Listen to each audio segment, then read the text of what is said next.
I'm Phyllis Jackson. Welcome to Stay at Home Connect. The drug dexamethasone is being hailed as a major breakthrough in the fight against coronavirus.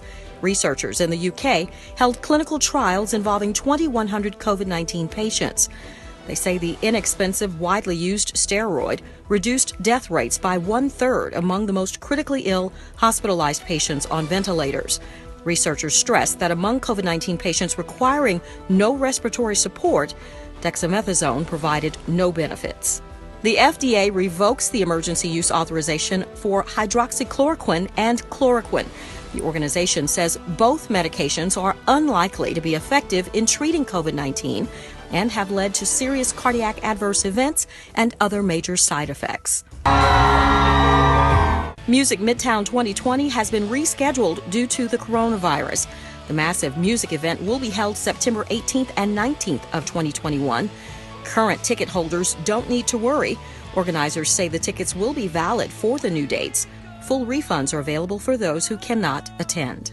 Before returning to play, kids, coaches, and parents can follow these tips to protect themselves and others from COVID-19. The CDC issues tips on keeping kids safe while participating in sports. Among the recommendations, bring your own equipment and don't share towels or any items you would use to wipe your face or hands.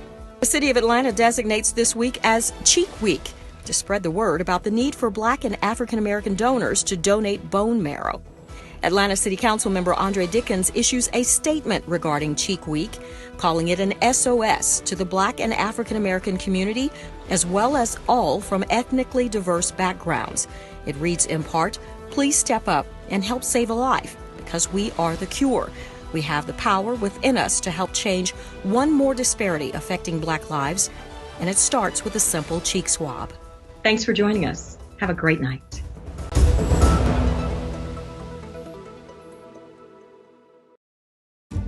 Can one girl in a small town, an architect in a major city, and a suburban high school coach shape the future of the United States? Yes, they can. Because every 10 years, the census gives us that power. You can shape your future by responding to the 2020 census. Where do we need new roads to make our lives easier? Where will new school programs help our children thrive? Where could a new health clinic benefit neighborhoods? The 2020 census will inform these decisions and shape how billions of dollars will be distributed to communities like yours each year. And in 2020, you can respond to the census online, by phone, or by mail. It's easy, safe, and important. Make sure you and everyone you know is counted. Now is the time for you to get involved. Your community needs you. Together, we can educate and excite, inspire and make sure every voice is heard. Together, we can shape our future.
Actually, we have two.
Good afternoon. This is Felicia Moore, President of the Atlanta City Council. Today is Saturday, June the 20th. At the special called meeting of June 19, 2020 of the Atlanta City Council, the Council voted that the meeting would go into a time of recess that would begin at 12 midnight and continue until 1 p.m. on Saturday, June 20th, 2020. It is now 1 p.m. on Saturday, June 20th, 2020. The time of recess has expired, and the special meeting will now come to order. Mr. Clerk, if you can read the roll call, please. President Felicia A. Moore. Present. Council members, Host 1 at Large, Michael Julian Bond. Here. Host 2 at Large, Matt Westmoreland. Here. Host 3 at Large, Andre Dickens. Here. Council District 1, Carla Smith. Here. Council District 2, Amir R. Farokhi. Here. Council District 3, Antonio Brown. Council District 4, Cleta Winslow. Present. Council District 5, Natalie Mosby Archibald. Here. Council District 6, Jennifer N. Ide. Here.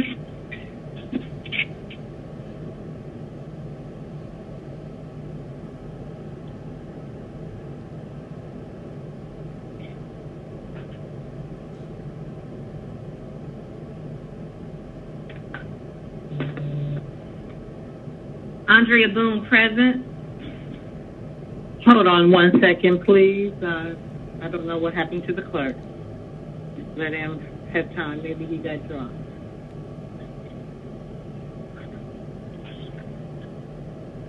What did he say?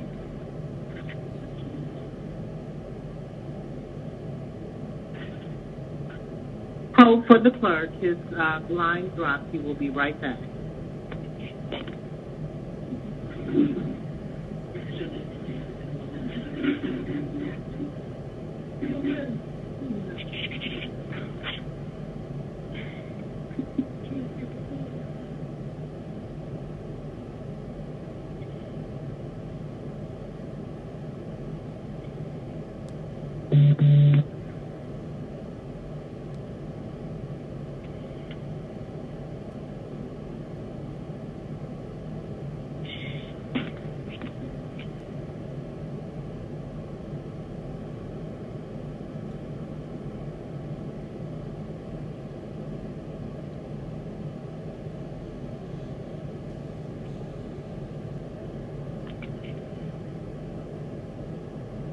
For the public, our clerk's line, Rocky, is getting reconnected with the call.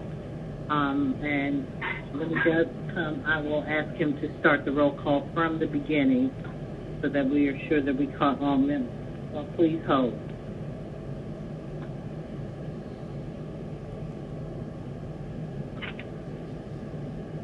Thank you, Madam President. I'll resume with Council District 7. No, Mr. Clerk, if you don't mind, could you start from the beginning? Certainly will. Council President Felicia A. Moore. Present. Host 1 at large Council Member Michael Julian Bond. Here. Host 2 at large Matt Westmoreland. Here. Host 3 at large Andre Dickens. Present. Council District 1 Carla Smith. Here. Council District 2 AMIR R. FAROKHI. Here. Council District 3 Antonio Brown. Present. Council District 4 Lita Winslow. Present. Council District 5 Natalie Mosby Archibald. Here. Council District 6 Jennifer N. Ide. Here. Council District 7 Howard Shook. Aye. Council District 8 J.P. Matsakite. Here. Council District 9 Dustin Hillis. Here. Council District 10 Andrea L. Boone. Present. Council District 11 Marcy Collier Overstreet. Present. Council District 12 Joyce M. Shepard. Present. Quorum present, Madam President. Thank you so much. So now we are at item 8, legislation for consideration. Before I call the chair of Finance Executive Committee, I just want to remind council members of a couple of things as we go through these deliberations. One will be to remind everyone that you have a time frame of 10 minutes per motion. So if we start with the main motion to adopt something and then there's an amendment, you have 10 minutes on the main motion and you'll have 10 minutes on any of the amended motions. So just want to remind you of that. There will be a clock that will try to help keep you with time, but there may be times I may have to let you know before I recognize you to speak. That's number one. Number two, in terms of order of speaking, please use your speaker button. For those of you who are not logged in, I will go through those who have hit the speaker button and ask for those who are not logged in if they want to speak and get your sign-in list. And if you have spoken once, you will be moved to the end. I have to go to people who haven't spoken before I recirculate. So understand that as well if you sign up to speak. And there was another item I wanted to remind you of. The one was the time frame. The other was the order of speakers. And then the amendments, I'm going to go, hopefully we will be going in the order in which we have it. It's a summary list of amendments to the budget. It's in your email, so please refer to that. If any of them amendments come up on the floor, then we'll have to deal with those, but they would need to be in writing and sent to members. So with that, I will call to help us move through this our chair of Finance Executive Committee, the Honorable Jennifer I. Thank you, Council President. And I'm having a little bit of technical difficulty, but I think I have it up. Right now, I believe that we had amended the agenda to take the personnel paper first. Is that correct? Yes, ma'am. Okay. So that our first item is going to be 20-1352, which is an ordinance by Finance Executive Committee as substituted by full council to amend Chapter 114 Personnel, Article 4, Classification Plan of the Code of Ordinances, City of Atlanta, Georgia, so as to provide for certain position abolishments, creations, reclassifications, class abolishments, class creations, above entry authorizations, employee position transfers, position funding allocation changes, and other personnel actions in line with the fiscal year 2021 budget and for other purposes. And this was substituted by full council on Monday, June 15th, 2020. I have just a review. So this is what came in Monday as a substitute. Hopefully everybody's had a chance to look at the substitute. There were a number of cleanup changes in the substitute paper. The largest substantive change from the earlier version that we had reviewed on June 5th with our acting Commissioner of Human Resources is the transfer of positions from the Department of Corrections to the Mayor's Office of Constituent Services, which is part of the administration's efforts to redeploy personnel from the jail to community-facing positions. That is a component of the work going on to reimagine the city jail. My understanding is that administration reached out to all council members and was able to brief a majority of the council on the substitute paper during the course of the last week. So that is what is before us. I know sometimes we go into committee of the whole to hear from the administration for the Commissioner of Human Resources, but that is, hopefully people were able to talk this week, and that is a summary of what this substitute was. So I will make a motion to adopt. Second, Brown. Okay, there's a motion to adopt by I, a second by Brown. If you have discussion, please indicate with the speaker button. I see no one in the speaker queue. Are there any members who are not logged in that would like to speak? Seeing none, Mr. Clerk, let's open the vote on the motion to adopt. The vote is open. Mr. Dickens, how do you vote? I vote in favor. Ms. Winslow, how do you vote? In favor. Mr. Hillis, how do you vote? Yay. Ms. Boone, how do you vote? Yes. All votes are cast. The vote is now closed. Populating votes now.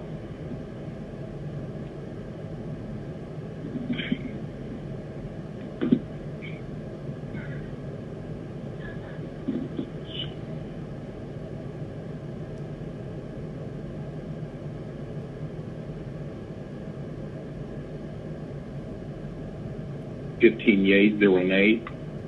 15 yeas, 0 nays. It is adopted. Next item. I need 1 minute, Council President, to fix a technical issue, and maybe 30 seconds, 30 or 60 seconds, and I think I can get back online. Okay, we will hold while Ms. Hyde takes care of her technical issues.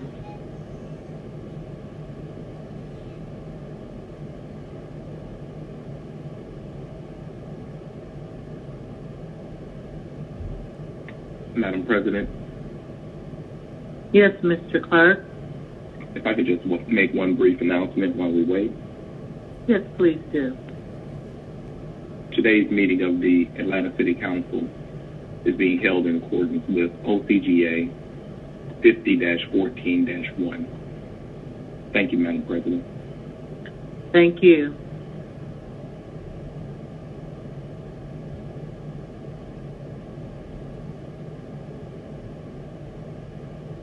I'm almost back on e-boardroom. Apologies.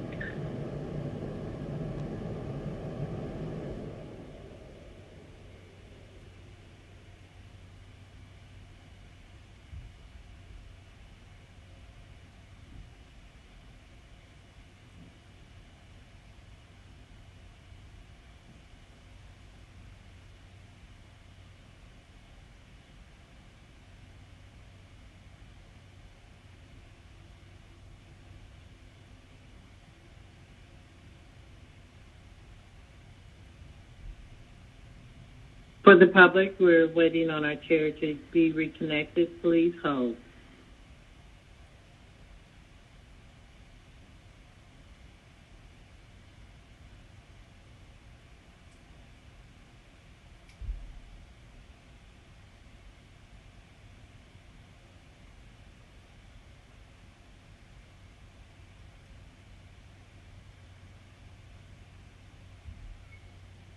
And while she's waiting, again, I did read a statement earlier that just for the public to understand that this is a continuation of yesterday's meeting that we called to order on the 19th. This is a continuation of that meeting, and that meeting was properly noticed, in addition to how the meeting is being conducted, which was mentioned by our clerk.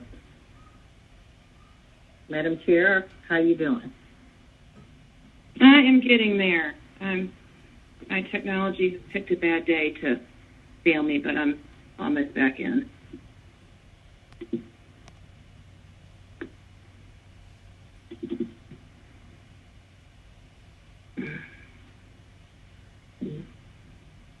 Madam President, I hit my speaker button. Yes, Ms. Archibald, proceed. Yes, can you, for the public's sake, announce when the meeting ended or just before recess? I did all of that earlier. What I'll do, let me just go back and reread my statement. I did say that earlier. You said 5 a.m.? I didn't hear 5 a.m. Well, I didn't go through that because our motion was past midnight, so we did go, but that is true that it did end at 5 a.m. this morning. For the public who may have not known that we had over 1,073, I believe, items of public comment. So Ms. Archibald is correct. It ended all of the playback for those comments at 5 a.m. this morning. Thank you, Ms. Archibald. And it was over 16, close to 17 hours of public comment. All right, I have gotten back in. So all right. Our next item is 20R4068, a resolution by council members Jennifer I, Joyce Shepard, Matt Westmoreland, Andre Dickens, Amir FAROKHI, J.P. Matt Sagide, Antonio Brown, Carla Smith, Andrea Boone, Dustin Hillis, Michael Julian Bond, and Marcy Collier Overstreet, a resolution declaring the intention of the Atlanta City Council to reimagine policing in Atlanta to create the Public Safety and Community Support Restricted Fund, and requesting that the Chief Operating Officer produce a report of recommendations regarding the city's approach to public safety and 21st century policing, including recommendations for systematic changes in police policies, reinventing the culture of policing in our city, and being a model for public safety for cities across the nation, to be provided to the Atlanta City Council by no later than December 1st, 2020, and which shall inform the Atlanta City Council on future budget determinations and for other purposes. And before we get into some other discussion, I did have an amendment that had some small changes for myself. I also have been notified by a couple of council members that they would like to have their names taken off, but I'd like to make my motion for a couple of changes first, and then I can do the motion on those. Okay, for first we need a motion on the paper, and then we can amend the paper to remove names or do whatever you need to do. So what is the main motion? My main motion is to adopt. Okay, is there a second? Okay, so there's a motion by I, a second by Brown to adopt. So I will call on you first, Madam Chair, for your amendments, and then in the speaker queue I have Ms. Marcy Collier Overstreet, Ms. Joyce Shepard. Is there anyone who's not logged in that would like to be added? Councilmember President, can you add me as well? Sorry, my computer's messing up. As a speaker, yes. Anyone else that want to speak? That is okay. You're on the system. Anyone else that's not on the system who would like to speak? Okay. So Ms. I, you can start with your amendments first. Okay. My amendments, which I'm hoping that council staff has sent out, would, in the 27th whereas clause on page 3, change the date from December 1 to November 1. In the second piece is in the 30th whereas clause on page 4. It would remove the language past 50 years, where it reads in the data collection piece, and replace that for as far back as records exist. The third paragraph would be in the first resolve clause on page 4 to add the ordinance number 20-1260. Fourth, in the third resolve clause on page 5, to remove the strike-through language that says Atlanta Police Department and just change that to APD, for housekeeping. And then in paragraph 5A of that resolve clause, to again change the language from the past 50 years to the extent that records exist to say as far back as records exist. Okay. So would you make a motion on that amendment? So I have a motion to amend. All Second, right. Brown. Okay, there's a motion by I and a second by Brown to amend. So any discussion we're having right now is not on the paper as a whole, but only on the amendment. So I will go through the speakers list, but let me know if you want to speak on the paper as a whole or the amendment, because we gotta keep it tight. So we're only speaking to the amendment. So Ms. Overstreet, did you want to speak to the amendment or the paper as a whole? I would like to speak to both, actually, because the paper as a whole and the amendment. I am asking to have my name removed in its current form, including the amended form that IDE is suggesting for several reasons. Okay. Let's just so that we're following. I understand that people want to remove their names, and so that would be another amendment, which we can do once we dispose of this amendment. So please, if you could just put a placeholder, and I'll come back to you first after we dispose of this amendment, and you can make an amendment to remove your name. Hopefully yours and whoever else's would like to be removed.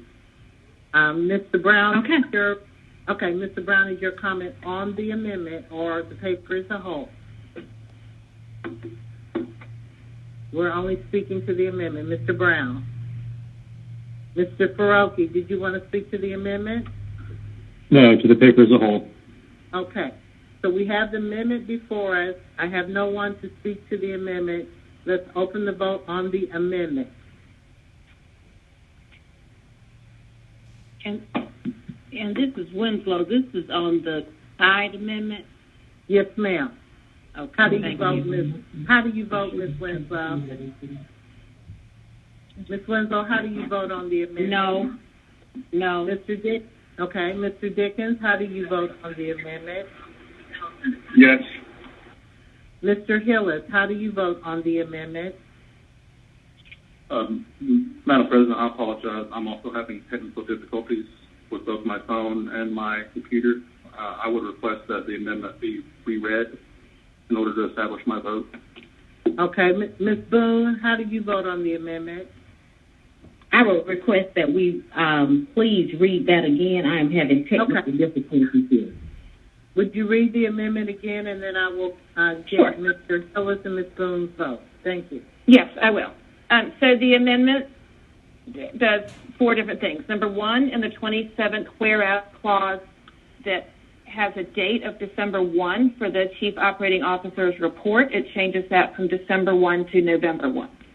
Second, in the 30th whereas clause on page 4, where it talks about the data that should be contained in the COO report, it originally said for the past 50 years, to the extent that records exist, but now it says a history for as far back as records exist. Number 3, in the first resolve clause on page 4, it just adds the ordinance where it had an ordinance number that was blank. It references the budget ordinance, which is 20-1260. And 4, in the third resolve clause on page 5, it makes one change to abbreviate APD from Atlanta Police Department in subparagraph 2, and in subparagraph 5A, it makes the same change. Instead of saying 50 years to the extent that records exist, it just says as far back as records exist. Okay, Mr. Hillis, how do you vote? Yay. Ms. Boone, how do you vote? Yay. All votes are cast.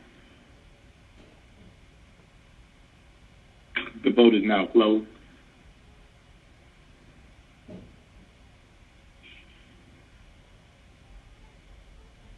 Populating votes now.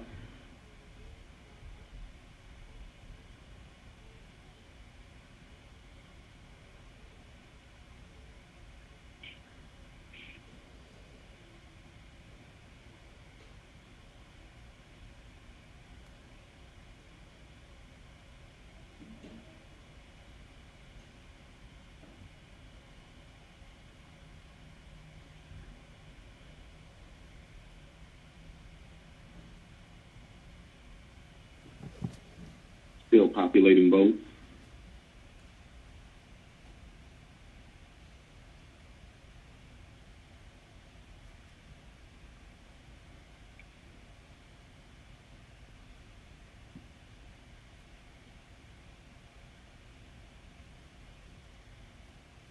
Yeas, 2 nays. 13 yeas, 2 nays. The amendment is adopted. We will now go to discussion and or further amendments on the main motion. The first speaker is Ms. Marcy Collier Overstreet.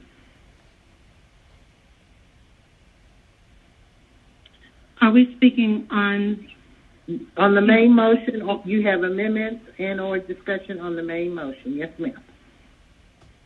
Okay, so I actually don't have the actual amendment before me, but there is an amendment on the floor, that was brought to my attention that I am interested in hearing about. But the reason I pulled my name off of the paper was because District 11 is not interested in holding the funds back from the police department.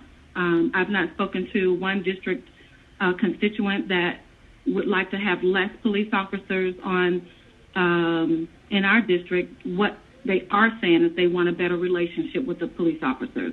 So that is what I'll be working on to make sure that we are a community that is getting to know our police officers, that are working really hard to make sure that our policies are changed to reflect the values of the community, especially our elderly population. They are afraid that we will have less police presence in the community, and that is terrifying to them. And it's totally understandable. Crime is real. It's a real thing. On Monday, I'm inputting a dog park at Melvin Drive Park, and on day one of construction, the construction workers were held at gunpoint at Melvin Drive. And we definitely need to make sure our police officers are qualified, trained, and able to answer those real crime calls. So I don't want to be in a place where we are stifling that in any way. I want to make sure that we're focusing on the fact that we have outdated police maneuvers. We have lots of training that needs to happen specific to diversity training, making sure that our police officers are really having hands-on interactions with the community other than when it's time for policing. So those are the things that my paper will be working on. Those type of police officer community-driven training modes that I think that we need to adopt as a city. We do not need to turn our backs on the police officers. I don't want anyone to think for a second that that's what this paper ever was. I definitely don't think that we need less police officers on the streets, especially for those that cannot police themselves. And I have a whole host of community members, my constituents in District 11, are not able to police themselves, nor do they have the desire to even try to learn to do that. So for that reason, I need to focus more, and I'm asking my colleagues to help us all focus more on what we can do to provide proper policies and procedures for our police officers to better be partners in our community. And I am working on a paper right now to address that. So, okay, Ms. Overstreet, you said you wanted your name removed. We need to amend the paper to do that. So, yes, please. Let me in its current form. Yes. Would you give me 1 second? I just want to check so you can do it in one amendment for efficiency's sake. Are there any other members who want their name removed from the paper? Please speak up. Yes. Councilmember Matsakite requests his name be removed. Anyone else? President Moore. President Moore. Yes. This is Councilmember Hillis. Sorry again, I'm having technical difficulties, so I can hit the speaker button. But there is already a prepared amendment to remove Councilmembers Matsakite, Shepard, Hillis, Overstreet, Boone, and Bond as sponsors, if they are all still good with that amendment. Is there anyone else Yes, to add please. to that? Is there anyone else to add to that list that Mr. Hillis just read? Is that amendment on the floor? Because I would second that. Okay, yeah, I'm going to let Mr. Hillis make that amendment. Would you read it again? And any other member who he does not list, please let us know so that we can add it to the amendment. Go, Mr. Hillis. Yes, Madam President. This is an amendment to Resolution 20R4068. The amendment removes council members Matsakite, Shepherd, Hillis, Overstreet, Boone, and Bond as co-sponsors. Okay. Make that motion. Okay, and there's no one else that wants to be added, so this is amendment number 2 to the paper by Mr. Hillis and second by Ms. Overstreet. Any discussion on the motion or the amendment to remove those said names? If not, let's open the vote on the amendment, Hillis amendment. Madam President, I have pushed the speaker button. You want to speak on the removing the name amendment? Yeah, but I didn't give authorization for my name to be removed. So, for the record, I do have concerns about this. Okay, well, we'll get you in line, Mr. Boone. Bond, I have you in the list to speak, so I will get to you, okay? Thank you for the clarification. Let's open the vote on the motion to amend Amendment 2, Hillis 1. The vote is open. Mr. Dickens, how do you vote? Yay. Ms. Winslow, how do you vote? This is just to remove the people that names that have been stated. Yes. Ms. Boone, how do you vote? Yes. Okay, all votes are cast. The vote is now closed. Everyone, please mute your phone if you're not talking.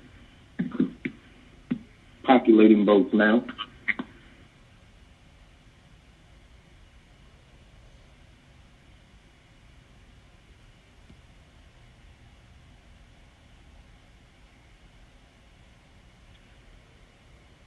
Yeas, 0 nays.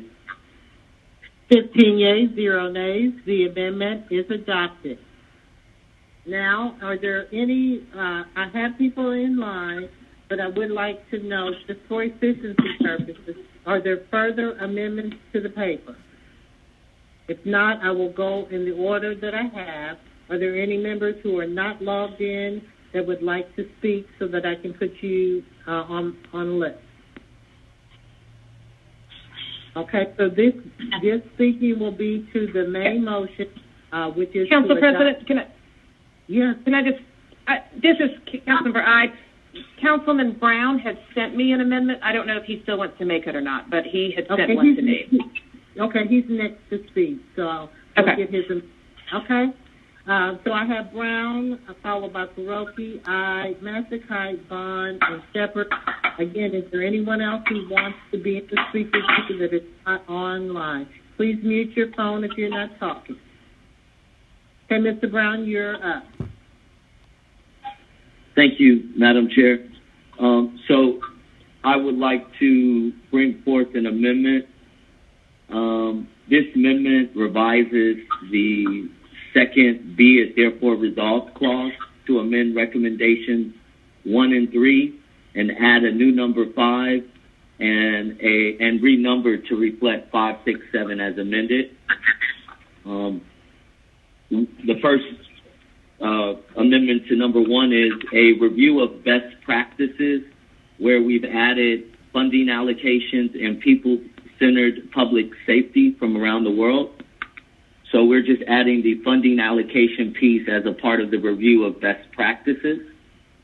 Number 3 speaks to the community policing end. We're adding in connection training, which is just another form of saying community policing, and how best to include and expand community-based public safety approaches to build trust and relationships with residents. and we're including the implementation of foot and bicycle patrols. Just to kind of walk through that aspect of the amendment, I instituted a... Well, hold on. Let's be clear before you get into explanation. Is that all of the amendments? No. There's still a lot, but I want to explain them as I go so that folks understand, because the amendments are kind of complex. Okay. It may make it a little more confusing, but go ahead if you don't go too an explanation, because we definitely need to make sure that we have a second to this amendment at some point before we even go into the discussion. No problem, Madam President. So in regards to the connection training, the amendment to number 3, we simply, I've been having conversations with the police force. We instituted one of the first foot patrols and bike patrols on MLK and Lowry, and we were able to reduce crime by 57% and reinstall relationships between local police and residents. So we were looking at that this being a part of the overall resolution to ensure that we have a comprehensive community policing unit.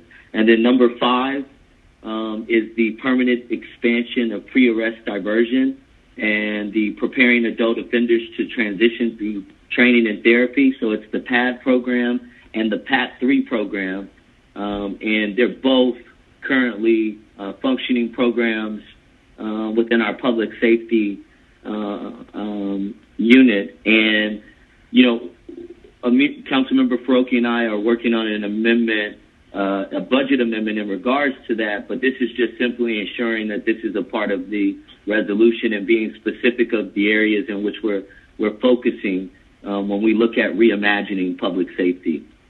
And it's also about the establishment of the community response teams and development of effective non-crisis response protocol. And then number 7 is a zero-based bottom-up budget justification indicating what resources are required to run APD and their intended impact on public safety. And we added in making special consideration for alternative to life-ending paramilitary equipment. And we included that in there because we've been researching other ways that our local police can de-escalate a situation, but not just de-escalate a situation, keep from having to use the use of excessive force. And we want to make sure that in the resolution that public safety is looking at these alternatives. Like one of the items we looked into was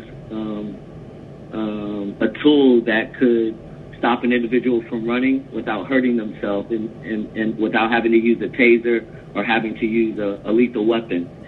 So we just want to make sure that's also a part of the resolution. So those are the amendments that are being made. Madam President, I put forth the motion to approve the amendment. Is there a second on Mr. Brown's amendment? Second. Okay, we have a motion by Brown, a second by I. Now the motion to amend is before us. I will ask if members want to speak on the amendment. Mr. FAROKHI, do you want to speak on the amendment or the paper as a whole? The paper as a whole. Ms. I, did you want to speak on the amendment or the paper as a whole? Paper as a whole. Mr. Matsakite, the amendment or the paper as a whole? Paper as a whole. Mr. Bond, amendment or paper as a whole? As a whole. The paper as a whole. Okay, Ms. Shepherd, what do you say? Amendment or the paper in its entirety? Paper as a whole. Okay, so let's open the vote on the amendment, which is amendment number 3, Brown number 1. The vote is open. Okay. Mr. Dickens, how do you vote? In favor. Ms. Winslow, how do you vote? Aye. Mr. Hillis, how do you vote? Yay. Ms. Boone, how do you vote? Yes. All votes are passed. The vote is now closed. Populating votes now.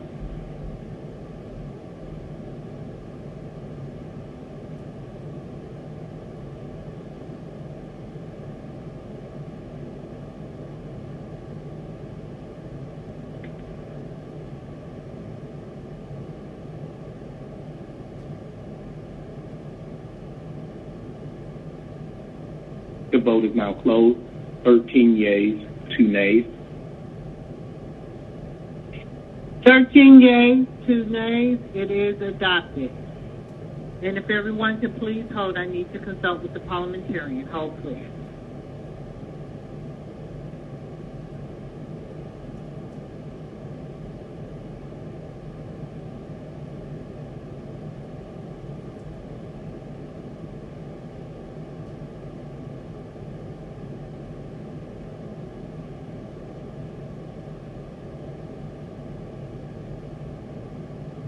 Okay, now we are back to the main motion. Are there any further amendments?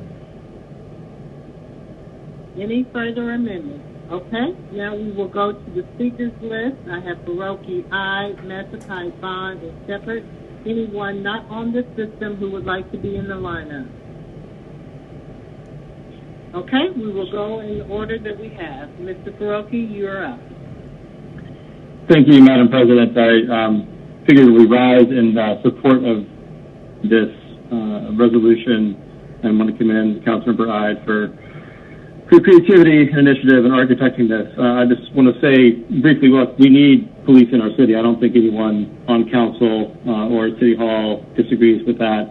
Heck, I even had 2 shootings in my district last night. I'm keenly aware of the need for Atlanta police to have a robust presence across the city to keep our streets safe. But I would submit that we need policing and public safety to change in the city. And if it's going to be less violent and less biased and less militarized, and if we're going to rely more on social and mental health workers as part of a public safety response, and if we're going to balance the need for order and safety with a more reasonable and humane response, we need time to assess and articulate a path forward. And I would submit, and the reason I'm in favor of this legislation is because I think it creates space and incentive to do just that, to create time to assess and articulate a path forward. It uses, I think, appropriately the power of the purse to ensure that we create a meaningful path to a new type of public safety. It ensures that our police department can function, get paid at market, and keep our streets safe.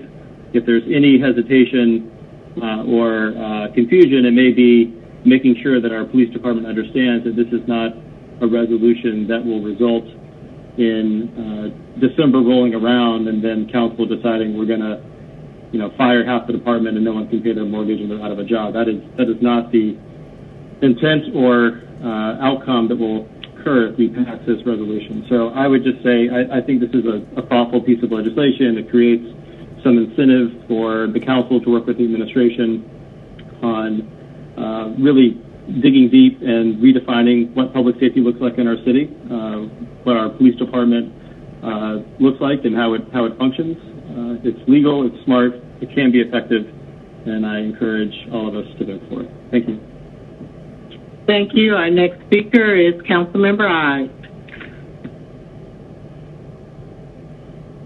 Thank you, President Moore. And I did just want to take a second to explain where I was coming from in this resolution, because it's obviously stirred up a lot of emotion and different feelings from people, and to step back to where we were when we started to put the budget together this year. We were in a totally different world in March and April. We were in a world pre-COVID where it wasn't brought directly to our attention that we live in a city where if kids don't go to school, they don't eat.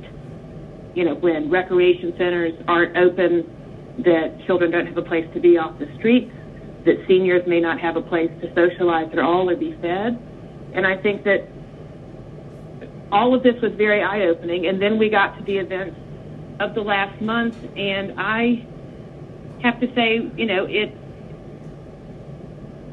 it made me realize at a different level some of the social issues that we have in our city. And I wish that if we had to confront these issues, that we had 6 months to deal with them before we got to the place of passing a budget, not right in the middle of budget season, not, truthfully in the last week before we had to pass a budget. But that's where we found ourselves, is having a lot of difficult, tragic, violent, criminal, heart-wrenching events happen in our city while we are in the position of having to pass a budget. And I just found myself saying, as far as how we handle public safety and how we handle other aspects of supporting all residents of our city, that I can't make a final decision today on whether we're doing it right on our approach to public safety. I think I could say I don't think we're doing everything right.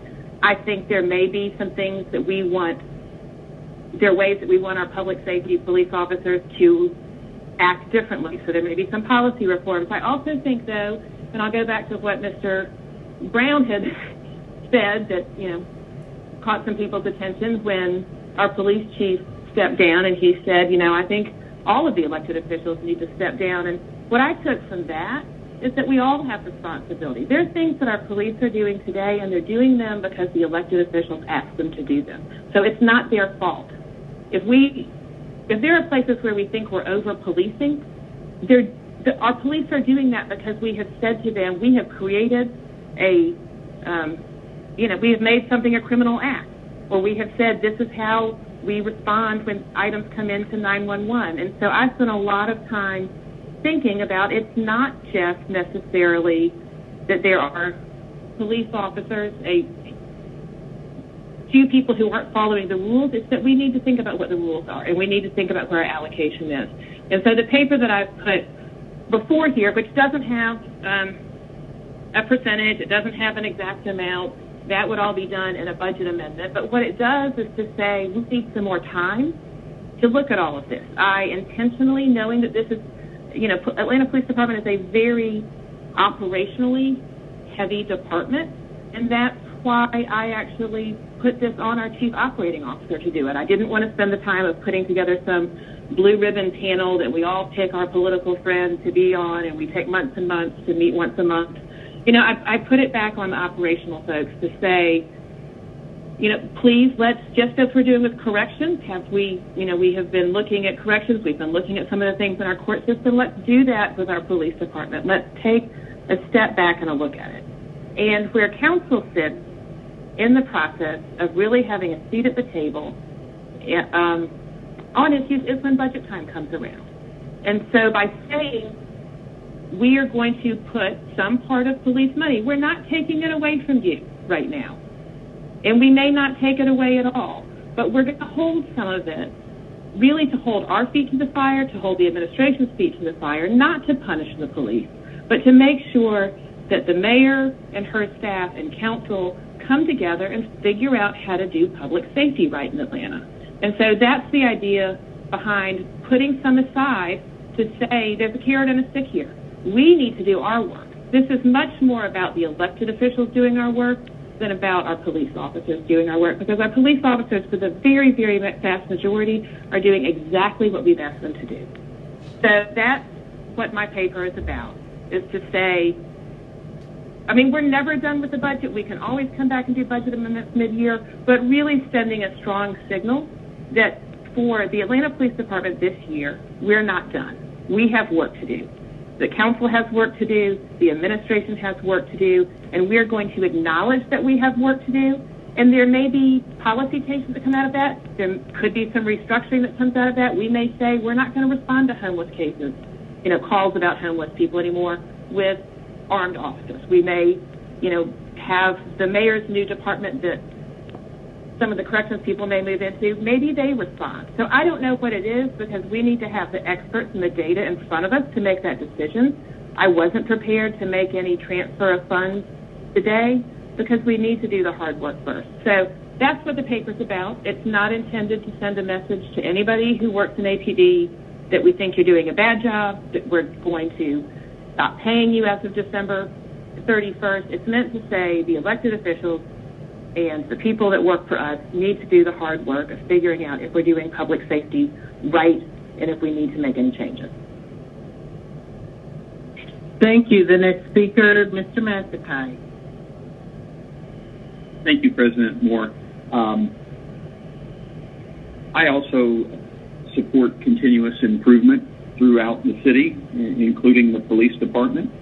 And I agree, actually, with Councilmember I that we've got some work to do, that, frankly, we have standard operating procedures, we have training, we have laws, in fact, that are in one place, and we have set expectations in a totally different place. And our police officers are caught in the middle.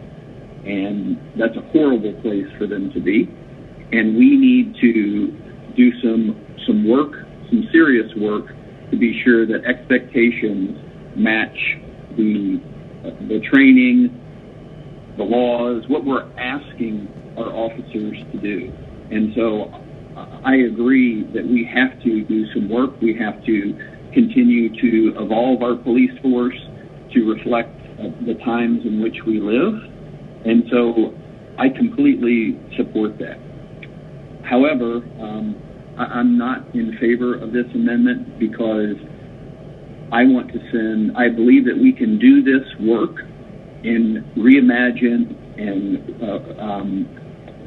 reinvent the police force if we need to, while sending an extremely strong signal to our police force that we support them, that we will keep our promises regarding raises to them, that we will keep our promises regarding their jobs, and that we need to be 100% behind the men and women of the Atlanta Police Department. So for those reasons, I am not going to support this amendment because I don't want there to be any question about whether we support APD. Again, I do support looking at where we are and how we police, especially so that we can make sure that police are not caught in a gap between what we're asking them to do and what the expectations are. Again, that's a horrible place to do. So I will not be supporting this amendment for those reasons. Thank you, President. Thank you. Mr. Bond. Thank you, Madam President, for acknowledging me. I want to say that I agree with Mr. FAROKHI, Ms. Hyde, and Mr. Masakai, but I do have concerns about this resolution.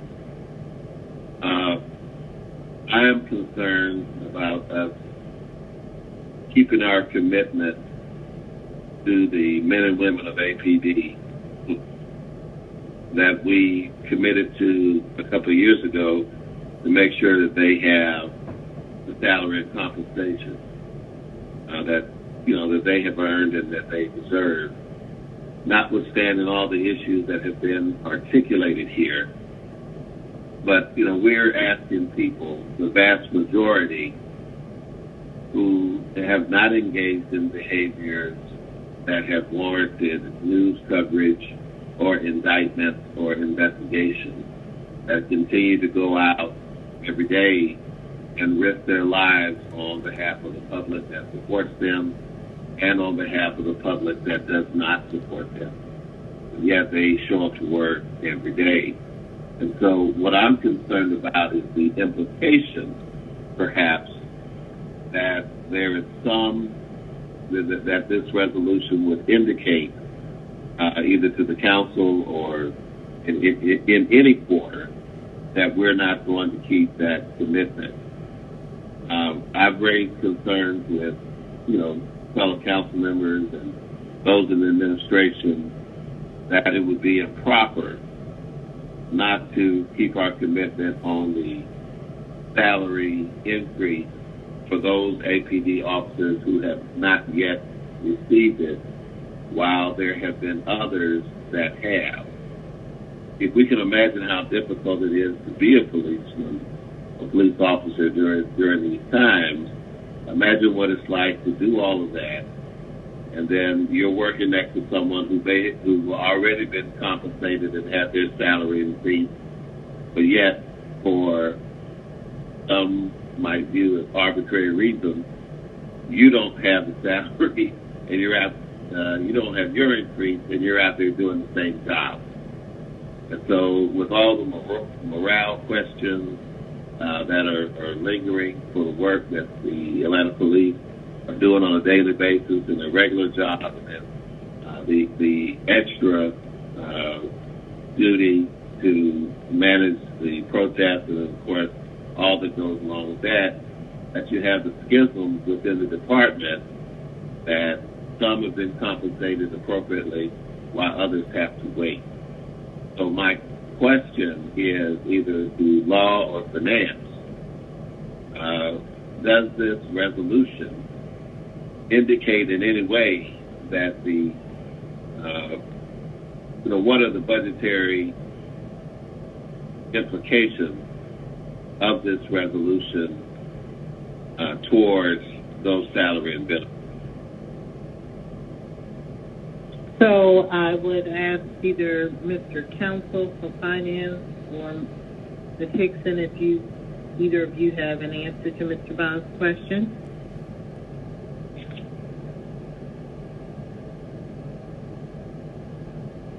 Please make sure Ms. Hickson and Mr. Counsel are unmuted in the event that they can answer. And if you can't, let me know that too so we can know that you're on the line.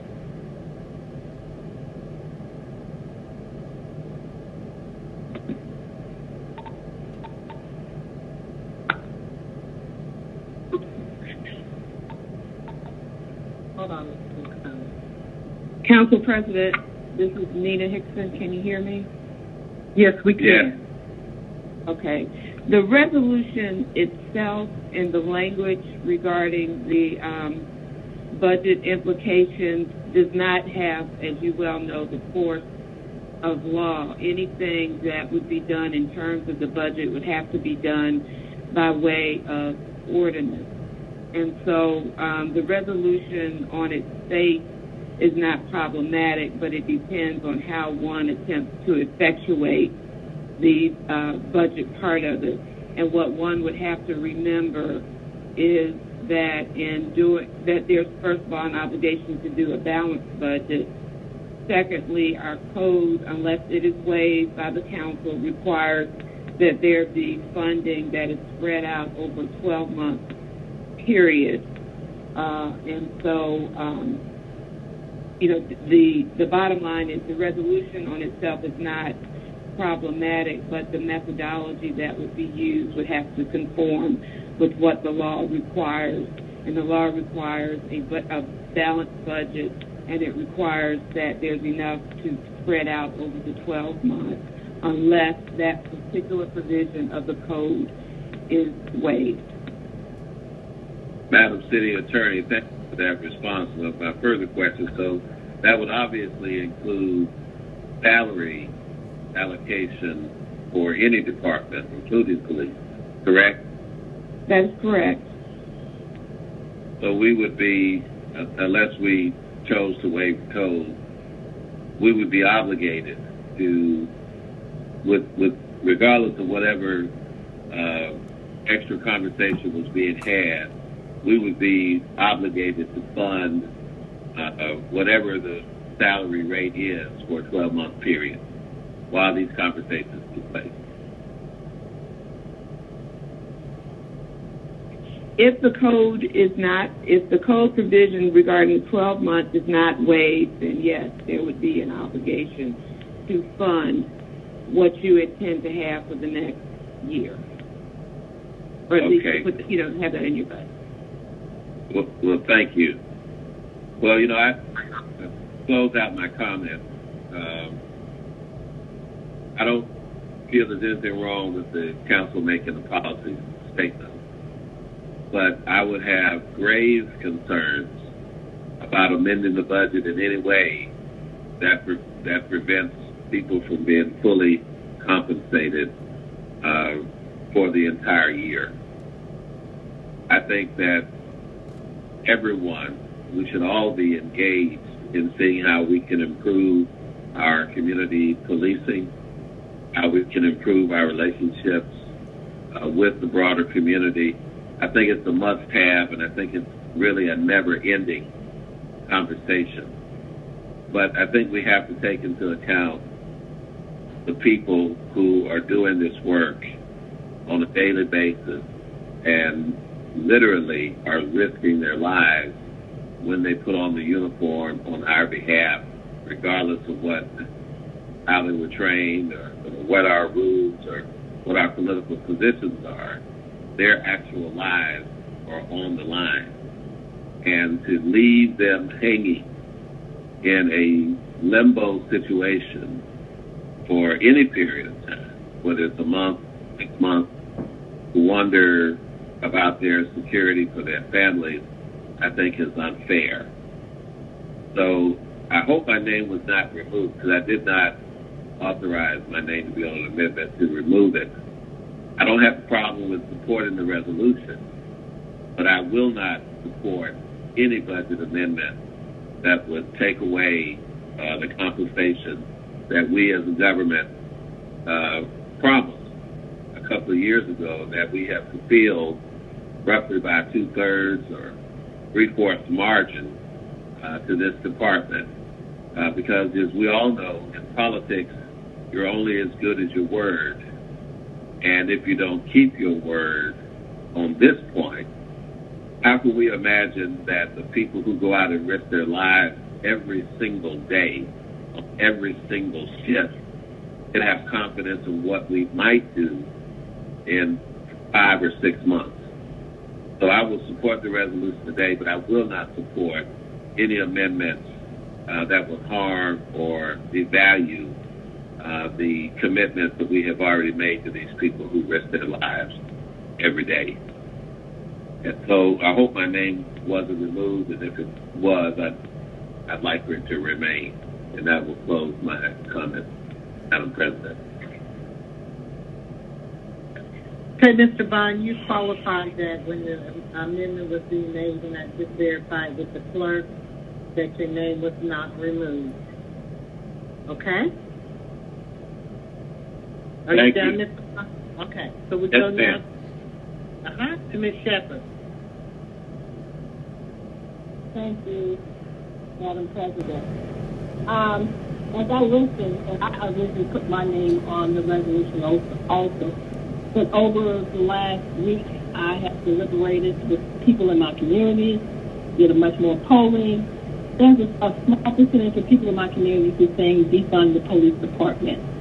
What most people are saying is we need the police. I mean, in my community in the last week, we've got a lot of crime that's going on, so people are fearful of us not having police officers. And now they're asking me questions, is it true that police officers are not going to be there because they're scared? And so this whole notion of saying that if we don't do something by a certain time, I would tell you even by the end of the year, if we have not fixed this, we're going to still need police officers. So I'm still concerned about that. But I will also say, in terms of that, is that we have the power as a council to actually talk about this. Ms. Odd talked about the Blue Ribbon Commission or the task force, the police task force that we're on, that I'm on. And I would say to you is that there's a 45-day period that the mayor said would come out with resolutions. But to me, the resolution is just the beginning. And so, and what I don't want us to do, and I'll say to you all openly, and everybody's listening, is these resolutions should be something that's done in a room where the council members are not at the table vetting these resolutions as we go. Not at the end of the year where we say we're going to come back in November or December and this is what we expect. I believe as a council, we should be at the table just like the folks on the task force are.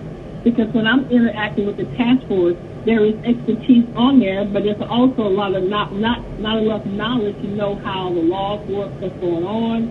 So I respect the task force, but we as council members have a huge amount of knowledge and internal understanding of how things work, and we can ask a lot of questions and push the things that other folks on the outside may not know. So one of the things I usually say to the administration is we as council members need to be at the table. We shouldn't be waiting on something to come at the end of the year. We should be actively involved with this just like everybody else is. And so as a council, what I'm going to be doing in the next week is actually introducing legislation that asks that we, as council, have work sessions on a monthly basis, that the administration will come before us, is that we will have input into what is going on, because it shouldn't be that we're waiting on the mayor to get something. We always are all of the elected officials, and I believe we all respectfully have something to bring to the table, not just the mayor's office or the COO or a task force. So we should be looking at that from that perspective. We should not be sending a message to the police department that we don't support them. We need our police officers. There's a percentage of police officers. This task force is talking about things, and I'm talking about things as a council member in terms of how we weed out what is wrong. We've got to do a complete overhaul. But at the same time, we need the police department. And the large percentage of the police officers, I don't believe, are bad police officers. There are people who are making bad decisions. We've got to change the SOP that says this is what you can do as opposed to that. But even I don't care what you do in any environment, you're going to have folks who are not going to do the right thing. So to that point, let's not punish our officers and say, okay, if you don't do this by then, we're going to take the money away. What are we saying to the police officers? I mean, how do they feel about that? What is the message we're saying to them? And so we have to work with them. I believe that we, again, should have the experts coming in talking to us. Whoever we're vetting this with in terms of the recommendations, they shouldn't just be talking to a group of people in the mayor's office. Why, if we as council can't be at the table and them bringing us information and we giving input also. So that's why I'm taking my name off of this resolution. I don't believe that the approach at the end of taking money away or saying don't put any money in next year is not the answer. We need to be at the table as council members, not waiting until November, December, to be involved with this at the front end and working with the mayor's office to come up with how we're going to fix this. Because as council members, elected officials, our folks in our community are looking for us to do that. This is something that not to be just be done by the mayor. All of us should be at the table talking about this. So that's why I'm taking my name off. Thank you. Next speaker is Ms. Hyde. Thank you, Council President. I just wanted to address one thing from Mr. Bond's comment. I tried to do everything that I could do in a resolution to acknowledge that we had legislatively made the decision to give our APD officers the raises that we determined that they needed to have. And I just want to point out that there are whereas clauses that say that says whereas it's essential to pay municipal employees a fair and appropriate wage for the jobs that they do in order to attract and retain the highest level of performance and commitment to their jobs, and whereas the city made a determination based on an external analysis that the officers of the APD were paid below market rates, and City Council committed legislatively to bring their salaries to an appropriate level, and whereas the City Council remains committed to honoring those pay levels to be able to attract and maintain the most highly qualified officers. So I just wanted to publicly state that in no way, shape, or form was this resolution intended to send a message that we were not going to honor the pay raises that we committed to, because I absolutely believe that every single employee who works for the City of Atlanta needs to be paid a fair and appropriate wage, and we made a determination that our Atlanta police officers had not been for several years, and we did the hard work to get to where we needed to be on that. So I don't believe in a resolution there was anything further that I could do than to state our intent on that, but that was certainly my intent, that in this fiscal year and going forward that we will honor the pay levels that we all decided were the right pay levels for our Atlanta Police Department. Second, on some of the questions that were asked of the law department on the balanced budget and all of that, I have been working with law and finance to meet all of those requirements to ensure that, and this is not part of the resolution, this would be part of a second budget amendment, but to make sure that there are no legal concerns on either the balanced budget piece or the 12-month pay piece or any pension pieces. So I can save those comments until we get to the budget amendment, but I have worked with law and finance to address those concerns. That was my further comments. Thank you. You have 50 seconds remaining. Mr. Shook is the next speaker.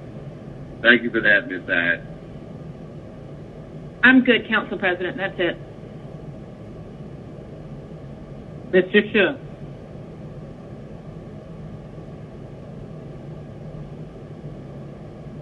Mr. Shook, you make sure Mr. Shook is unmuted.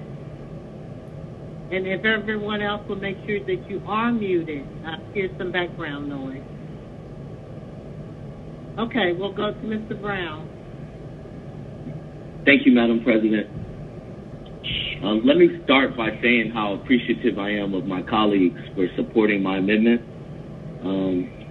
Truly meant a lot, and I appreciate you all allowing us to incorporate that within this resolution. You know, in regards to the resolution before us, I want to be clear on a few things. We all support the good men and women of the local police. Some of them are our friends. You know, we've all done ride-alongs with a lot of them. They've been helping me behind the scenes during this social justice movement, keeping protests peaceful, and, you know, just overall working together so that folks' voices can be heard. And we also recognize that, you know, not everyone is going to get it right, and that we're going to have some mistakes that are going to happen. And those mistakes are important because they allow us to grow. They allow us to reflect and understand how we can move forward together. You know, and I think what's important about this resolution is that it's no longer about talking about the changes that we need to make. It's about allowing our actions to be a reflection of the things we're saying. And this is what I'm really asking my colleagues to understand. The people are crying out for our city leaders and government to hear us. And I say us because I am too. As an elected official, I am crying out for you all to hear what we are saying. And I know a lot of you have talked to your constituents and you've talked to a base of voters and stakeholders that, you know, that support you and lift you up. But I'm telling you, the people are crying out. I am crying out as a resident of the city of Atlanta. I am asking you to support this resolution. You know, Rayshard Brooks is not the first unarmed black man to die in Atlanta. I've been on council for a little over a year, and we've had so many opportunities to put forth legislation to address the egregious incidents that have occurred during public safety. We're all responsible for the deaths of these lives, sharing equal blame. And this isn't about pointing fingers. This is about taking accountability for our collective lack of action. This is why the resolution is so important. It will allow us to build trust back into the community and rebuilding the relationship with local police. It will create a participatory process for council, police, and community and give them an opportunity to work through our issues together. The community can no longer only have a seat at the table. The community moving forward must be the table, and we should be invited as elected officials to the table. And it hasn't been that way. I know because as a council member, I've sat in these meetings. I've listened to council members. We don't own this table. The people do. I'm asking you, listen. We all love our brothers and sisters that work tirelessly to keep our community safe. But we must do the work together to reimagine public safety. You know, I've been in these protests and I've been speaking to the young people. These young people feel so disengaged from you guys. They don't even know half of you. I turned it off. I can't be speaking in here and go. They don't even know half of you on council. You know, I spoke to a 16-year-old boy who was protesting. He came up to me and he said to me, he doesn't feel safe. You know, that he doesn't feel safe, that he's lived in poverty his whole life. Is this the great Atlanta that was at the epicenter of the civil rights movement? Please, council members, support the paper. This is our opportunity to show the community we hear them, that we're not just responding with our words, but by our actions. That we don't just hear them, we see them. So please stand with me Let's bring the city together. Stand with Councilmember Ide on this legislation and show the city of Atlanta that we appreciate our public safety, but we also recognize that this is an opportunity to affect generational change and how we protect and serve our communities. Thank you, Madam President. Mr. Hillis.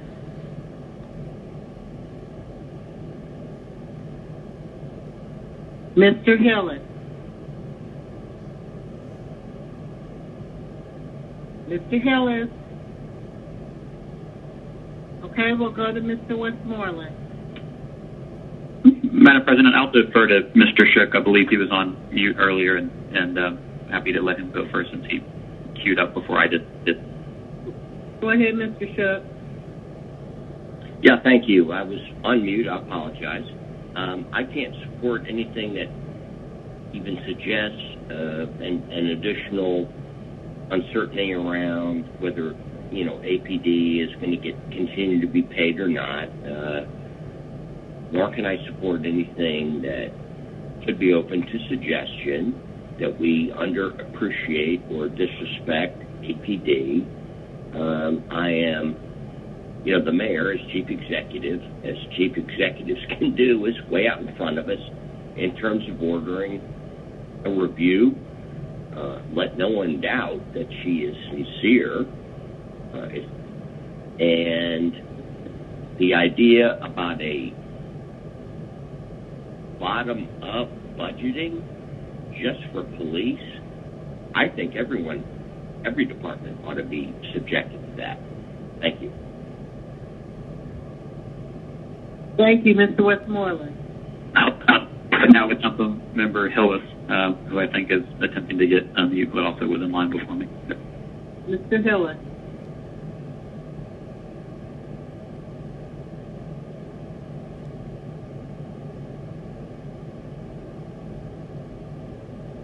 Please make sure Mr. Hillis is unmuted.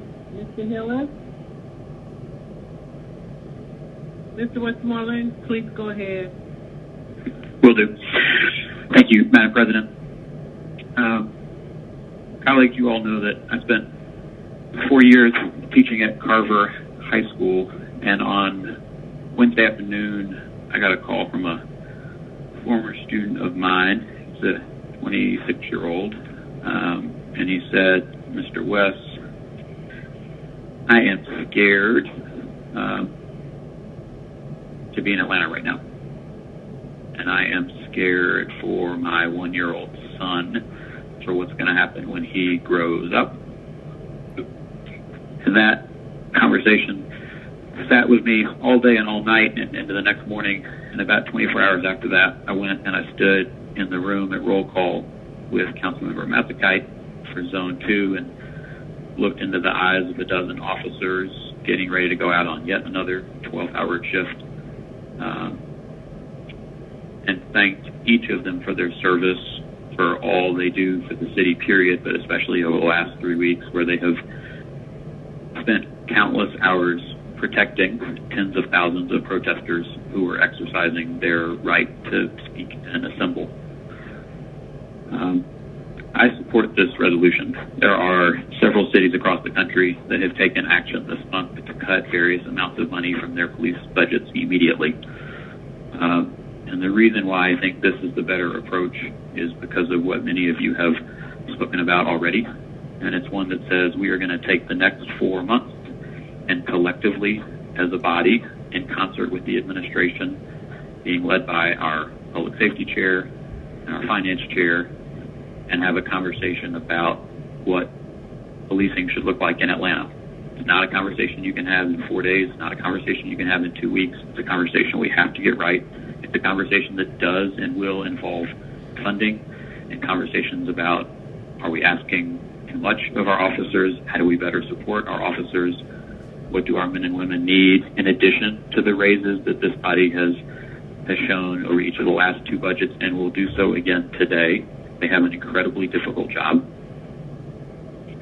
And as the birthplace of the civil rights movement, it's honestly more than any other city in the country.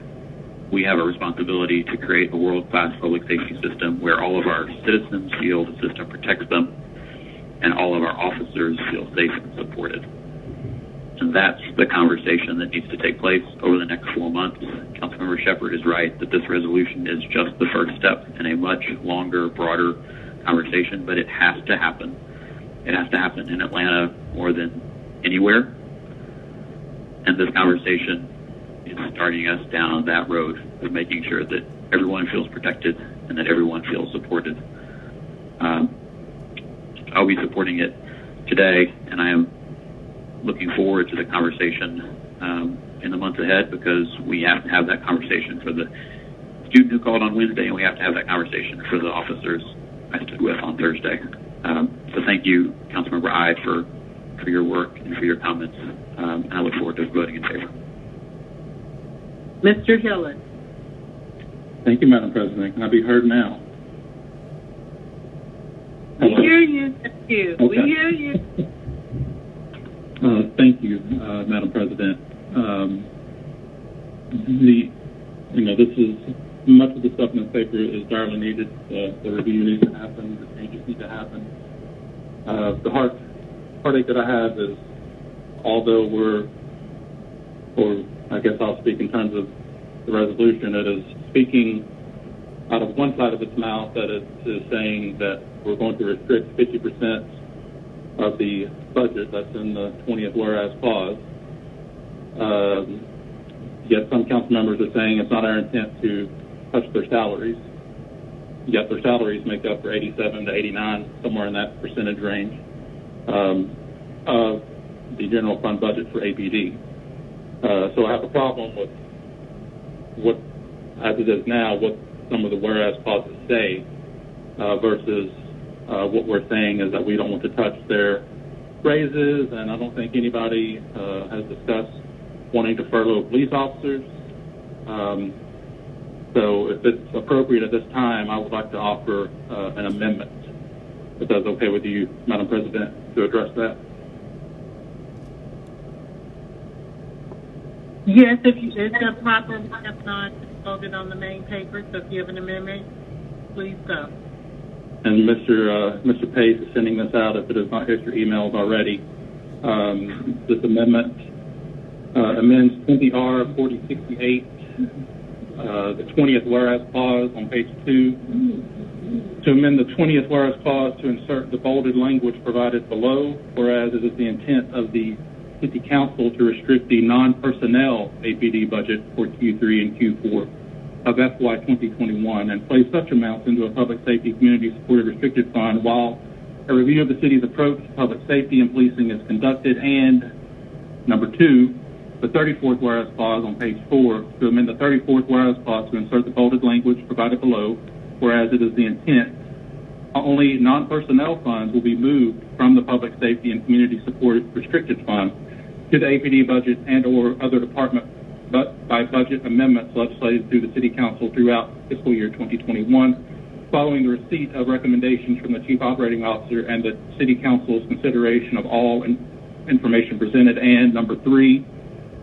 first resolve clauses, page 4, to amend the first resolve clause to insert the bolded language provided below. Now therefore be it resolved by the City Council of the City of Atlanta, Georgia, that pursuant to Ordinance blank, the Chief Financial Officer shall create an account for the Public Safety and Community Restricted Fund, insert fund number, and make the initial transfer of non-personnel funds only to the trust fund as provided in Ordinance blank. That is the amendment. I make a motion to approve. Second. Okay, there's a motion by Hillis, a second by Bond. So now I will take speakers as you indicate to speak to the Hillis amendment. And this will be amendment number 4, Hillis 2. Ms. I. First, I was going to ask that we have it in front of us. I see that Mr. Pace just sent it. I would like to ask Mr. Hillis if he has an understanding of how much non-personnel APD money there would be for Q3 and Q4, a dollar figure, or an estimate of the dollar figure. Mr. Hillis? Yes, Councilmember, I don't have that exact number, but I do understand that all the personnel expenses, including not just the actual salaries, but everything related to personnel, benefits, et cetera. That accounts for about 87 to 89% of the APD budget. So everything out of non-personnel funds for Q3 and Q4 would be restricted. And perhaps Mr. Counsel could be better suited to answer any specific amounts that you may be interested in. Okay. Well, I would like Mr. Counsel to answer this question, because I'm going to say this issue is the most politicized I have experienced in my time on council on trying to get a straight answer from the finance department and to some extent the law department on numbers that I am entitled to as a member of the city council, that the finance department and the law department dual report to, and I'm at the end of my rope on the treatment that I've gotten on this. So I would like to know the number from finance right now of what is available in non-personnel that is not encumbered by a contract or otherwise. It should not be that hard for a council member to get that number. Mr. Counsel, if you can answer Ms. I's question. Everyone else, please make sure you personally mute your phone.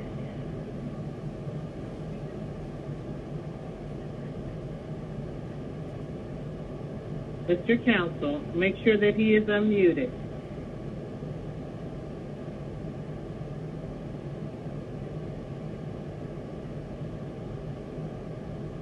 I'm not going to move forward until we hear from Mr. Counsel. If someone could let me know, is he on? Or someone from finance?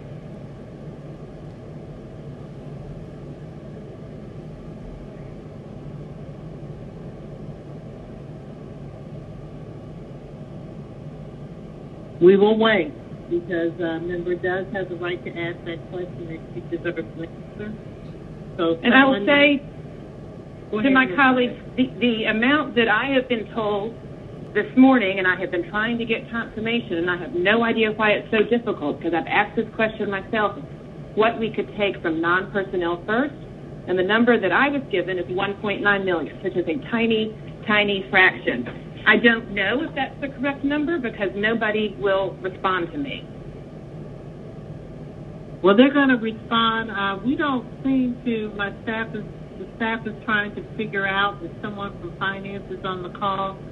They are required to be on this call as a dual report. I'm sure there are members of the administration that are listening. It should be someone on, if anyone on this line from the finance department.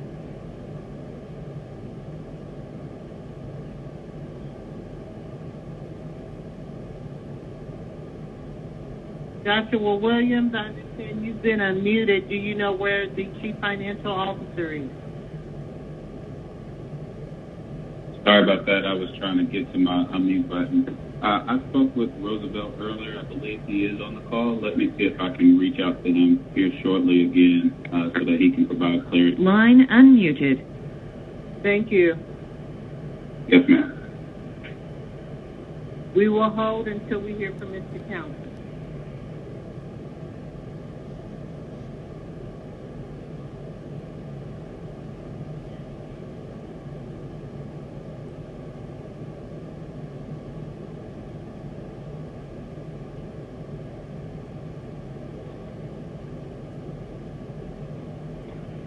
All right, Madam President, I was able to get Roosevelt through a merge. I think he's able to communicate now. Roosevelt, are you on the call?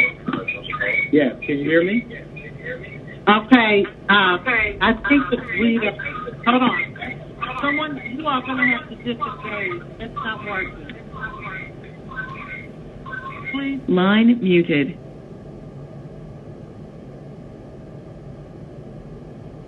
Call in by on your own line because we are getting feedback. Mr. Counsel, are you there? We will wait until Mr. Counsel can call in on his own. Mr. Williams, I won't be talking to you anymore because we're not in the committee of the whole. I was just trying to make sure he's on the line, so if we have to wait for him to call in. You in? This is the CFO Counsel. Can you hear me? We can hear you now. Oh, did you hear me? Did you hear Ms. I's question? Yes, I think what her question was, out of the total budget for, was it APD? Out of the total budget for APD, but in the non-personnel fund, how much money is there that for Q3 and Q4? Well, let me ask you two different questions. How much of the non-personnel funds are not encumbered by a contract or otherwise? And then if you would say that generally for the whole year budget and then for the Q3 and Q4 amounts. Okay. So, and I will reiterate, I've been trying to get this information all morning. Okay. So as far as the non-personnel part of the budget, of the $217 million, we have $35 million that is non-personnel related. And of that $35 million, you have literally $15 million for contracted services. Okay, and this contracted services includes costs for demolition, body cameras, maintenance, in various contracts such as Motorola, AH360, Enterprise, LexisNexis, and NEC Corporation. For supplies, there are $3.4 million. And how much of, Mr. Counsel, if I can interrupt, how much of that is currently under contract or encumbered of the $15 million? Of the $15 million, this is all contracts. No, how much of it is it currently under contract, or is it anticipated that it will be contracted for sometime in the fiscal year? Well, if I look at the prior year, because I don't have that level of detail here, but for the prior year, they spent nearly $13 million in contracted services. Okay, so I would assume that at least that amount that we know is probably still under contract for the coming year. Okay, and that's been consistent because the prior year was almost $11 million that was spent. The next line item is supply, which is $3.4 million. Okay, and this includes contracts for uniforms. The next item is for inter-fund, inter-department charges, okay, which is really for motor fuel and maintenance and repairs on all of the cruisers and APD vehicles. And the last item is $3 million, which is for payment on GMA leases for those same said vehicles and cruisers that are within the APD framework. I guess I'm really still not getting my question answered of what of all of that has been legally committed under a contract that the city has already entered into. So you can clearly consider that the financing for $3 million is under contract because that's a lease payment that we actually have in place. The 7.6 for our motor fuel and repair and maintenance is not under contract. Okay, and for our capital outlay, 5.6, that is under contract for uniforms. And for supplies, that probably varies a little bit, but we normally don't tie up many contracts in supplies. But given the volume and APD, there's a good chance that maybe half of these could be under contract. And the largest item, the $15 million, which is purchased goods and contracted services, all of that is assumed to be contractually binding. All right. Thank you, Mr. Counsel. And again, I'm sorry for the delay. I've been having all kinds of troubles here. All right. So I'm going to say, one, I'm going to reiterate my frustration that as finance chair of the city council, I was not able to get that information, even though I asked all morning for it, and the finance department is supposed to do a report to city council. So publicly noted, I do not feel like the finance department did its job in answering my question. I tried to get the law department for assistance, and I'm frustrated with both of those departments in the service that I've gotten on city council from our dual report. Putting that aside, Mr. Council, I'm sorry, I'm in the middle of my comment. Please continue. So, putting that aside, I'm just going to say it's very small amounts here, and to me, it is not enough of a holding our feet to the fire to do our hard work. I mean, they're very, very small amounts here. I mean, in some ways, it doesn't matter what your pot you're pulling it from, because my intent is not that we are going to, let half of our police officers go or let all of our police officers go, on January 1st. I'm looking to have a strong enough incentive to get us all to work together to do the hard work that we need to do. But I am not going to support an amendment that would take it down from approximately half of the overall departmental money being put aside to be our incentive to get our hard work done and go to a very, very minimal amount here. I will say the budget amendment that I had prepared does have what I'll call a trapdoor, that everything would revert back to the APD budget if we don't make any changes by December 31st. And that's intended to really hold council responsible to do work. And if we don't do the work and we don't decide there are any changes, or maybe we decide that all the changes are internal and there aren't any budget pieces of it, that, we have until December 31st or the funds are released. It's the way that the budget amendment would read. But I am not going to support just setting aside, 1-2% of the budget in order to encourage us to do our work. Are you done, Ms. Hyde? Yes. All right. So I just want to remind everyone where we are. We're on the HILLIS amendment number 2, amendment number 4 to this paper. Next speaker is Mr. Brown. Thank you so much, Madam President. And thank you to Councilmember Hillis for bringing forth these amendments or trying to work towards a solution. I think what's important is that this resolution withholding funds has nothing to do with council's trust of police. It's about council's trust of an administration that has failed to provide even basic info like budget numbers to the finance chair.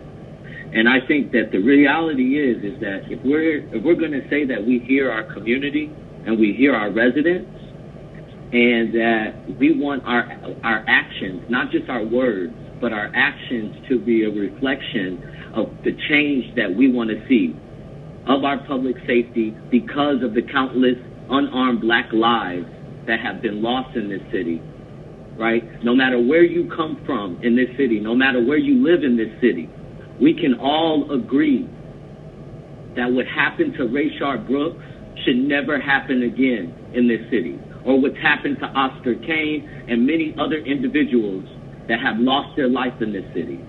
So by putting forth an amendment to take something like a withholding, we're not even saying that the police cannot get this money back. What we're saying is, show us that you mean what you say and put forth action to get it done.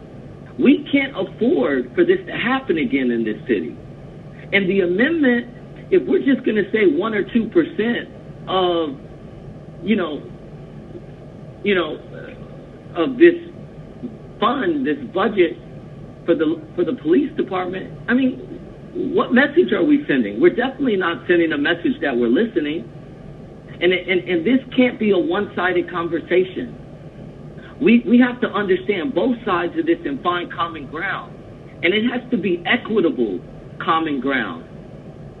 So I'm asking council members, hear the people right now. Hear the people that have voted you into office. Hear the people that probably don't even know your name and has never been a part of the civic process, but that is hurting right now. Hear them also. Madam Chair, I'm done. All right, the next speaker is Ms. Overstreet, before you go, Ms. Overstreet, are there any members that are not on the system that would like to be in the lineup to speak to the HILLIS amendment? Okay. Ms. Overstreet, go ahead. Yes, I actually have a couple questions about it because I thought that we were taking the money out of the conversation because regardless of what we know we're trying to do, I know that perception is everything. And to withhold money, transfer money from the police department at this time doesn't give the appearance that we're working with the police officers in the police department trying to make sure that we are solidifying our partnership in the community. And that really is the appearance that we need to be given. We need to let all of our constituents from north, south, east, and west know that we need to have a partnership with the police department. As we invoke these new procedures and all of our new policies, we need to make sure that they totally understand that we're working hand in hand with our police department to deliver those things to the community. And I know that it can be done without holding this money over their heads. So I'm asking Councilmember Hillis right now, does this particular set of money, is this what's tied into our body cameras for the police officers? Because I got to tell you, they were invaluable over these last 2 to 3 weeks. And we as a council agreed that that money was well spent. Not long ago, we had this conversation with I think it was a work session that we had about this in detail. I also want to make sure that we are very clear that what Councilmember Shepherd said, we need to hold work sessions at least monthly on, with the police officers and the community and the council. Like, that is something that we can get started on now. So I do not look at today as a way, this is a one-time event. I look at this as the beginning of our new way of partnering with the community, with our police department. Because I grew up in a time here in Atlanta where officer friendly was very real. I ran to the police officers if I felt that I was in danger or if I, when I saw them, I felt a sense of comfort. And that's where we need to be taking this. We need to make sure that the police knows that we are all working together. So, Councilmember Hillis, if you could answer that for me, because I want to understand this money portion a little better. Okay, Mr. Hillis, you can respond. And everyone else, please mute the phone, because I'm hearing some background. Thank you. Thank you, President Moore. So I understand the questions about the funds. The intent of this paper is to make it very clear that I put people before devices and contracts. I want to make it very clear that, if we're not taking this from non-personnel, then the only other place it can come from is personnel. So, A, we either are not going to give officers the promised raise, or B, we're going to furlough officers. So, CFO council tried to speak specifically to what is encumbered in non-personnel. I'm still a little unclear about the answer, but I just want to make it very clear with our legislation. And I know that we have to act further for this actually to be binding, but I want to make it very clear to everyone that we are not interested in not funding raises that were promised to officers that they've been awaiting for 2 years. And I want to make it very clear that we are not going to furlough officers. So that is the intent of this amendment. Ms. Overstreet, let answer your question. Yes, but now I need for him to read that portion again, because I just want to make sure that any amendments that come before me at this time, is amenable to us working with the police department. Mr. Hillis, could you read that portion again for Ms. Overstreet? Yes. The whereas clauses or just the resolve clause?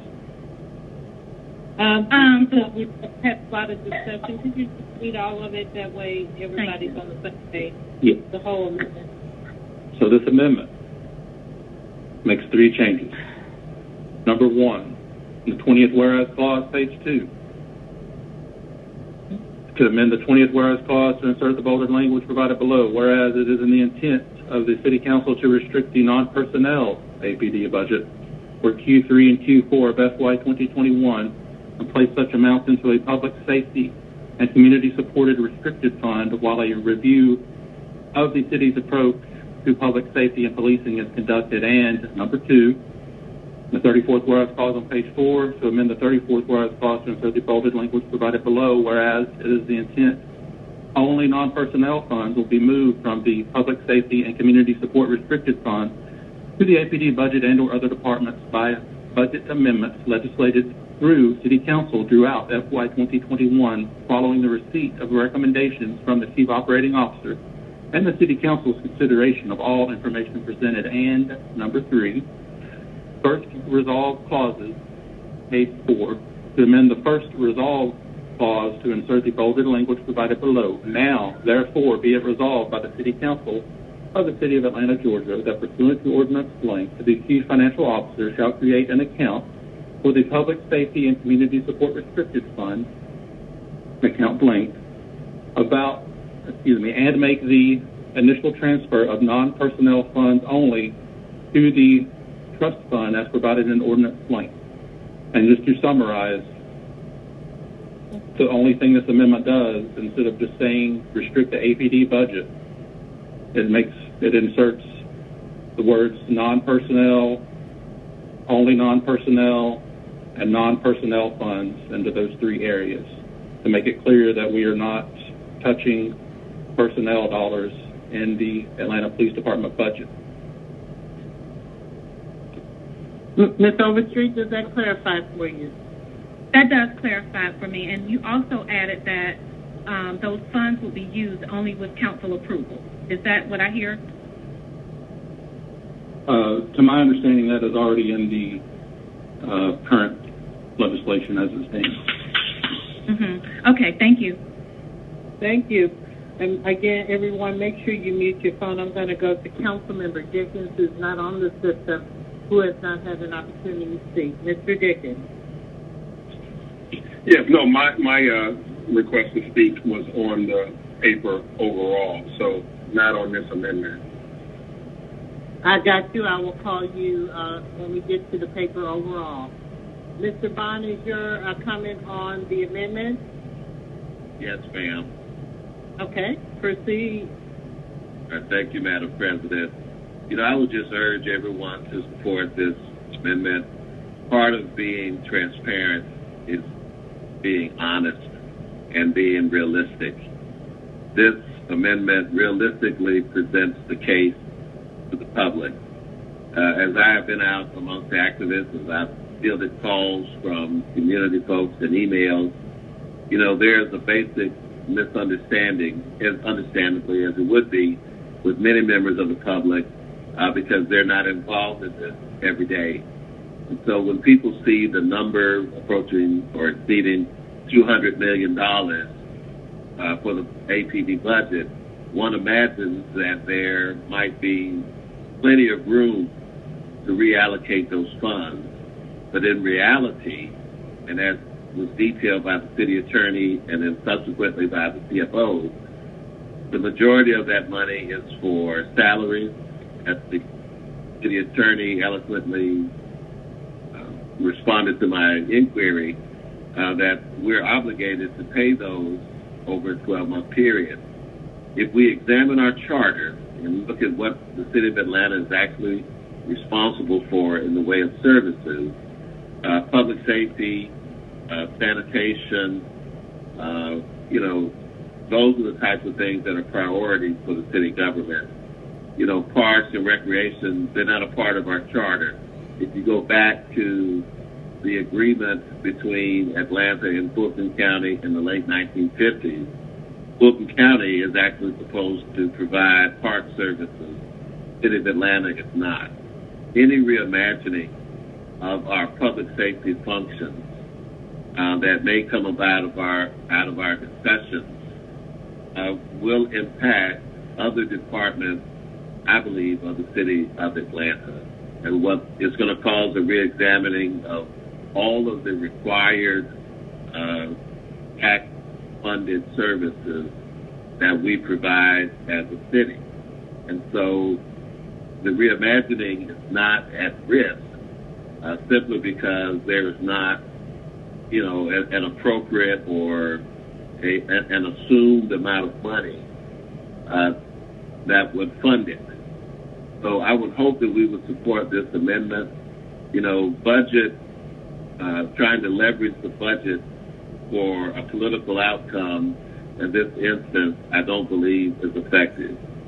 All of us have constituents, and as we have listened to the public comment that went until 5 o'clock in the morning, there is no doubt that the emphasis to listen and adhere to the desires of the public for positive change, that is leveraged enough, I believe, that would hold the administration, the city council, and all responsible parties feet to the fire to come up with a new approach to public safety in our city. So I hope that we would support this resolution and, this amendment to the resolution, and then vote on the resolution as a whole. And then I would encourage everybody to support it. And thank Mr. Hillis for being forthright in bringing that amendment. Thank you. Thank you. The next is Ms. Smith.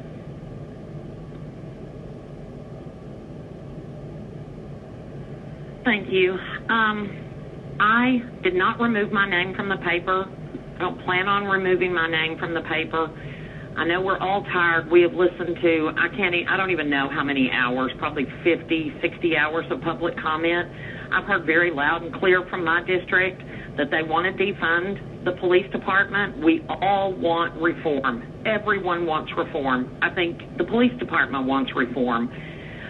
Nobody wakes up or I hope nobody wakes up and goes out and does any of these nefarious things deliberately when they leave for work. I think that everyone realizes we need more education, we need de-escalation training, we need all these things. But I'm going to go ahead and speak in favor of this amendment, the Hillis Amendment, because it may be getting us to the middle here. Because if we defund the police so much that we can't even pay salaries, then we're not going to have a balanced budget. And if this takes out the personnel part and still allows us to have a balanced budget, this may actually be the amendment that we can attach to this paper, which still accomplishes defunding the police, allowing us to have money where that we can go and work on this after today, because we've got to pass our budget. That's one of the things that we need to keep in mind. We are here today to pass a budget. But if this allows us some money so that we can spend it on new, innovative ideas, then I think that this may be the compromise that we can work on today. Thank you, Ms. Smith. The next speaker is Mr. Brown. Thank you, Madam President. And again, Councilmember Hillis, thank you for bringing forth this amendment.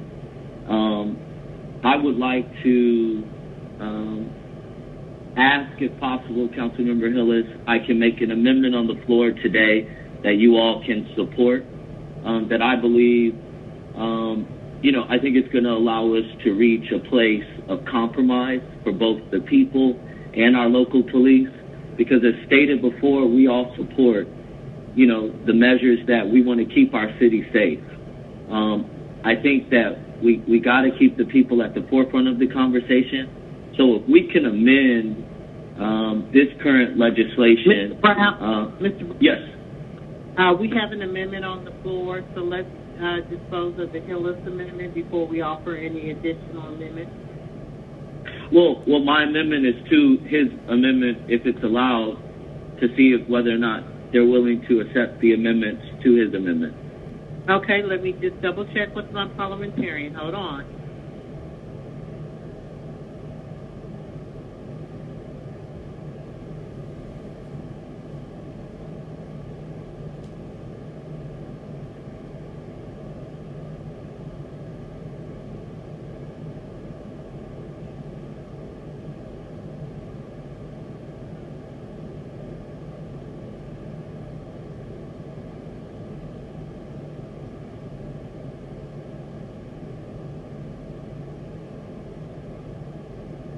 Okay, Mr. Brown. Parliamentary, we are able to do it. Our practice hasn't necessarily matched up to that. So what we could do is allow us to vote on the HILLIS amendment. I will let you go ahead and check what your amendment is. If his passes, then it's his amendment. So if you could just inform people what you would like to add to his amendment, we can add that later.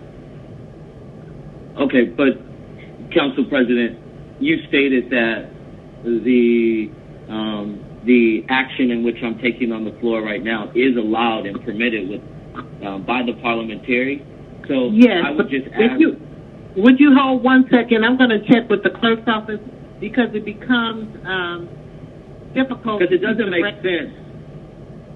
Okay, it doesn't make sense for us to vote on his legislation if it could potentially change and they're in agreement with it. Hold on 1 second.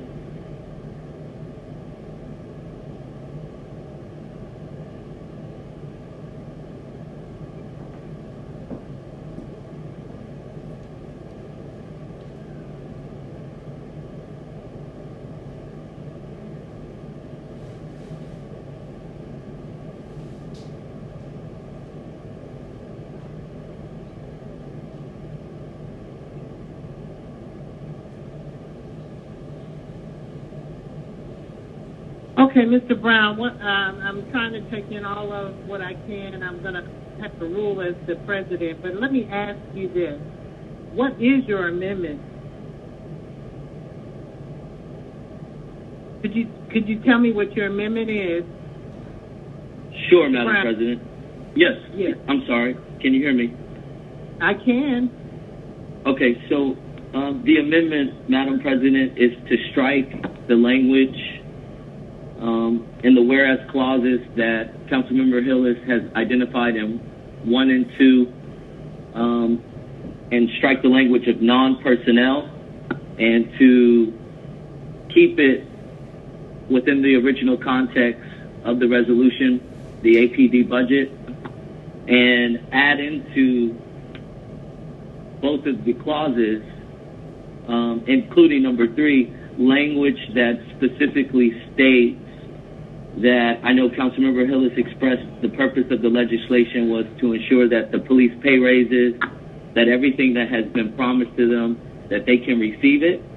And the language would just say that within this 6-month period in which we will be holding the original funds, that the police pay raises will continue, that they will get everything that has been promised to them within that 6-month period while we work through reimagining public safety. That way, we're not limited by the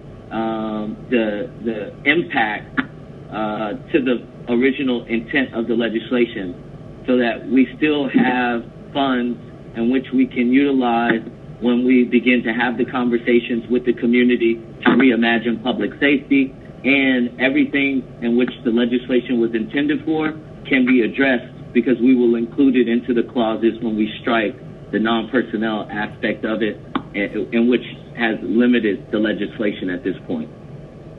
Okay, as the president, I'm going to rule that we're going to vote, because that appears to fundamentally change the original amendment.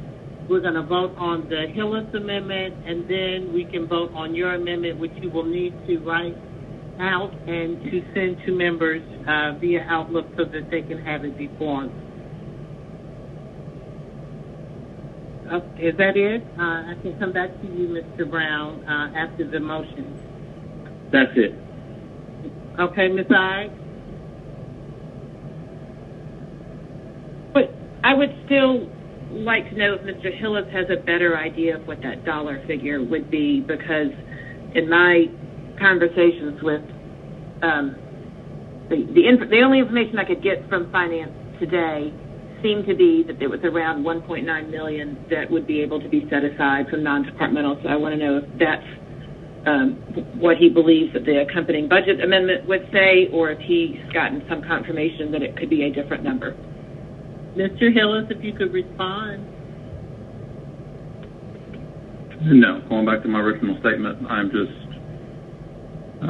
showing our intention, or my intention at this time, once this passes, that we're not going to be touching personnel, which would either A, require not giving raises, or 2, furloughing police officers. Ms. Bai? Okay, well, I can't vote for an amendment where I'm not going to know around what the dollar figure would be. So I'm not supportive, but I don't have anything else to say right now. Thank you. Mr. Masakai? Yes, thank you, President Moore. I had the same question that Councilmember Ide have, and that is, what is the amount? Because certainly we had non-personnel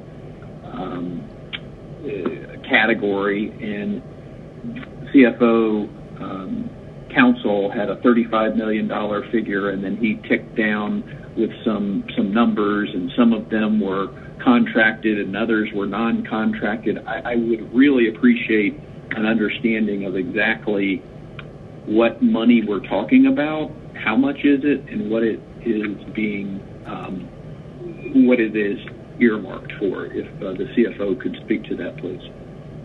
Mr. Counsel, can you respond? I can. Can you hear me?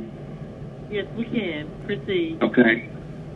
All right. So let me repeat what I said. Of the $35 million, $15 million is for purchase and contract services. It would seem to be consistent with what we've been spending in the past as far as contracted services.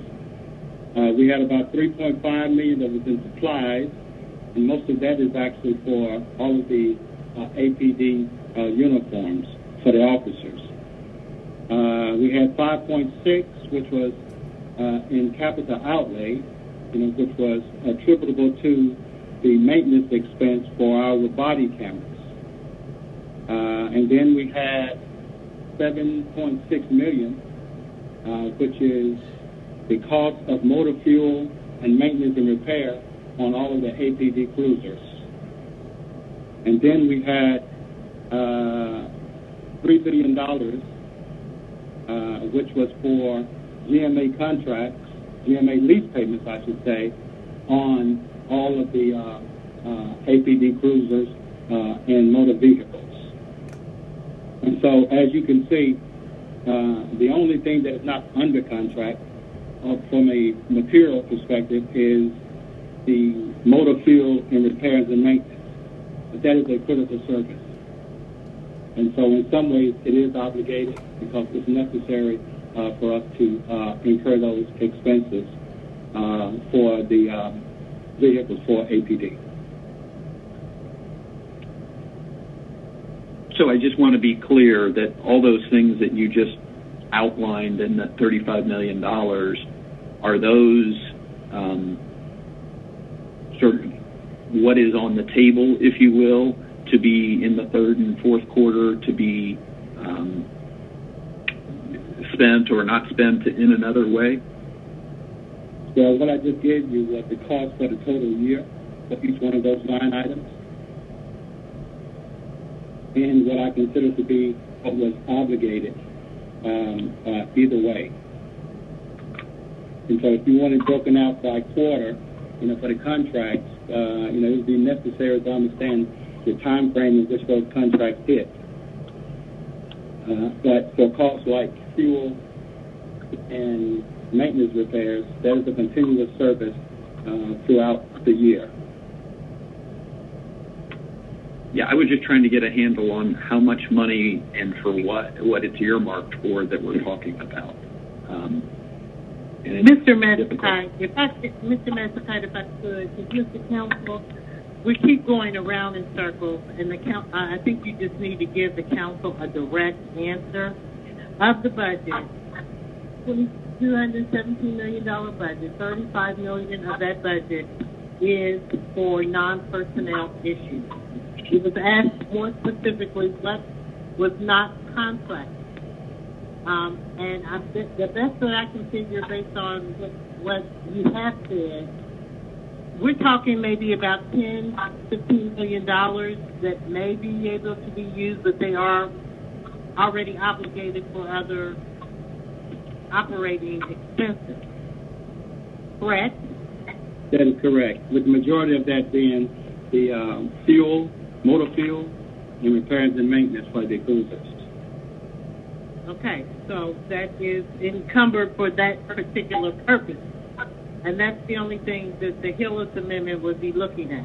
Am I correct? Yes, this is the only item that is not tied up under contract. Okay, Mr. Massacre, you have the floor. I'm sorry to jump in, but I think we're going around and you're trying to get an answer and we're not getting it directly. Mr. Massacre, you have the floor. Yeah, thank you. That's it, President Moore. Okay, so now we're back to Mr. Brown. I just wanted to say again, Councilmember Hillis, I know as President Moore has stated, we'll get to my amendment after yours, but I think that, you know, the amendment that I'm putting forth would still be able to address the concerns you have, because it will protect those pay raises and it will protect the other issues that you had concerned with when it comes to public safety and our local police officers, while not strictening the funding source to allow us to truly think through an equitable reimagining of public safety within the city of Atlanta.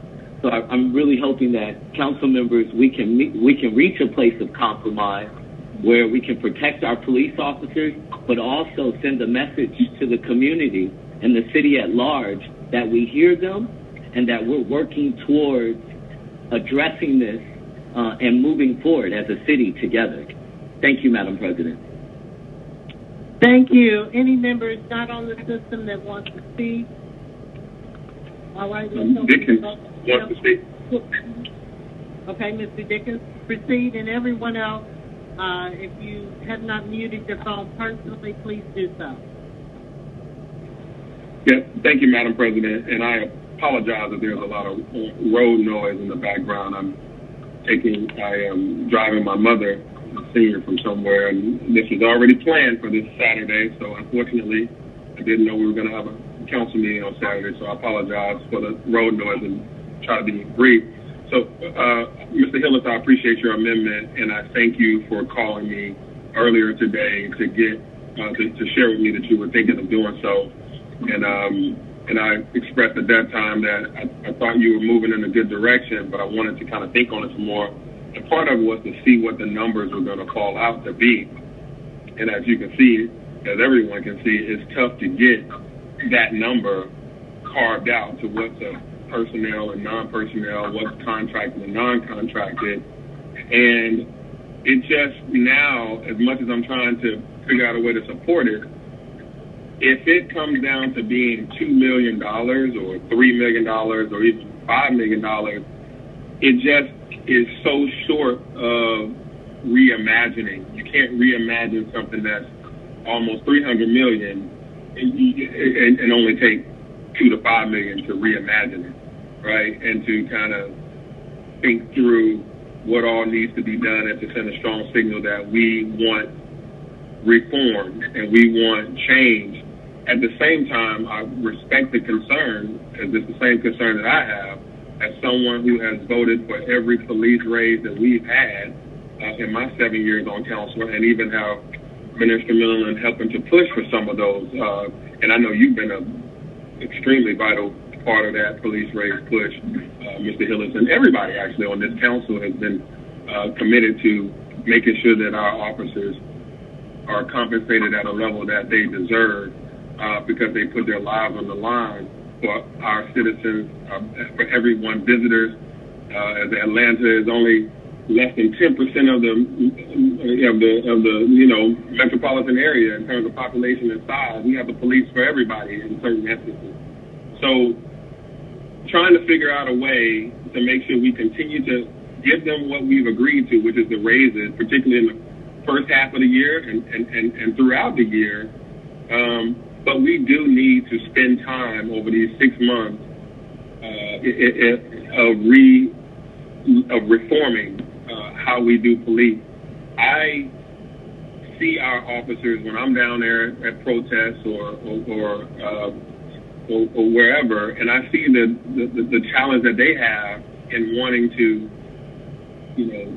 be about their job, but also maintain their respect for the citizens that are letting them know that they want major change. We put officers in positions where officers don't have to respond. So to the officers, I say, I hope no one looks at these votes and these conversations as for police or not for police. That would be doing a whole lot of disjustice to the complexity of the decisions that we're making, just as we do a disjustice to the complexity of the decisions that you guys make every minute of your life on the line. The nuance matters, though. And so to reform and to reimagine takes personnel and non-personnel to be on the table. And that's a hard thing to say as someone who, as Councilmember Overstreet mentioned, I was in Officer Friendly. Officer Friendly was talking to me and a classroom full of people in my elementary school, and one of them is an APD officer. I saw him go from loving on Officer Friendly to putting on the uniform now. And I see his face. And one of my colleagues from Georgia Tech is on the force. And I hope that they understand conversations are about how to keep them out of harm's way and how to keep them out of some of the situations that they don't need to be in, because we are sometimes putting officers in places where we can put social workers and other individuals. So this conversation is not a for or against anybody or any profession. This is a conversation about appropriation of funds that allow us to appropriate the actions of individuals on behalf of the citizens of Atlanta. And so I wish this number was real, and I wish this number was higher. Then therefore I can support the Hillis Amendment, and then we can go on and support the original resolution, and we can move forward with the work that we have to do. But the lack of a real number, a number that is something significant enough to do something with, it is not a reimagination. It's really just it's a rounding error or a tip. It's not a significant number. So if someone can produce a significant number, I'd be willing to do a significant thing like vote yes for this. And I appreciate you moving in this direction, Mr. Hillis. I really do. And those who are waiting to vote for this, I'm supportive of how you're seeing this. But at the same time, I do want to let you know that we've done a lot of things in this city, and it takes more than a couple $1 million to do the type of things that we're trying to do, especially when each of us look at our household budgets and we look at our security expenses, we look at our insurance expenses, and every year we look at them and we reanalyze them. No one is above assessment, so we have to assess, divest, reinvest, and throughout this budget. So I'll stop there because I'm going beyond what the original amendment is, what the Hillis Amendment is. But if we can get some bigger numbers, tighter numbers, more useful numbers that we can actually do something with, then I think that I would be in favor of it. But at this low number like this, it's really a rounding error, and it would basically put us in a 6-month conversation about lunch money. So I don't want that to be the case. That concludes my comments, Madam President, or Madam Hyde, or whoever's running this part. Well, I think I am, Council President Moore. So the next speaker is Mr. Bond. Thank you, Madam President, and I'll be brief. I just want to again implore my colleagues to support the amendment. I believe the CFO has done an excellent job in illustrating what is available outside of personnel. The city attorney did an excellent job in describing that we have to fund these salaries for 12 months. There is an old African proverb that says, when elephants fight, it's the grass that suffers. We are fighting really and this resolution over the strategy of using the budget as leverage to impact change. And what I'm stating to you is that I believe that that is not a good or effective strategy in this instance because of the facts that have been illustrated by our CFO and, of course, our city attorney. You know, we'd like to think that our debates are with each other and the administration about the impact of what we do, and that people should try to look at our intention rather than our actual vote and position. But that is an impossible prospect. If we were to pass a piece of legislation that would hold or imply the hold of salaries for our public safety or any portion of our employees, that would be a volatile proposition, and it would send a highly, highly negative message to those employees. You know, we have spent the last 25 years trying to bring our police department up to the level of about 2,000 officers.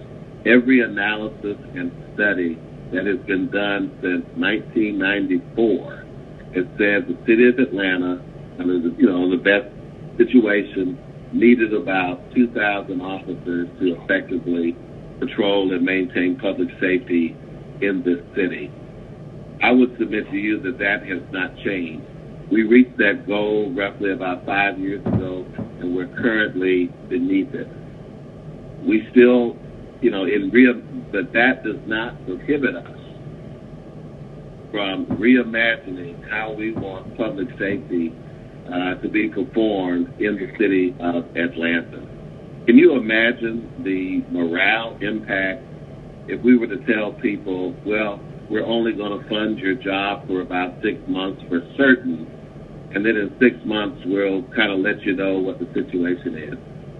That is inherently unfair to the people who we ask to work for the city of Atlanta. These folks have mortgages, they have bills, they have obligations that would probably go beyond that 6 months.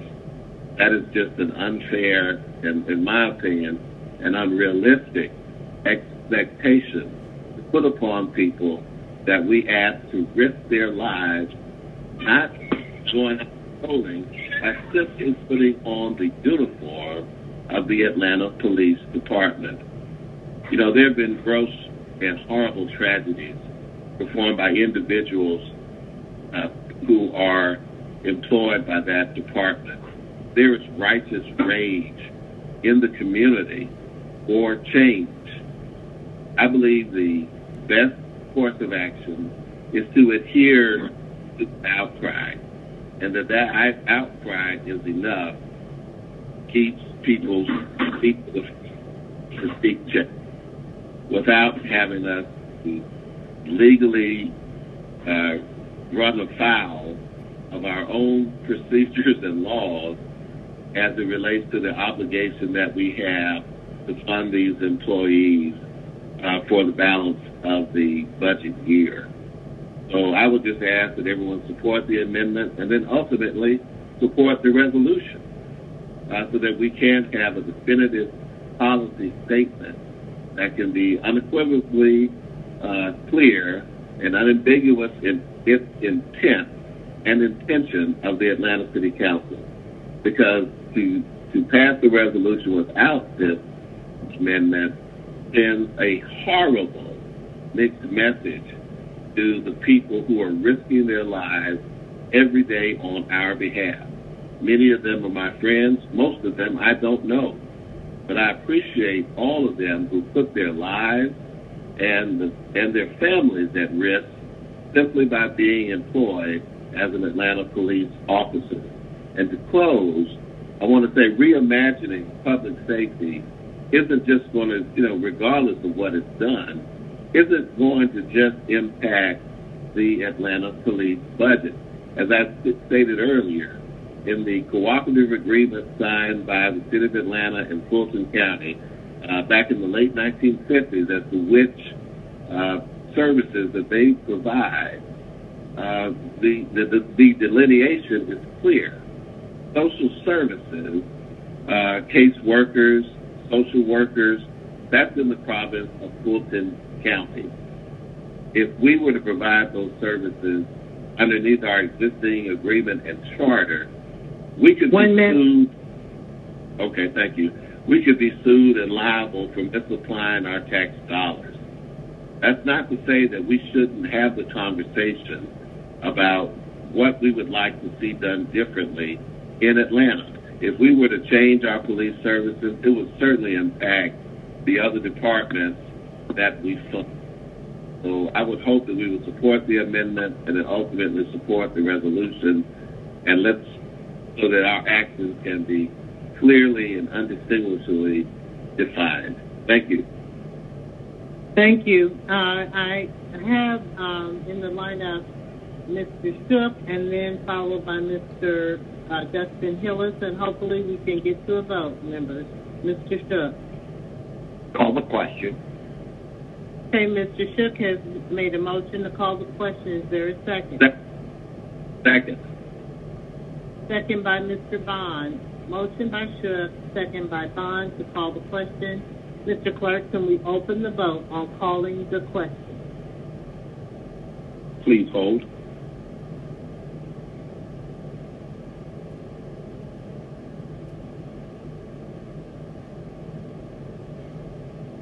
The vote is now open.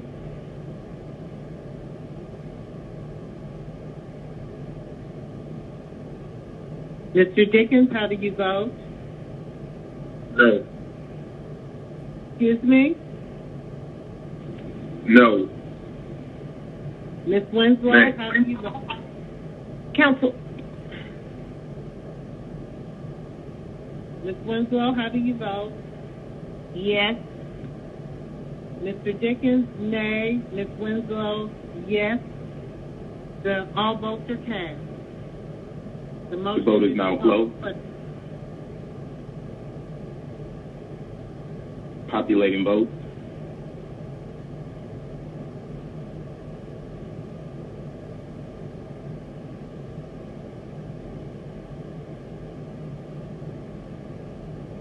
$11 yeas, 4 nays. 11 yeas, 4 nays. The question has been called. Let's open the vote on HILLIS Amendment Number 2, Amendment 4, HILLIS 2. Please hold.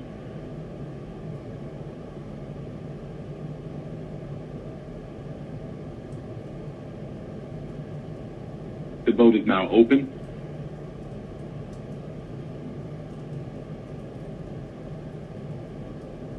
Ms. Winslow, how do you vote? Yes. Yes. Mr. Dickens, how do you vote? Nay. Mr. Dickens, nay. Ms. Winslow, yay. All votes are cast.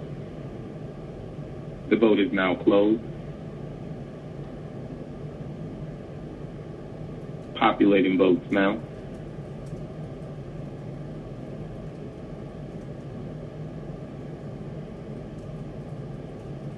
Seven yeas, 8 nays. 7 yeas, 8 nays. The amendment fails. Any further amendments on the main motion? Mr. Brown. Thank you, Madam President. I just want to inform my colleagues, Councilmember Hillis, thank you so much for bringing forth your amendment. I didn't vote no because I didn't believe in it. I just voted no because I wanted us to consider another option that could allow us to reach a place of compromise. This amendment will amend Hillis's Amendment 2 as follows. The 20th whereas clause, page 2, to amend the 20th whereas clause to insert the bolded language provided below. Hold on one second, Mr. Brown. Mr. Brown, I believe that if you're going to, Mr. Hillis's motion failed.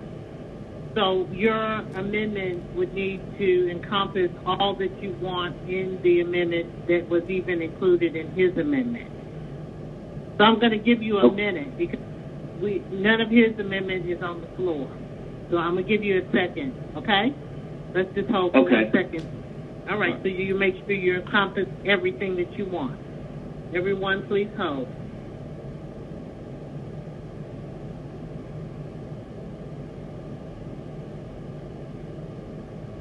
So, Madam President, just so I'm clear, I understand that Councilmember Hillis's amendment has failed, but I want to find out the amendments that I would like to make is, so going back to the original resolution that was put forth by Councilmember Ide, the only thing that I would like to add into it is the language, and this amendment has gone out to all the council members. Let me just be clear so that we're making sure that we're on track. You're amending the I paper. We're not dealing with Hillis anymore because that amendment didn't pass. So all your amendments are just directly to the I paper. Is that correct? Yes, ma'am. That is correct. Okay, then proceed and read your amendment to the I paper. Okay. One moment, Madam President, I apologize.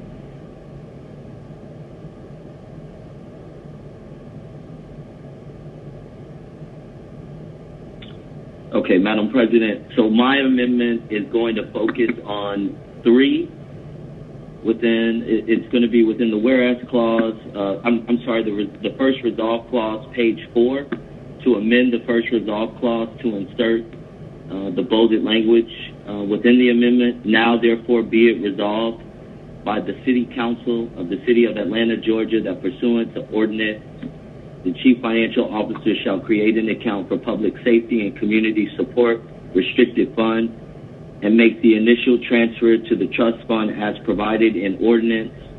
Police pay raises and all that has been assured for the 6-month period outlined in this resolution will remain until the council can reimagine policing in Atlanta. And I motion to approve this amendment, Madam President. Is there a second? Is there a second to the Brown amendment? Second, Westmoreland. Excuse me, did I hear a second? It failed for lack of a second. No, Westmoreland is trying a second. Hold on 1 second. I cannot hear if everyone is talking. Is there a second? Westmoreland. Okay, so it's motion by Brown, second by Westmoreland. Now it's open for discussion. Is there anyone who is not on the system that would like to speak? Anyone on the system that would like to speak? Okay, this is a new motion, and we now have Mr. Bond. Proceed. Thank you, Madam President. Thank you, Councilmember Brown, for offering the amendment. You know, I'll just go back to the statement of fact that the city attorney outlined, that when we pass a budget and it considers salaries, we have to fund those salaries for 6 months. And so we have also provided a majority of the police department with the raises that we committed to in 2018. And so to take a portion of that department and say that their portion of the raise is only good pending a debate of 6 months I think is unfair. So, I would ask the mover, Mr. Brown, if he would remove that 6-month portion of the raise, because we will be creating a schism within the department, as certain members have gotten their raise and other persons have not. And so we're creating the same type of compression issue that we addressed in 2018 all over again, potentially. So I would ask that portion of the amendment be removed. If not, I will not be able to support the amendment. Thank you. Thank you. The next speaker is Ms. Ives. Thank you, Council President. And so I'd like to say two things. I'm fine with removing the 6-month window in there. And I also just want to clarify, I felt like I said this before, I have worked with the law department to ensure that the amendment that I have that would go along with this is we are totally able to pay everybody and pay everybody at the increased raised salary level for, during the pendency. And probably, and we may not make any changes. And so when the trapdoor falls out, all the money's there. But we have worked on that of how to ensure that this is a balanced budget, and waiving that divided into 12 equal payment language in the code, which is really more of an administrative matter to ensure that everybody will get paid what they are entitled to get paid, from July 1 forward. So I don't have any objection to moving the 6-month language if that's going to cause anxiety with people. I don't think it's necessary. There's nothing in here that is intended to suggest that those raises won't be paid, and I've worked with the law department on the budget amendment piece, which you all don't have before you yet, that would address any legal technicalities on that. But if removing the 6-month phrase needs to, get everybody on the same page, I'm fine with that. Okay, next speaker, Ms. Overstreet.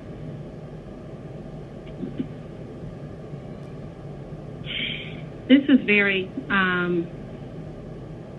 this is a hard situation for us all. I get that. I really do. I am extremely uncomfortable holding money over the heads of our police department. The 6-month verbiage is a portion of what the problem is with the paper in its current form. At some point, I think that if we all agree that what we are trying to do is work on our policies and our procedures for our police department and bridging a gap, a huge gap, between the community and the police department and council, why do we need a trapdoor? So now I'm at the point where I just feel that we need to take all of the money matters out of this paper,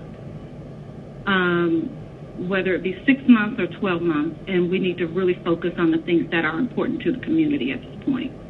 And policing is important, but so are relationships and community initiatives. That's all a part of public safety. That's all I have. Thank you. Mr. Hillis is next, and then we'll go to Mr. Brown. Thank you, President Moore. That was actually, I think you finally got a text message I was trying to send during the previous debate. Oh, okay. Okay, Mr. Brown? Yes, Madam President. Yes, go ahead. I just want to speak. Council members, you should all have a revised amendment where, Madam President, we will revise the language in the first resolve clause, and I'll reread it just for clarity purposes, Now, therefore, be it resolved by the City Council of the City of Atlanta, Georgia, that pursuant to ordinance, the Chief Financial Officer shall create an account for the Public Safety and Community Support Restricted Fund and make the initial transfer to the trust fund as provided in ordinance.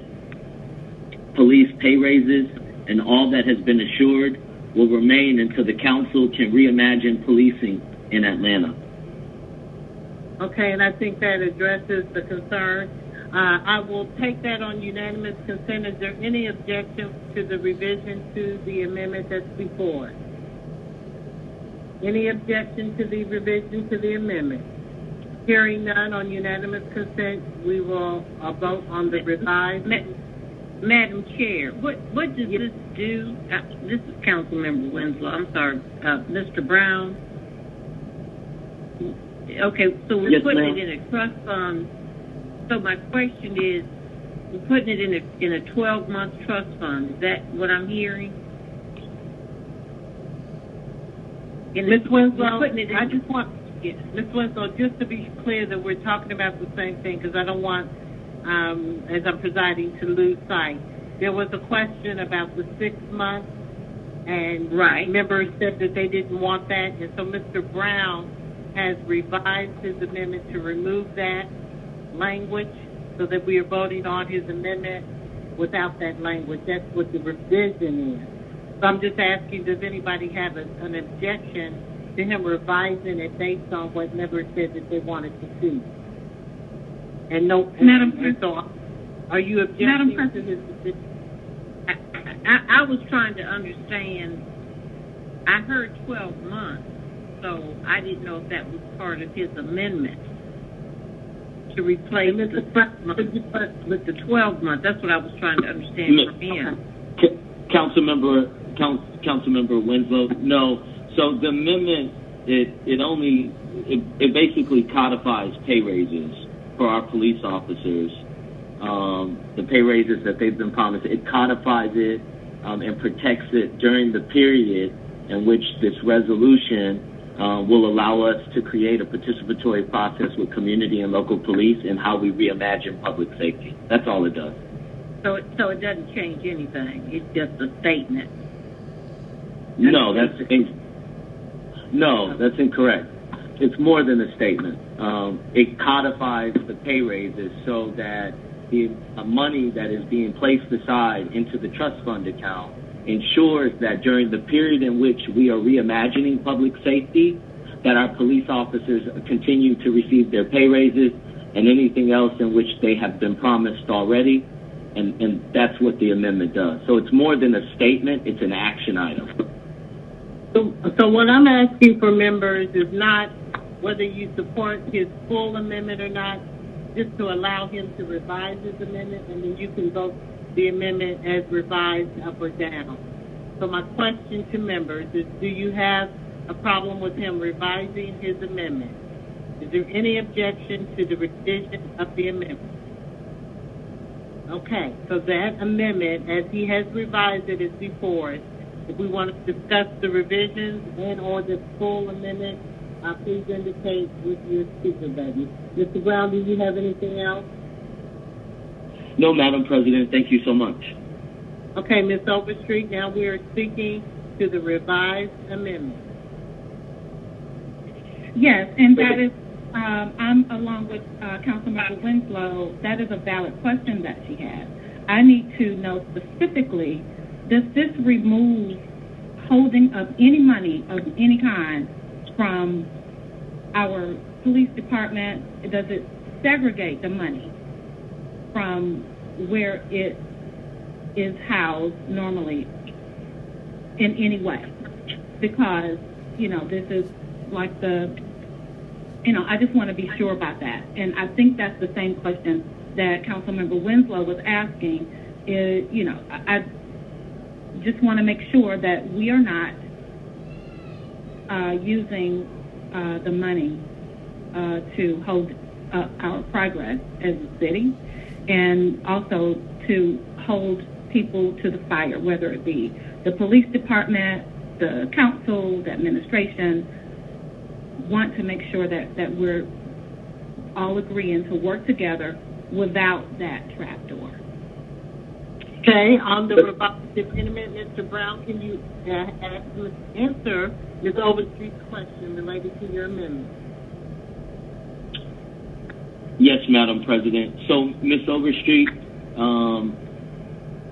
this amendment has nothing to do necessarily with the amendment that was put forth by Councilmember Hillis and which has failed.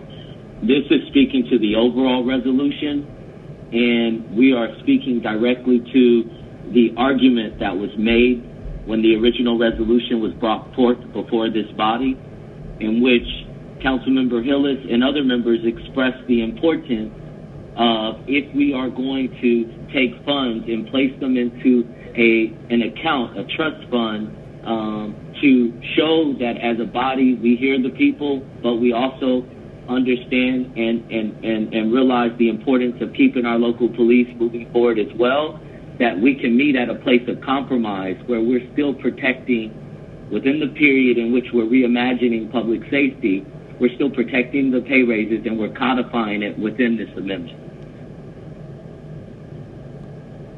President Moore, can you hear me?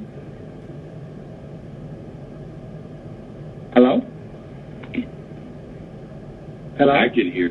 Yes, I can hear you. I can hear you. I was on mute. I'm sorry. Okay.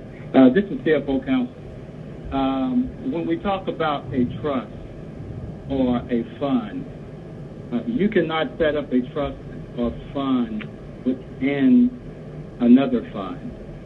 And what we're talking about doing with a trust, as well as a restricted fund, would violate some of the accounting constraints. If we set up the trust fund, that trust fund would be basically outside the parameters of the general fund.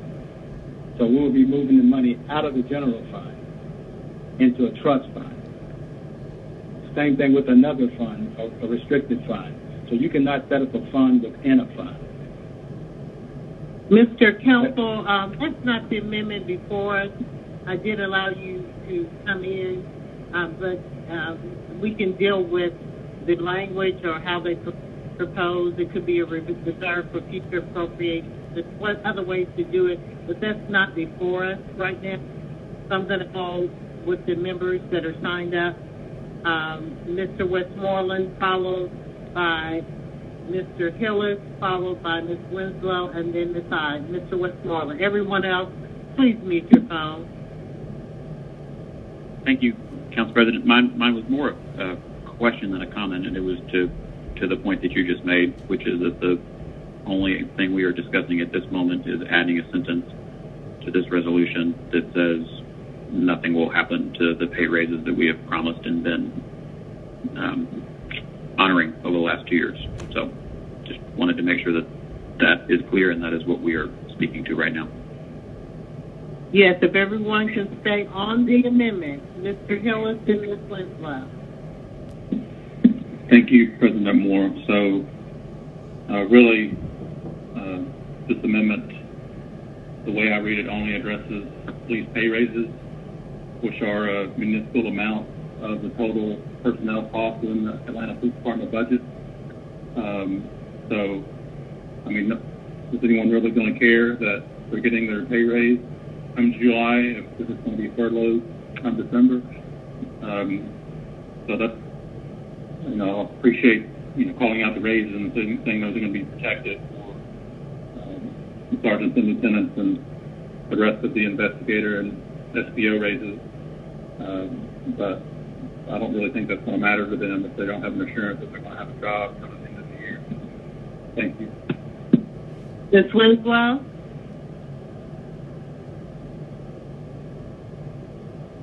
Yes.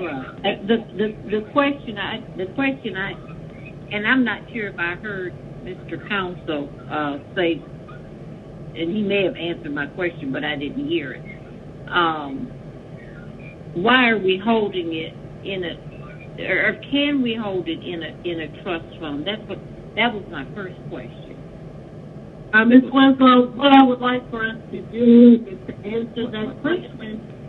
Excuse me, Ms. Winslow, after this amendment did not speak to a trust fund. But I can call on you immediately following this amendment, and we can deal with that before we vote for the entire thing. But isn't it talking about putting the money aside? Mr. Brown's motion did not mention anything about a trust fund, and that is a valid issue, and I would love for us to discuss it, but we need to stay on the amendment, and then we can discuss the trust fund language immediately following. So I will call on you. I'll call on you immediately following. Okay. Okay. Thank you. Thank you so much, Ms. Hyde. You're next. I will wait. Mine was a response to Mr. Counsel and the legal advice that I've gotten on the issue that he's now trying to raise to muddy the water, but I will wait until we speak to it. Okay, so we will, when we come back, we will have Winslow and I immediately, Mr. Bond, on the amendment. Yeah, I'd just like some clarity based on what Mr. Hillis said. So is this protection only for a 6-month period for their increased compensation? Because if that's the case, that still keeps my concern alive that certain members of the force have gotten compensation and then they've been treated in a particular way, almost, I guess, better than 2/3 of the department have been treated in a particular way. And so then we're taking like positioned employees in the same department and treating them in a different way. You know, because if they're only going to get their compensation for 6 months, but I think it's been removed. Can we let the author respond to that portion of the amendment, whether it does as you are concerned? Mr. Brown, could you please respond? Yes. Thank you, Madam President, and to Councilmember Bond. The amendment that is before you, it strikes the language around the 6-month period, and we addressed that issue that was raised before. It states specifically that police pay raises and all that has been insured will remain until council can reimagine policing in Atlanta. So what is Go ahead, Mr. Bond. I'm sorry. Oh, is it my turn? Yes, sir. Okay. Well, I mean, but how long is that period? You know, that we're taking to allow a portion of the raise to take place, because we didn't have a condition like that on the other raises that have already been approved. Yes, Councilmember Bond, I completely understand, and the reason why this amendment was presented was because Councilmember Hillis originally stated in which he put forth an amendment to the original resolution by Councilmember I that stated that his purpose of that resolution was to ensure police pay raises and all that they have been assured will remain while we go through the work of reimagining policing in Atlanta. So this takes out the original language of the 6 months and just states that we will make sure that the police pay raises and all that will continue to be assured through this process. Well, I mean, but is the time frame that those raises will be assured, it seems like it ties it to the time frame of the reimagining efforts. And so when we did the other raises for other persons in the police department, there was no such condition. And so that's what I'm trying to get clarity on. So Councilmember Bond, this amendment is not focused on the entirety of the resolution that has already been presented. This amendment is specifically speaking to the fact that there will be a protection of police pay raises and anything else that they were assured as we go through the process of reimagining public safety. Now, if your concerns are around, specifically the entirety of the paper or the resolution that was originally brought forth by Councilmember Hyde, we can discuss that after. This is just specifically codifying police pay raises and all that they have been assured as we go through this process. Well, I mean, but that's really the crux of my concern. So it's like if they're not protected under the same conditions that the other raises were, because there was no condition attached to those raises, there's a section of employees increased compensation that is subject to the debate that we will be having about reimagining. You understand what I'm saying? No, absolutely. And I want that legislation, Mr. Bond, I think this legislation puts the promise to honor the police raises in the resolve clauses. So it states that no matter how much is pulled from the police budget and reallocated to a trust fund from the general fund, as Mr. Counsel has stated, that no matter how much of those funds are reallocated to that fund, we will protect and keep our promises to the police pay raises and everything that they were assured. So it doesn't matter about the time period. What matters right now is that we are making we are holding our end of the bargain of what we've agreed to already for our police officers in the city. And that's specifically what this amendment speaks to. All right. Yeah, all right. I'll take your word on that. Thank you. Thank you, Councilmember Bond. Okay, so we're still on the amendment number 5, round 2. I'll ask people to please keep their comments to this amendment. Issues related to where the money and what account is a separate discussion that we can have after we finish this on the amendment. Ms. Overton. Well, I am having a really hard time understanding how you can actually separate the two, because you can't vote on an amendment if you don't know the full scope of what the repercussions are of the actual amendment. Because it's about... I just wanted to be clear, because that portion of the paper that speaks to it going into a trust fund is not a part of this amendment.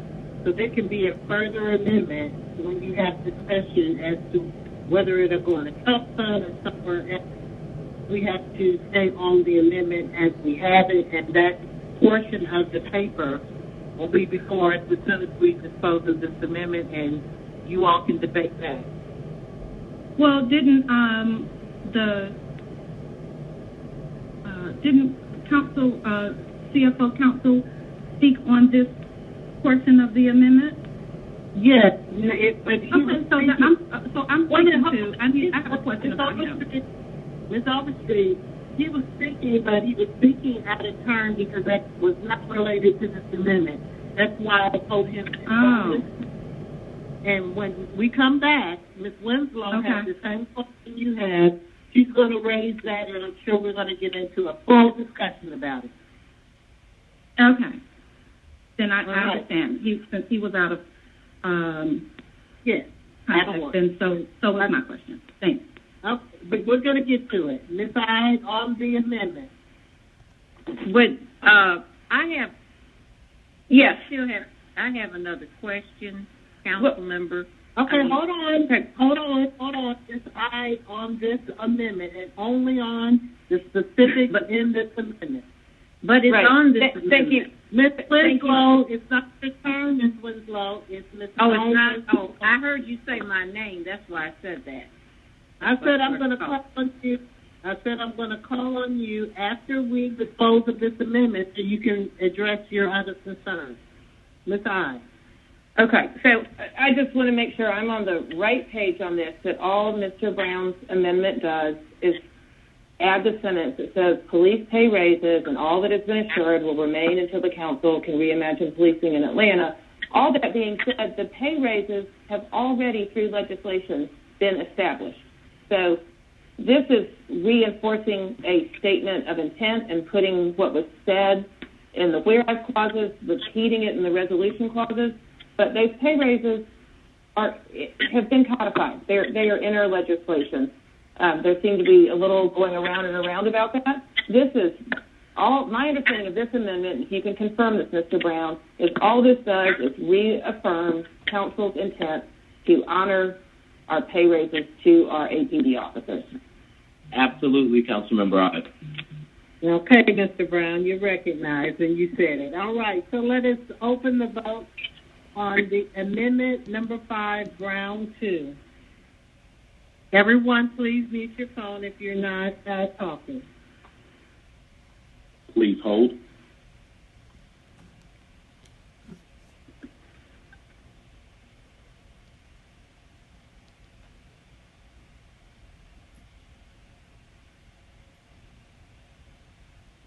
The vote is now open.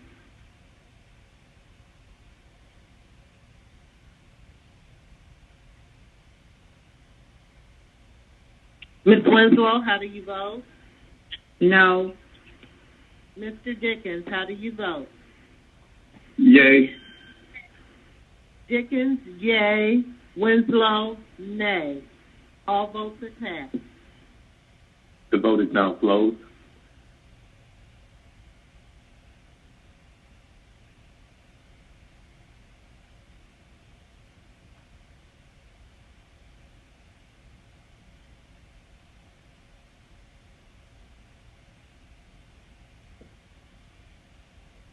Nine yeas, 6 nays.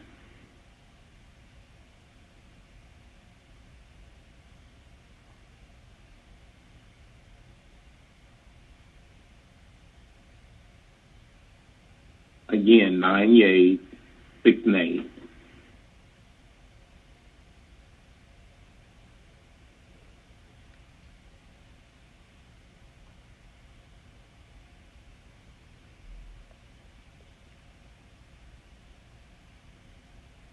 Maybe we've lost the president.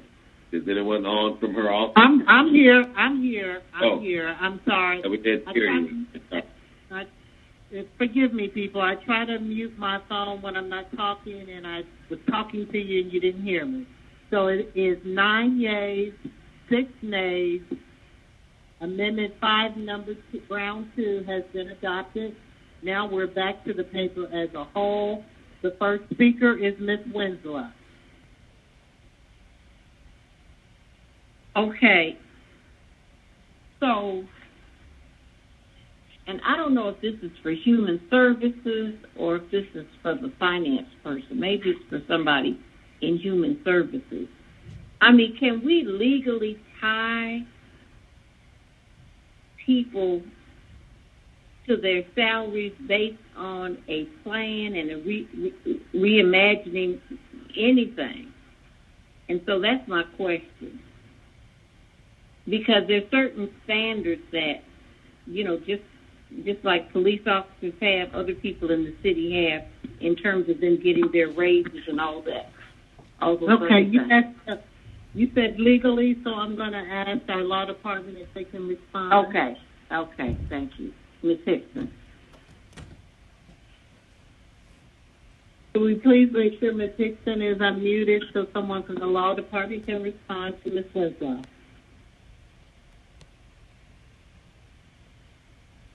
Hello?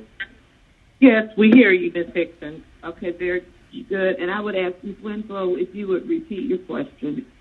Yeah, my question is, you know, people in the city of Atlanta get raises based on certain performances.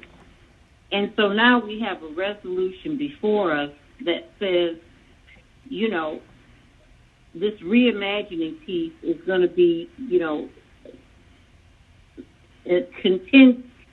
salaries are going to be contingent on what the administration does on reimagining.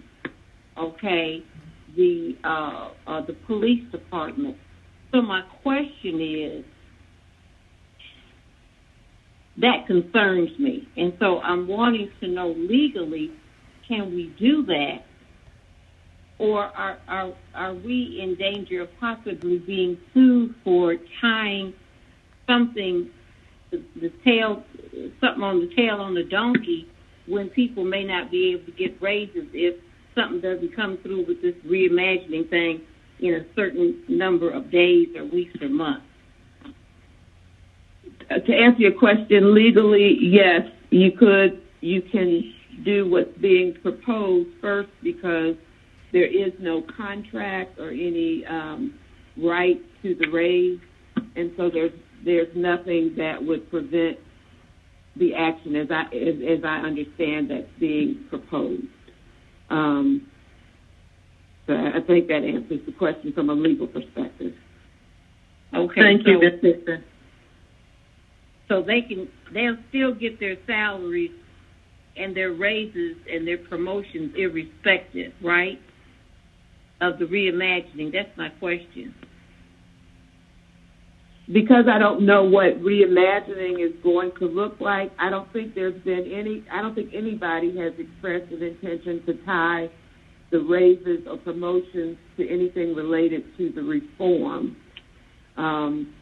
But just to be clear, there is no legal contractual right to the raise. It's something that you all as the council vote on and expect that it will be executed, but there is no basis for a cause of action for somebody to sue us to say because of the reimagining and, for some reason the raise is affected, that there would be a cause of action against the city. So essentially, I don't know that there has been any discussion about tying the raises to anything that's being proposed in the current resolution.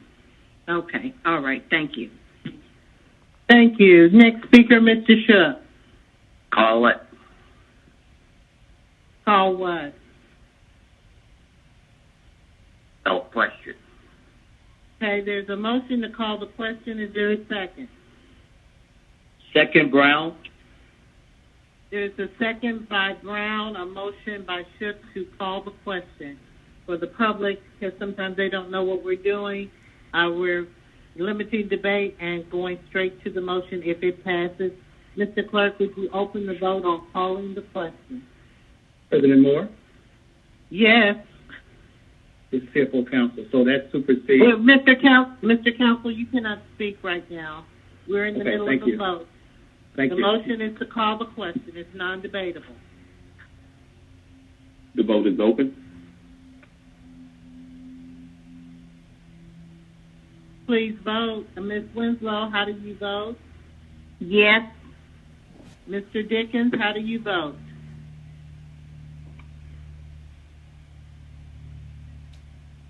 Mr. Dickens? Yay. I'm in favor. This is for calling the question, correct? I fell off for a second. Yes, this is the motion to call the question. Dickens, yay. Yay. Winslow, yay. All votes are cast. The vote is now closed. Populating votes.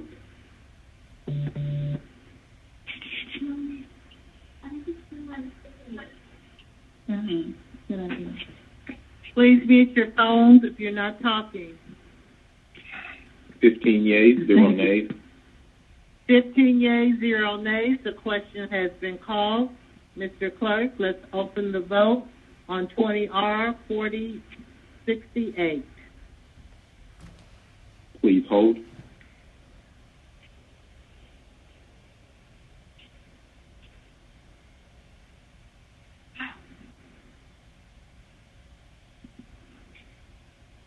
Someone has their phone unmuted. I hear background noise.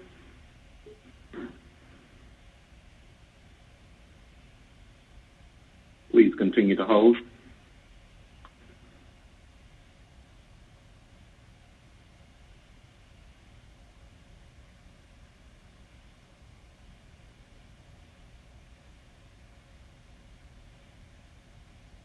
The vote is now open.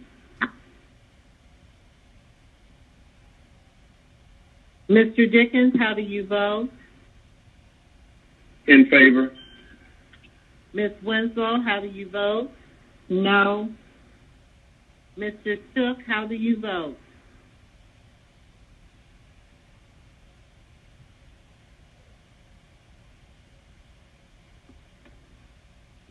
Mr. Shook.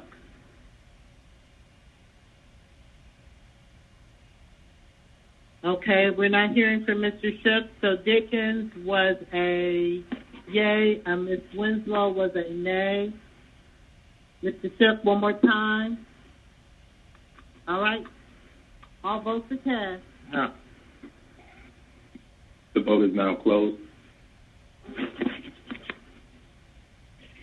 Populating votes.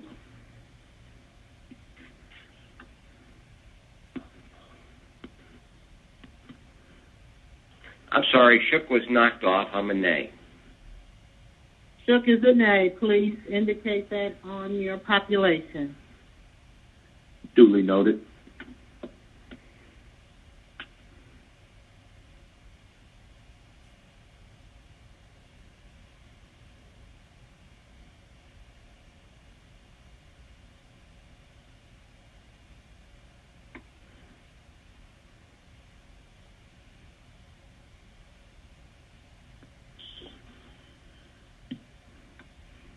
Still populating.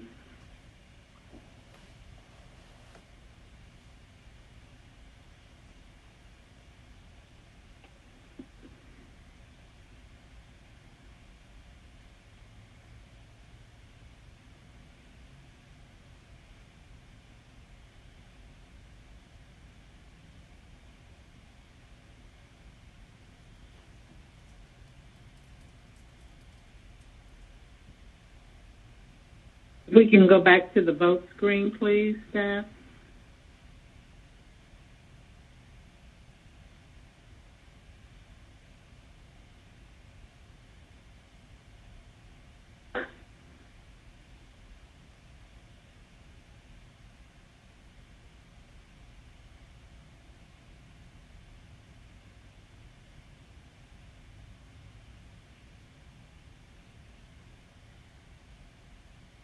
For the public, we are trying to get the vote screen up before I call the vote, so just please hold.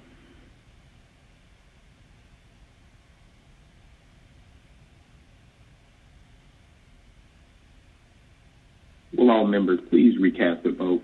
Apologies.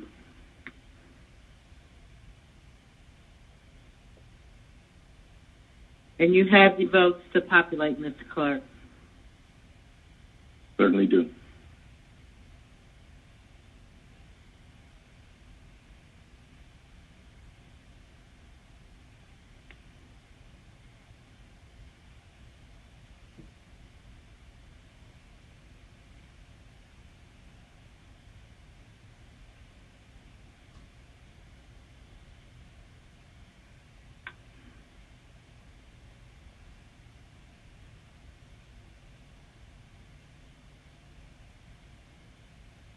Vote is now closed.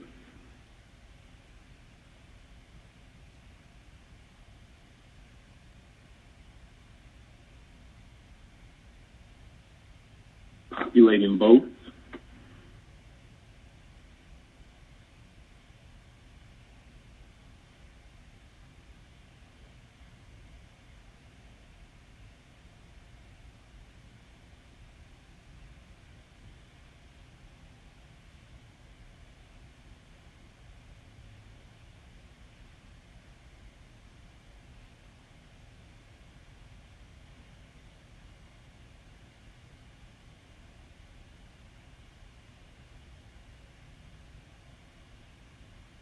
The vote is now, apologies.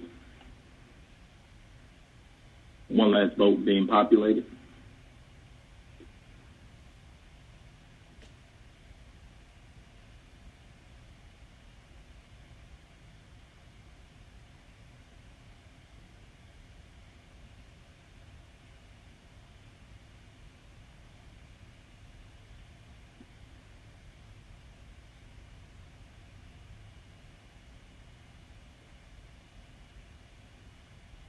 The vote is now closed. 9 yeas, 6 nays. Thank you for your patience. 9 yeas, 6 nays, 20 are 40, 68 is adopted. Next item, Madam Chair. All right, we are going to move on to our budget paper and amendments there too. So that would be 20-1260, and I'm going to do council amendments first so I guess I need to make a motion. Do I need to make a motion to adopt first and then bring forth the amendments, or can I? Let's make a motion to adopt, and then we will go through the amendments as you guide us. Yes. Okay. So I will first make a motion to adopt.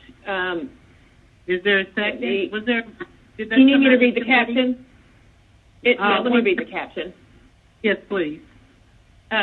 It is 20-1260, an ordinance by Councilmember Jennifer and I to substitute number 2 and amended by Finance Executive Committee adopting the fiscal year 2021 proposed budget to include all funds and for other purposes. And we pulled this out of Finance Exec on Monday for it to be referred to the specially called meeting. And there are a number of council member and administrative amendments. Okay, so I understand that. Do you have a motion? The motion is to adopt, knowing that there will be amendments. Okay, is there a second? Second, Brown. Motion by I, second by Brown to adopt. Okay, we have administration amendments and council member amendments. Which one are we taking first, Ms. I? We are going to take council member amendments first. I'm going to defer mine to the end so I can get myself organized since I've been busy with other things, which would bring us to Ms. Shepherd's amendment first. Okay, Ms. Shepherd? Yes. I'm bringing forth an amendment for the Atlanta Citizens Review Board to increase their funding. I have been in conversations with Mr. Reed for several days now in terms of recommendations that he's asked for. So through that, we have an amendment of a tune of up to $427,000 to increase the funding. That will be used for, he needs to have a much more focus on, a lot of citizens don't even know who the Citizens Review Board is. And so we need to really create funding to make sure that that happens and give him the tools he needs to market himself. So outreach funding is one portion of it. Board training and staff training is another part of that, as well as program analysts. He needs program analysts. Also, community liaison public affairs officers, we're recommending 2. We also feel that they need to be out in the community more, interacting with MPUs, neighborhoods, and marketing themselves more. So that is a portion of it. And board, and a resolution reviewer. Also a resolution reviewer, someone who would actually, when the Atlanta Police Department and a Citizens Review Board can't come to a resolution over a case before them, typically what has been happening is that the Atlanta Police Department is the final say-so. What Mr. Reed is asking is that we have someone like a mediator or a judge, that there is somewhere that it goes when they can't come to a conclusion, so that somebody independent is making the final decision. So there's funding for that also. So again, this is a series of different things with the breakdown, and the recommendation is to amend our budget to include $427,000 for the Atlanta Citizens Review Board. And where is second by Dickens? Hold on. Ms. Shepherd. So you're adding 400. Please mute your phone if you're not recognized. If you are 427,000 to the Atlanta Citizens Review Board, where is that money coming from? What's the decrease from where? I'm going to have to acquiesce to Mr. I actually originally recommended it come from the Department of Corrections. When I interacted with the CFO, as I talked to them earlier, they supported it, but I'm not sure verbatim where the money is coming from. Okay, so I just want to let our members know as you go through your amendment, if you're adding money to somewhere, it has to come from somewhere, and both of those need to be in the amendment. So let's go to Mr. Everyone, please mute your phone. so that we can hear from Mr. Counsel. Someone is not muted. Mr. Counsel, if you could respond so she can have a full amendment as to where the $427,000 is coming from. Thank you, Madam President. The offset to that will be coming from non-departmental. We will be reducing non-departmental and adding the additional amount to HBRB. Okay, hopefully that is written somewhere so the clerk's office has it. Is there a second? Madam Chair? Dickens, second. Go ahead. Okay, so it's a motion by Shepherd, a second by Dickens. Ms. Shepherd? I just also want to add that there are other council members who've asked to sign on to it. There's Mr. Dickens, Mr. Hillis, Ms. Winslow, Ms. Overstreet, and Mr. Brown. I just want to let you know that also. Okay, if you would please send that. Please add Mr. Bond. Okay. So we need someone to, Ms.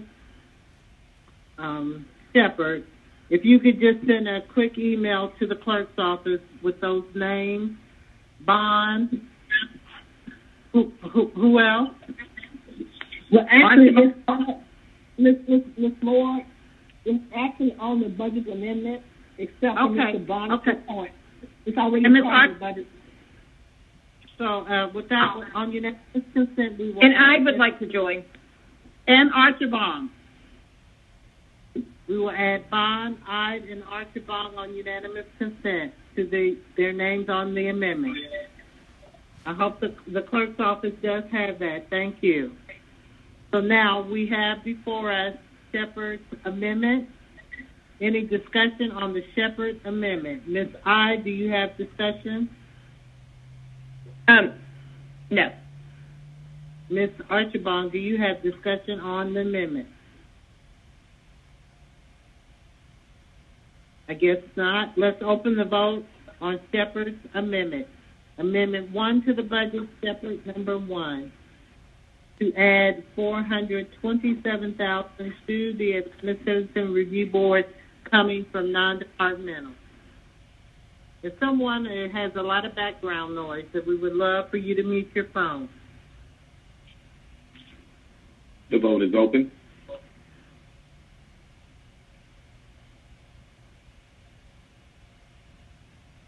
Ms. Winslow, how do you vote? In favor. Mr. Bond, okay. Ms. Ide, okay. All votes are cast. Ms. Winslow. Oh, you haven't got it? Okay. The vote is now closed.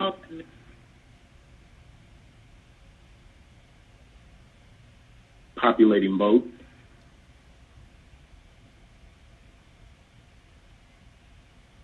Yeas, 0 nays.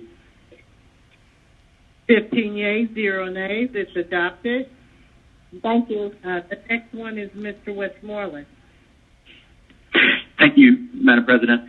Colleagues, thank you for the opportunity to speak with virtually all of you over the last couple of days about this amendment. This would transfer the excess funds that are currently sitting in the trust fund that used to be dedicated to maintenance and operation of the streetcar, which the city no longer controls, to Invest Atlanta to launch an equitable growth grant program focused on the creation and attraction of middle wage jobs that pay $40,000, $50,000, $60,000, $70,000 and that do not require a college degree. Those of you who are on CDHS with me know that we've been talking for the last several weeks about Invest Atlanta's new strategic plan and focused on economic mobility and making sure that more residents have access to jobs that will pay a living wage and allow them to continue to live in our neighborhoods as they become more and more expensive. These funds will not be deployed until Council approves a resolution in the future authorizing the deployment, but this sets it aside in that account for this purpose. So I will make a motion to adopt. Is there a second? Second by Mr. Bond. Motion by Westmoreland. Any discussion on the motion? Ms. Archibald? Yes, I'd like to add my name, please. On unanimous consent, we will add Ms. Archibald to the amendment. And Okay. this is Councilmember Winslow. I had asked earlier for my name to be added. On unanimous consent? Dickens also. Objection. Okay, anybody else? Winslow? Hillis. Shepherd? Boone. Okay, hold on. Winslow, Dickens, Shepherd, Boone, anyone else? Hillis. Well, my hand is raised. This is Councilmember Overstreet. Perhaps. Hillis, do you want your name added? I'm trying to get names added first before I move on. Okay, Clerk's Office, would you indicate if you got all of those names that are added to the amendment? The names we currently have are Archibald, Dickens, Winslow, Shepherd, and Hillis. And Boone. Duly noted. Thank you. Any other names before we move on? Overstreet. I had asked Westmoreland to do it. I thought maybe it was already there. Okay. It is, Ms. Shepherd. It's the names at the top are Westmoreland, Overstreet, Smith, Bond, then Brown. Okay, and for future, when everybody reads their amendment, would you please indicate the names that you have so that people are sure we won't have to do this? Ms. Archibald, did you want to speak? Ms. Overstreet, No, I'll change my button. No, I'll change my button. Okay. Let's open the vote on Amendment 2, Westmoreland 1. Please hold.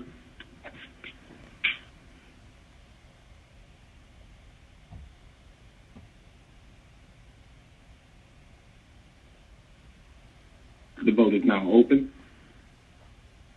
Ms. Winslow, how do you vote? In favor? Mr. Dickens, how do you vote? Yay. Yay. Yay, Dickens. Yay, Winslow. All votes are cast. The vote is now closed. Populating votes now.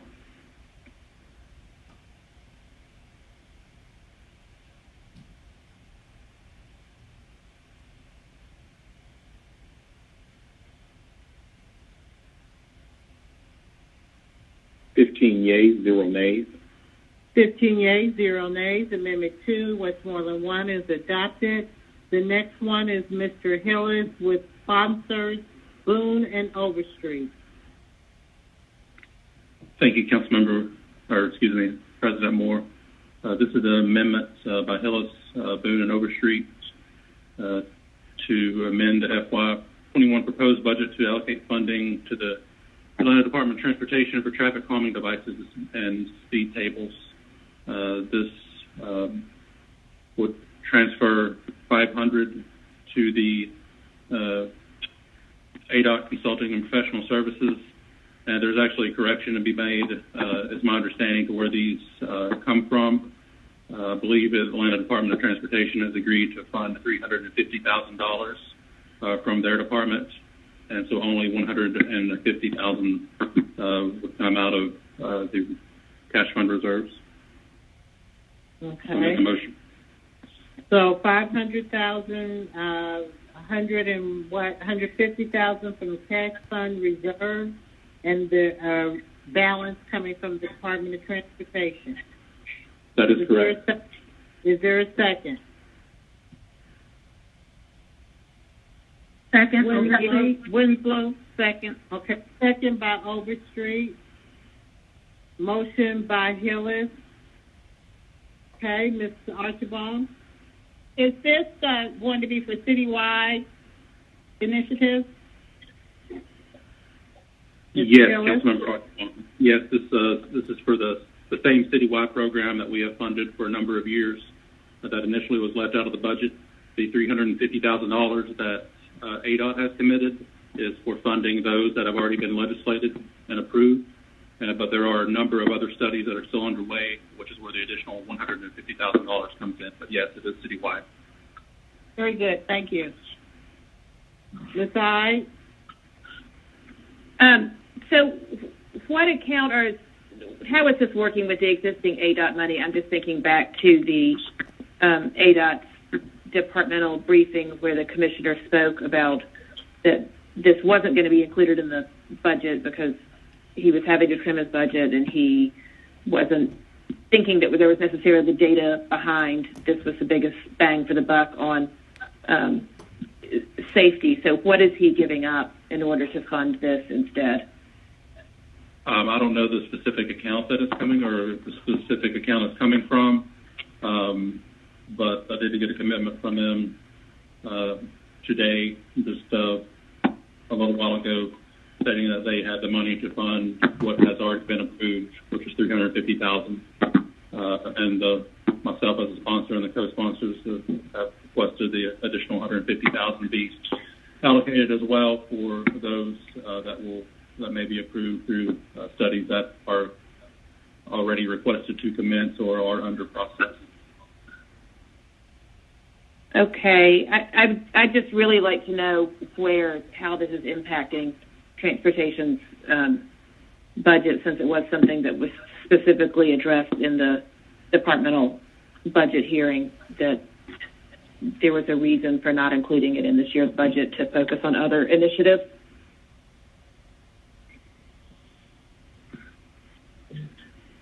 Chairman, this is CFO Counsel. Yes.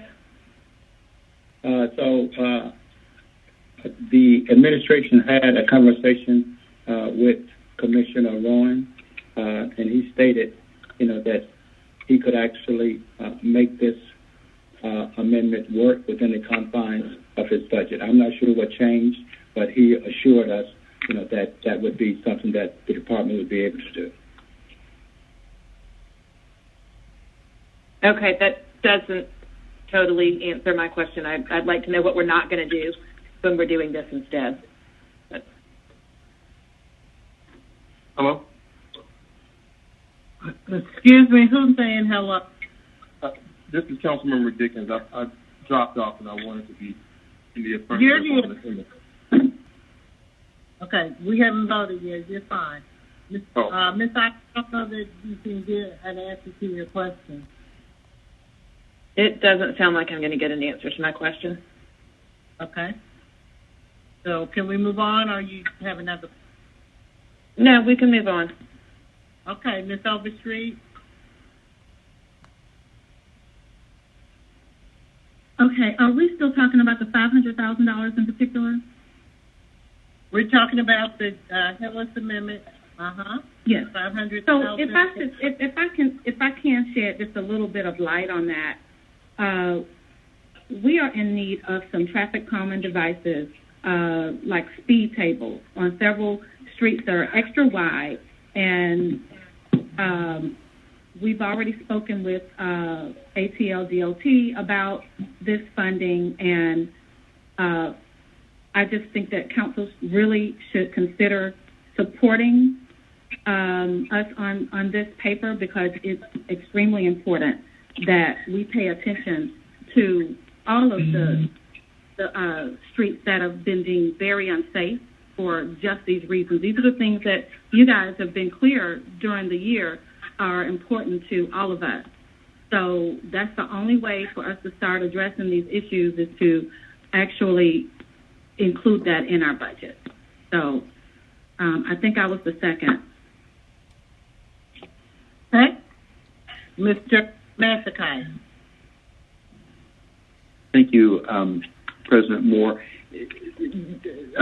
Councilmember Hillis, I think you said that there was a list of projects that were already approved, and that's what the $350,000 would go for. Do you know what those projects are? Or could we get a list of them? Not specifically. I know Atlanta Department of Transportation has a cumulative list of those that are in the queue due to running out of funding in fiscal year 20. I believe I only have one in my district, and that is right in front of a school that has been identified as a need for speed humps and approved. I believe that's the only one that's been approved that I can speak for in my district. But again, ADOT would have a cumulative list of those. Anything else? Thank you very much. Ms. Boone, and then we should be able to vote. Yes, I would like to urge my colleagues to please support this very important piece of legislation for our community citywide. We are in need of this funding immediately. Thank you. Thank you, Ms. Bo. I don't see anyone else indicated to speak. Let's open the vote on amendment number 3, Hillis 1. Please hold.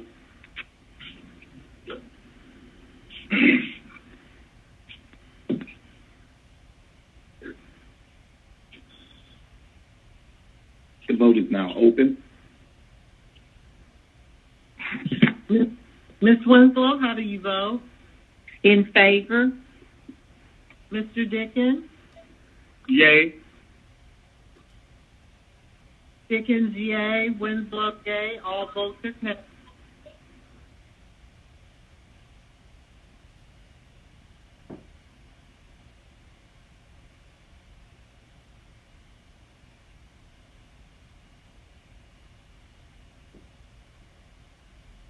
Yeas, 0 nays. 15 yeas, 0 nays. Amendment 3, Hillis 1, is adopted. The next is Mr. FAROKHI with sponsors Brown and Hillis. Thank you, Council President. This is really a team effort. This is co-sponsored by Councilmember Brown, Hillis, and Winslow, whose name should have been added as well. But I also want to acknowledge the administration and the mayor for really being supportive of this and facilitating this budget amendment.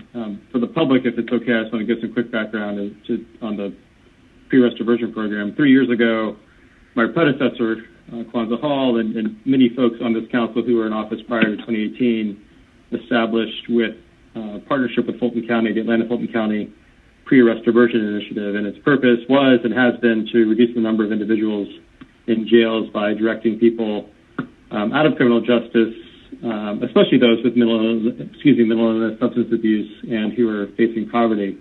And these would be individuals better served in a moment by social service and behavioral health sciences. And so, in short, this program, which has been limited to police zones 5 and 6, kind of downtown, midtown, Old Fourth Ward, and a little bit beyond on both sides, it really substitutes care for arrest. And when we think about how we want to evolve public safety, it makes sense, I think, to most of us, hopefully all of us, that expanding the pre-arrest diversion program across the city is the direction we want to go. This amendment makes that happen, and it does it in a fairly unique way, and one that is perhaps quite symbolic. It pulls money from the closure of a jail administrative trust fund to keep people out of jail, frankly. So the amendment moves to set aside $1.551 million to support the expansion of the pre-arrest diversion program citywide. So we'll touch all of our districts in every corner of the city.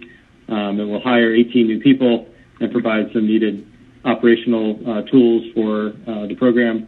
The funding of that $1.551 million comes from two streams. One is the closure of the jail administration fund, which is $1.351 million, and then another $200,000 that's coming from a decrease in the reserve conversion account. That is reflected in the budget amendment that was sent around probably about 15, 20 minutes ago.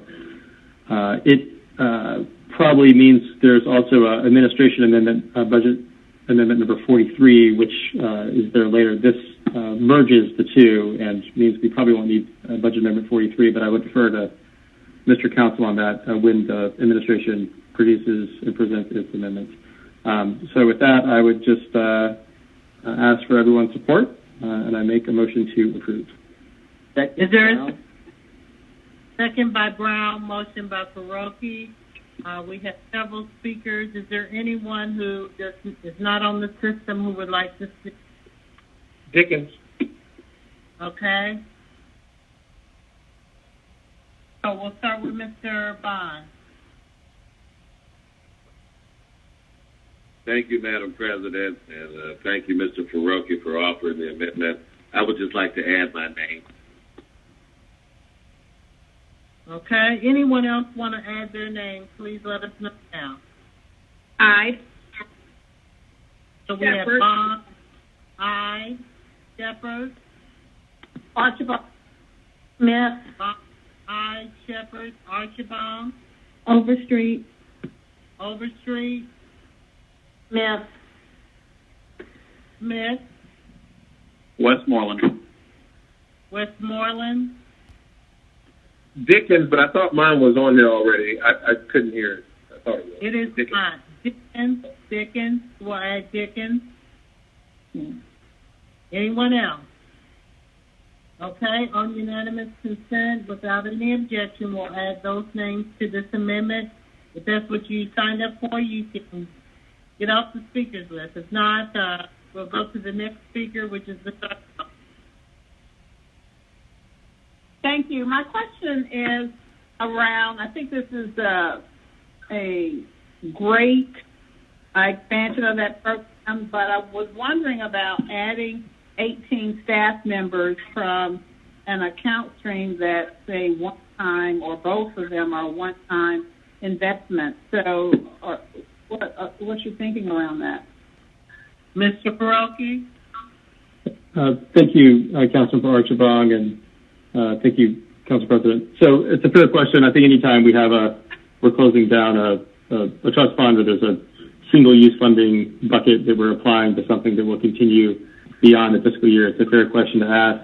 I would submit two responses to that. One is I suspect that as we reevaluate public safety in the months and year ahead and revision what we want it to look like, that this type of middle and behavioral and social health outreach will be front and center to how we want to evolve public safety. And I suspect that there'll be the same political will that exists today in support of this amendment will be present for how we shape the public safety budget next year. So I have full confidence that we'll find permanent funding for this.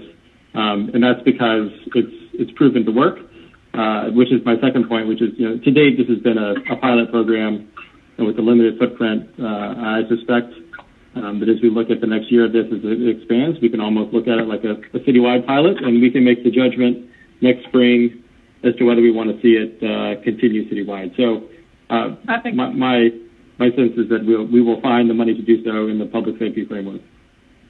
Okay. And character, I think that's a citywide pilot makes sense. So much for that. Okay, Mr. Dickens? No, Mr. I was just adding my name to the paper. I don't have anything else to add, but let's move forward. All right, thank you, Mr. Brown. Yep. Thank you, Madam President. Thank you Please to mute your phone.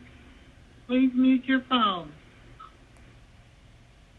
Thank you, Madam President. Thank you to Councilmember Farokhi for working with our offices to compile this important budget amendment. I want to give a special thanks to Moki Macias, who's the Executive Director for Atlanta Fulton County Pre-Arrest Diversion. She put in countless hours over the last week figuring out what we need to do to expand this program within the city of Atlanta. I've been on council for about a year. I've attended several meetings in which we were struggling with how do we garner the necessary funding to be able to do it citywide, especially in our most vulnerable communities. So I just want to thank Moki and thank all of the individuals that have supported this in passing today. So thank you. Thank you. We will now move on to Ms. Overstreet.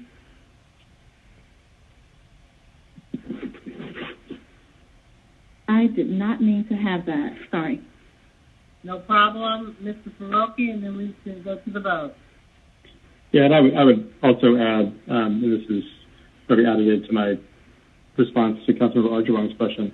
This is a partnership with Fulton County, and as and they have supported it to some degree, and I think they have indicated, at least some commissioners have indicated they want to see Fulton County support increase as well. But as we talk about mental and social health services, this is really the purview of the county by charter, and so I think it's going to be incumbent on us to work in concert and lean heavily on our friends at the county as well as we think about long-term funding for programs like this.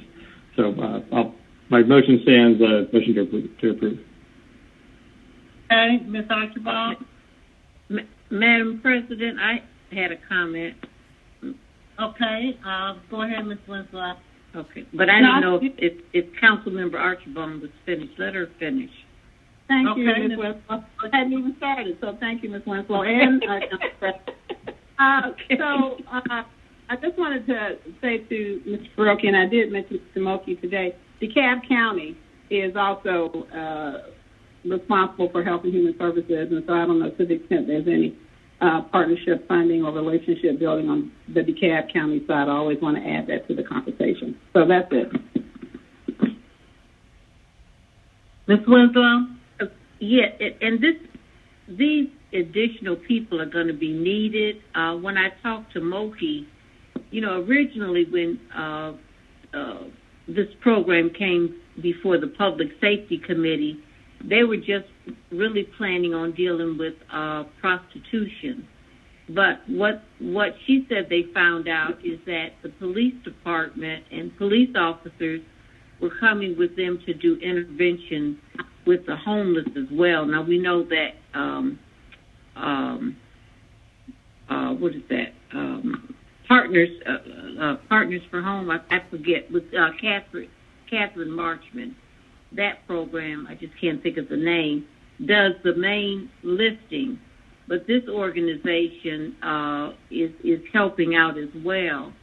And one of the things that I understand, and that was from listening to some of the people that came and talked to us about the police during the budget hearings, is that the state is again doing some cuts in the Department of Behavioral Health. And so a couple of people mentioned that there was this $13 million proposed cut. Now, I don't know if that's the amount that's actually on the table, but that's what several people came and talked about during the budget hearing. So this is something that we really need. So I just want to thank Mr. Councilmember FAROKHI for, championing this and, for the administration working to find the money. And this has given us a jump start on everything that we're talking about with the police when we talk about reimagining, and we can get started sooner, at least with this. Thank you. Mr. Brown, and then let's go to the vote. Yeah, Madam President, I just wanted to make one point to our colleagues. I think what's also important to mention around this legislation, when we were out really trying to understand, because PAD currently has been really underutilized in this city. And because it is a non-police unit that has the ability to divert individuals from coming into contact with law enforcement and our criminal justice system, I think it's also important that we set in place a mechanism that allows community to feel like they're not relying on someone to call PAD for them. So I think it's important that within this budget amendment, I think it's important that we also keep in mind that we need to establish an emergency response number for residents to be able to call when they're requesting the services of PAD, and it doesn't just fall on the responsibility of the officers. And I just wanted to highlight that because that's extremely important to the public, as well as I know to the individuals that support the PAD program. Thank you, Madam President. All right, let's open the vote. Please hold.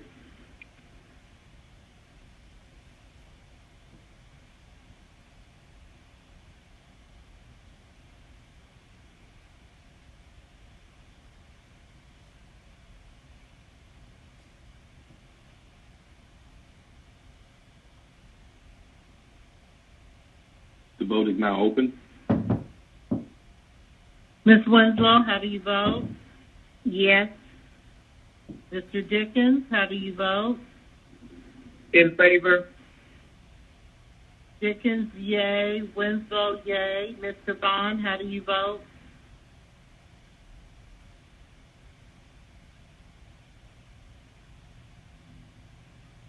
Mr. Bond, please cast your vote.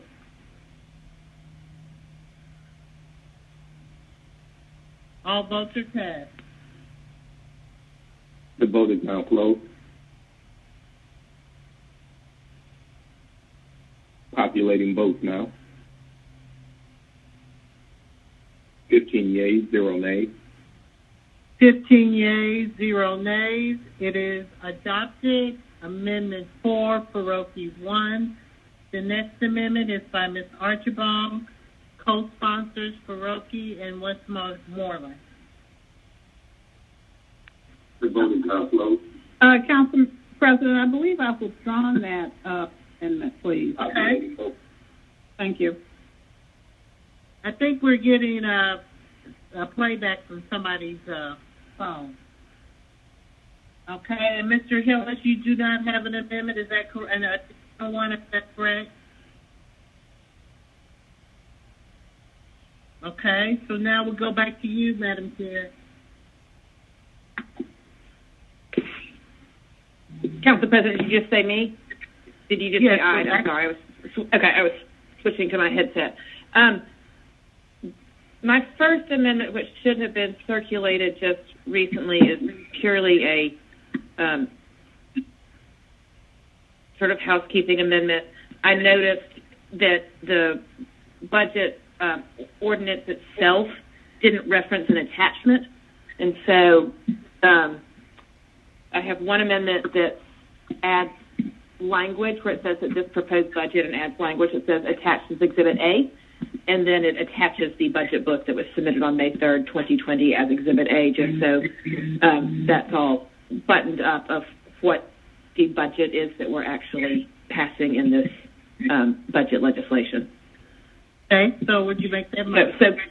So that is my motion to amend, to add the language and attach the budget book as Exhibit A to this ordinance.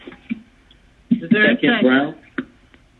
Second by Brown, motion by I to attach the budget. Any discussion?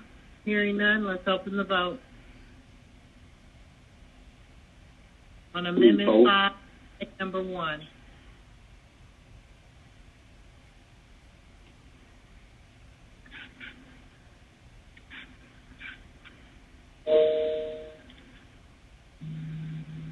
The vote is now open. Ms. Winslow, how do you vote? In favor. Mr. Dickens, how do you vote?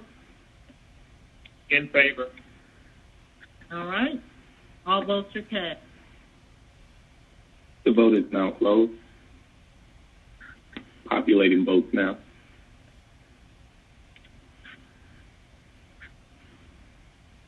15 yeas, 0 nays. 15 yeas, 0 nays. I, number 1, amendment number 5 is adopted. Mr. Hillis, you would like to speak? No. I'm not speaking to the amendment. I just wanted to let it be known I have another amendment to offer. I don't believe I've gotten the latest copy of it yet. Okay, as soon as you get, we'll let Ms. I finish her amendment, and then we'll come to you. Ms. I. Council President, I don't believe that staff has circulated my second one yet, so if there's somebody else ready to go, I can make sure everybody has mine in front of them. Okay, at this point, I think that we have... okay, it looks like it went through. Actually, I'm looking at it, that it looks like Ms. Kempson-Wright just sent it a few minutes ago. Proceed. Okay, so the next amendment that I have relates back to the APD budget, and so it is an amendment to amend the fiscal year 21 proposed budget to reduce personnel and contracted services expense in the Atlanta Police Department General Fund budget by transferring $73,348,723 to the reserve account 1001.240401.599901. And Amendment 1 is adding a new Section 7 to the budget ordinance. And Section 7 reads, the Chief Financial Officer is hereby authorized to transfer $73,348,723 in personnel, employee benefits, and contracted services to the reserve account with the account string I was provided by Finance, and then it reads, any funds associated with this amendment transferred to the reserve and remaining in the reserve will be restored on or after December 31st, 2020. And then amendment number 2 has the strings of what's going in the, as well as the account string for the account that Finance created. The next part, to add a new Section 8, waives the annual appropriations divided into 12 parts expended monthly language, and then finally Section 7 is renumbered as Section 9. And so essentially what this does is it does take a portion of APD personnel and contracted services and puts it in this holding account where it will automatically transfer back to APD if we have done nothing with it by December 31st, 2020.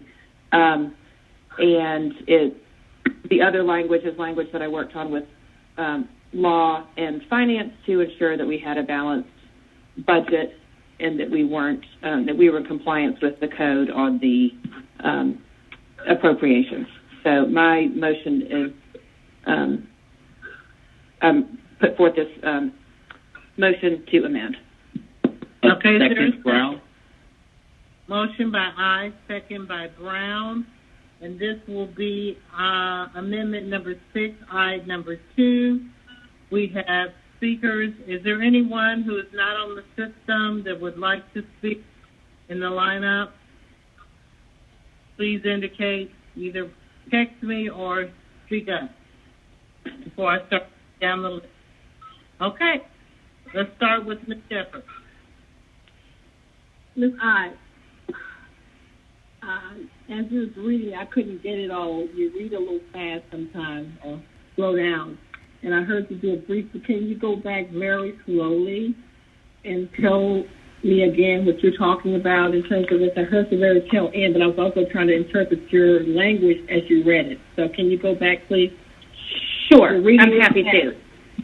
I'm happy to. So what it does is create a new account string within the numbering of the Atlanta Police Department. And my understanding from finance, I think they're referring to it as a conversion account. But by doing this, we are still going to add up to that $217 million. It's still staying within the Atlanta Police Department string numbers, but it's a set-aside account within the APD accounts. And so it is taking some of the money for personnel for Q3 and Q4 and some from non-personnel Q3 and Q4 and setting it into this new string within APD. It didn't touch pension. That was an issue that was raised to make sure that we didn't do anything that would call our pension plan into issue, and it stayed clear of funds that were under contract, sort of the issue that we discussed earlier today. So it sets the $73 million in a new string within the APD account strings into a reserve account within APD. But then the issue that I worked on with law that also I think just holds council's feet to the fire, that these decisions are ultimately with us, is that, so it's over there, and we would have to, if we wanted to spend that and move it anywhere else, there'd have to be legislation that 8 of us would have to decide, we're going to move some of this money. If we don't do that by December 31st of this year, it all gets released from the reserve fund and put back into exactly where it came from. So it gives us 6 months to decide if we want to make any changes, but the default is if we don't make any changes, it all gets released, so there's no chance of a payroll not being met or a contract not having the appropriate funding there. So we have to take further future actions to actually spend this money on anything else than what it's currently been designated to be spent on. Thank you. Okay, next speaker, Ms. Overstreet. Well, that kind of answers my question a little bit when I was trying to bring that particular question up during our debate while we were voting on the overall paper, my main question was around paying of salaries. How do these separate revenue streams affect that? And I believe that it sounded like CFO Council was getting to that, but we never did get to it. And I just want to better understand how those streams are going to be accessed and if the salaries will be, coming from our general fund still. How exactly is all of that going to be worked out? So there is more than enough money left remaining in the personnel line items to get us through the end of the year. And so there would be no issue, including the raises. I mean, everybody would be paid exactly like what the current budget says that we would be paid, or that they would be paid. And it would take, the 15 of us coming back together to say we want to move some of this money and do something else with it. And if it were saying, we want maybe we say we want some of the non-sworn personnel within APD to work in the mayor's new department she's creating instead. So we would do legislation to say we're going to move some of them and we're going to move some of that money over there. But again, that's something that we have to all come to a decision about and pass legislation on. If we never agree on it, or if when we get the report and recommendations, we say, we can do everything within APD and we don't need to move anybody anywhere or move any money anywhere. They're just going to be all internal changes. Then the default is the funding gets released back to APD if we don't take affirmative action. So it really puts the weight back. It leaves the weight on council we get the report and recommendations, we do our own research, we hold our own public meetings, but this is just holding it in a segregated account within the Atlanta Police Department strings. And it's up to us to do something different with it or not act and have it all revert. Okay, thank you. Okay. The next speaker is Mr. Bond. Thank you, Madam President, and thank you, Ms. Ide, for your work. But unfortunately, there's just no way I can support this at all. I said in my previous comments, when elephants fight, it's the grass that suffers. And in this instance, it's the men and women who, right at this very moment, tomorrow morning, hopefully, next shift change, hopefully, when they put on that APD uniform, they are risking their lives, period, regardless of whatever actions they take during the course of their work. These are people that have families, they have financial obligations, they've got mortgages, they've got car payments, got to buy groceries, et cetera, et cetera. And the stress level that these individuals have on their day-to-day job, we should not compound by putting their work future in doubt. I was willing to support and proud to support the policy statement that we made in the resolution because that clearly states our intention. But to put in a separate account, though legally able to do so, sends a terrible message to the people who work in that department on a daily basis. The city council has not decided that we would defund our police. As a matter of fact, the only thing I think that we're in agreement on, or the only action that we've taken is to make sure that we keep our commitment to fully fund these raises for the balance of our budget year. This amendment undercuts the confidence of that promise. It undercuts what confidence may be left in our department workers who are looking to us for guidance, who are looking to us to ensure that the extremely difficult job that they do on a daily basis, that we fully support them in their risking their lives. There have been horrendous events conducted by members of this department, not just over the last couple of weeks, but there are often complaints of brutality and misconduct in that department. But I would be rest assured that out of the 1,800 plus members of that department, those who would behave badly or not in the way that we would hope that they would, or that would commit atrocity, is less than 2% or 1% of the entire department. I understand the outcry of the community to, quote unquote, defund the police and to reimagine the police department.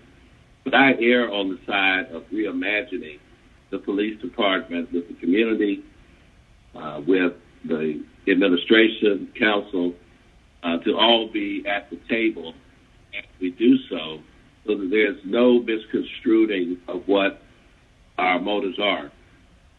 The trap door that you described, to me, is a trap, because it's just a trap, because it leaves people who are dependent upon us and the decisions that we make in limbo for 6 months.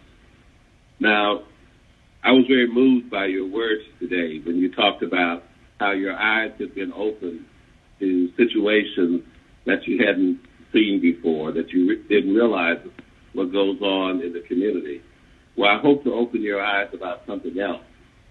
To work in public safety, though a choice that people pursue on their own, is probably one of the most dangerous occupations that exists in our country. You know, we have to balance that with the outcry from the community. And we have to walk and chew bubblegum at the same time. We can't dishonor our promises. We should not put our employees in a sense of uncertainty and limbo as we walk hand in hand with the community to reform services that we provide. I hope the council will not support this amendment, because it would send disastrous, unforeseen consequences into the confidence our employees at a minimum, and probably at a maximum, it probably will have an exodus of people that have invested. Thank you. That we have invested the city's treasure and time in training. You know, as I mentioned earlier, previous time, we have worked for almost over 20 years. The department that perfect, but every step been conducted has said that we need a minimum of 2,000 officers. The skill number is 20.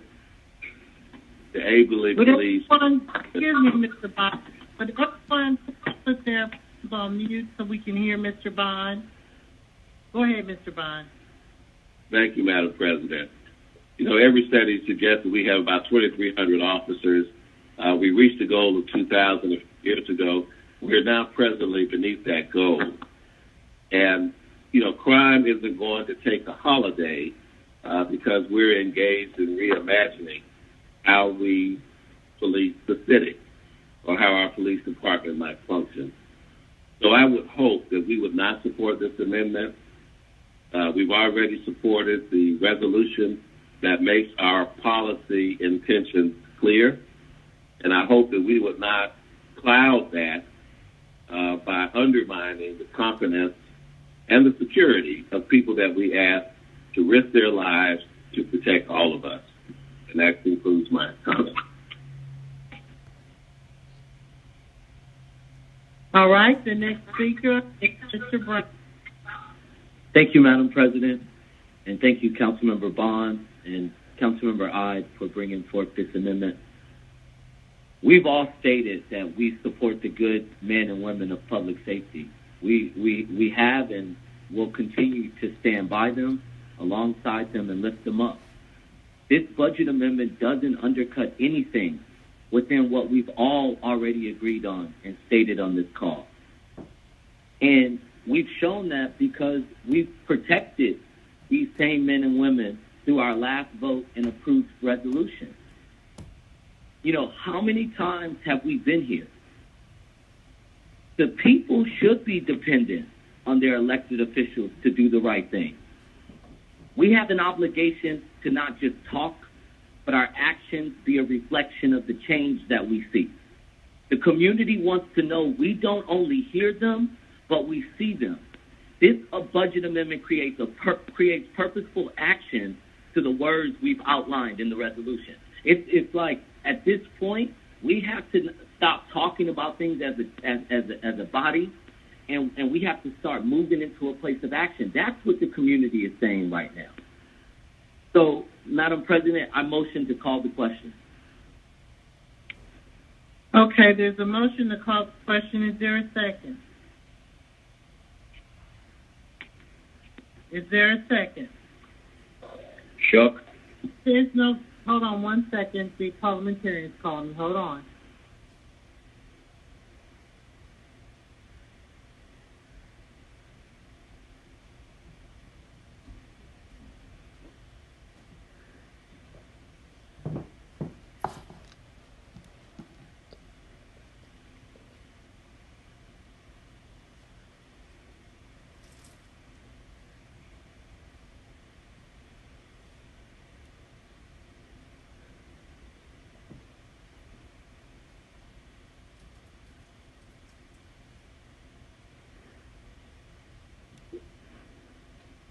Okay, we have a motion to call the question by Brown. Who was the second? Shook. Second by Shook. Let's open the vote on calling the question. That will end debate. Open the vote, Mr. Clark. The vote is open.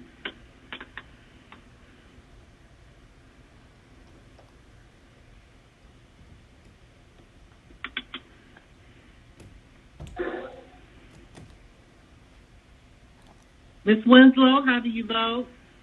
No. Mr. Dickens, how do you vote? Yay. Mr. Dickens, yay. Ms. Winslow, nay. All votes are cast. Vote is now closed.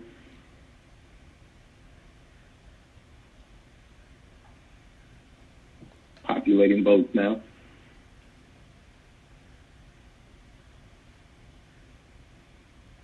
10 yeas, 5 nays. 10 yeas, 5 nays. The question has been called. Let's vote on amendment number 2, amendment number 6. Please hold.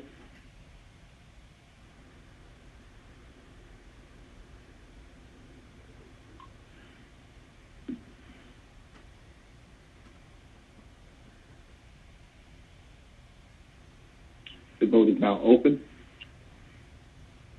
Ms. Winslow, how do you vote? No. Mr. Dickens, how do you vote? Yay. Mr. Dickens, yay. Ms. Winslow, nay. All votes are cast. The vote is now closed. Populating votes now.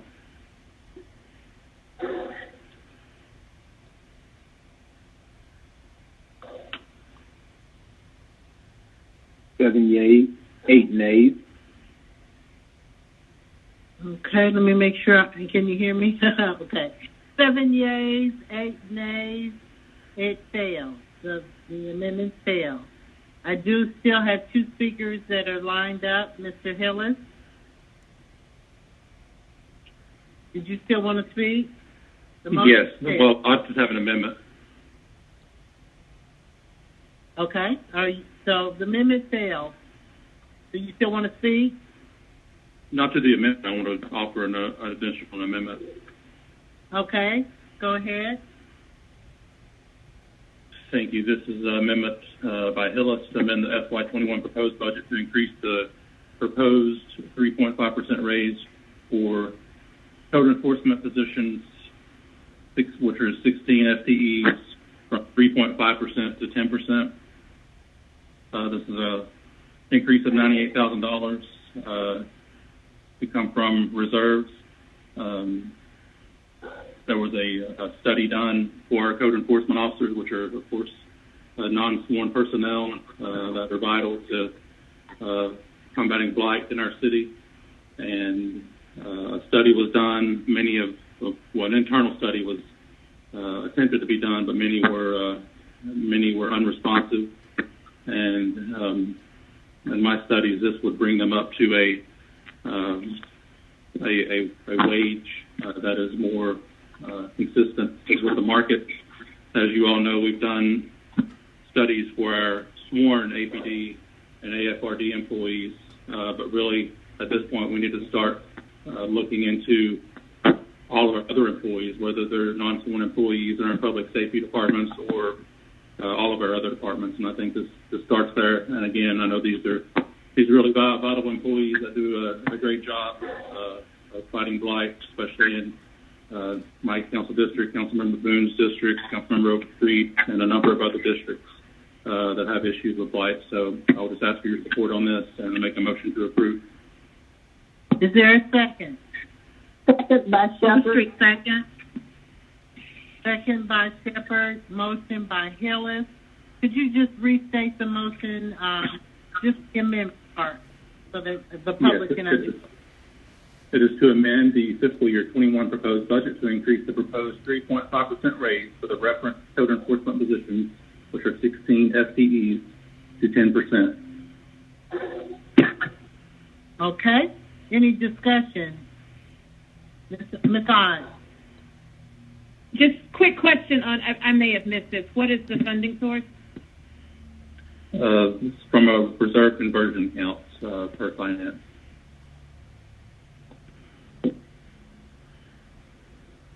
Are you okay, Ms. Odd? I think so. I believe that that's, maybe finance can clarify that, that's money that we would have been putting into reserve this year and we'll be putting less money in?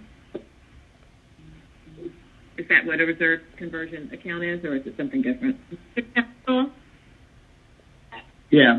So this is the restricted reserve and non-departmental.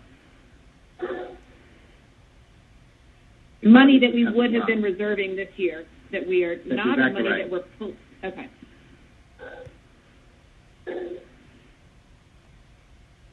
Anything else, Ms. Odd? Nope. Okay, let's open the vote. Please hold.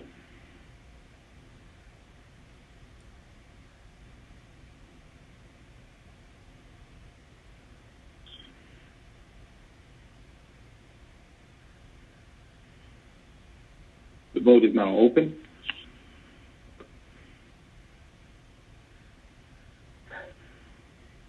Ms. Winslow, how do you vote? In the affirmative. Mr. Dickens, how do you vote? Yes.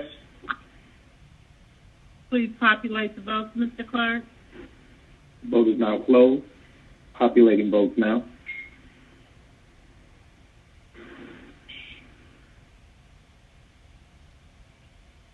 Yeas, 0 nays. 15 yeas, 0 nays. It's adopted. Amendment 7, Hillis 2. Ms. Ide? Yes. I believe that is all of the council member amendments that we have. And we are now at, although I thought that maybe council member Overstreet had the corrections amendment. I actually do have that amendment. So let's vote on that. This amendment shifts $13.5 million out of the corrections budget into the mayor's office of constituent services. Okay, and it's, hold on 1 second. I know I printed out. I printed out the amendment from the administration. So if we can go in the number in which they're received, because there's an amendment number 1 if we can start with that. Council President, what I believe happened, though, was that it was included with the administration's amendments, but Councilmember Overstreet, it was actually going to be an amendment by her. Okay, got you. Go ahead. Well, as long as it is included, then that's fine. We do need to let the public know specifically that this is something that is important to both the council and the mayor's office, because it's something that is really going to head us in the right direction as far as reimagining the way that we have public safety and corrections in the city. So, okay, let me ask one question before we get started. I have, when I printed it out, a list of several amendments. This is a pretty big stack. Are we taking this as one amendment, Madam Chair, or are we taking it as separate amendments? If we're taking it as one amendment, perhaps all of the amendments could be read just for the public, and then we can make one vote. Otherwise, we'll be right. I'm okay with that. If you're fine with that, Councilmember Overstreet, then we can take that approach. I am okay with that. Okay, let me check with Ms. Shepherd. She asked to see. I think that will be more efficient if people had. If there's something, what we'll do is kind of do it like a consent agenda. We'll read all of them. If there's something that people have unreadiness with, we can pull those out. That way we don't have to go through probably about 50 individual amendments. Ms. Shepherd, did you have a concern with that direction? Well, I just want to ask clarity in terms of where the funding is going to, even when it says corrections. I don't know if this is the time. I do have questions about the amendment in terms of going to correction and defining what will the constituent service group do with that. So I don't know, where is that? Where do I ask that question? So let's do that. Let's go ahead, and if I just try to keep up with it, so when you go to the rest of the amendments, you can exclude this one. Ms. Overstreet, would you read your amendment, and let's put that on the floor for discussion so Ms. Shepherd can ask her question. Read your amendment, please. This amendment shifts $13.5 million out of the corrections budget into the mayor's office of constituent services. As a part of this shift, all positions within the corrections department will also shift to the mayor's office of constituent services. It accompanies the FY21 personnel paper that we voted on earlier today. Okay, is there a second on that amendment? Second. Who was that? Winslow, second. Bond. Okay, we have a second by Winslow, a motion by Overstreet. Now we will open discussion on that amendment. Ms. Shepherd. Yes, thank you. My question again is, as we transfer all of these employees to constituent service, how do we define what they're doing? Is this just a place we're putting them until we come up with a process of where they're going? What would they be doing in constituent service? I think it's over 190, right at 190 employees. That's things that I'm going to be also asking vetting in my public safety committee meeting. So I just want to make sure before we talk about transferring them that this is not something that we vote on and we just arbitrarily say that these folks are now in constituent service and we don't have any right to ask questions about that. And Ms. Overstreet, before you answer, just so everybody's following along, that is amendment number 33 on the administration's amendment. Okay, go ahead.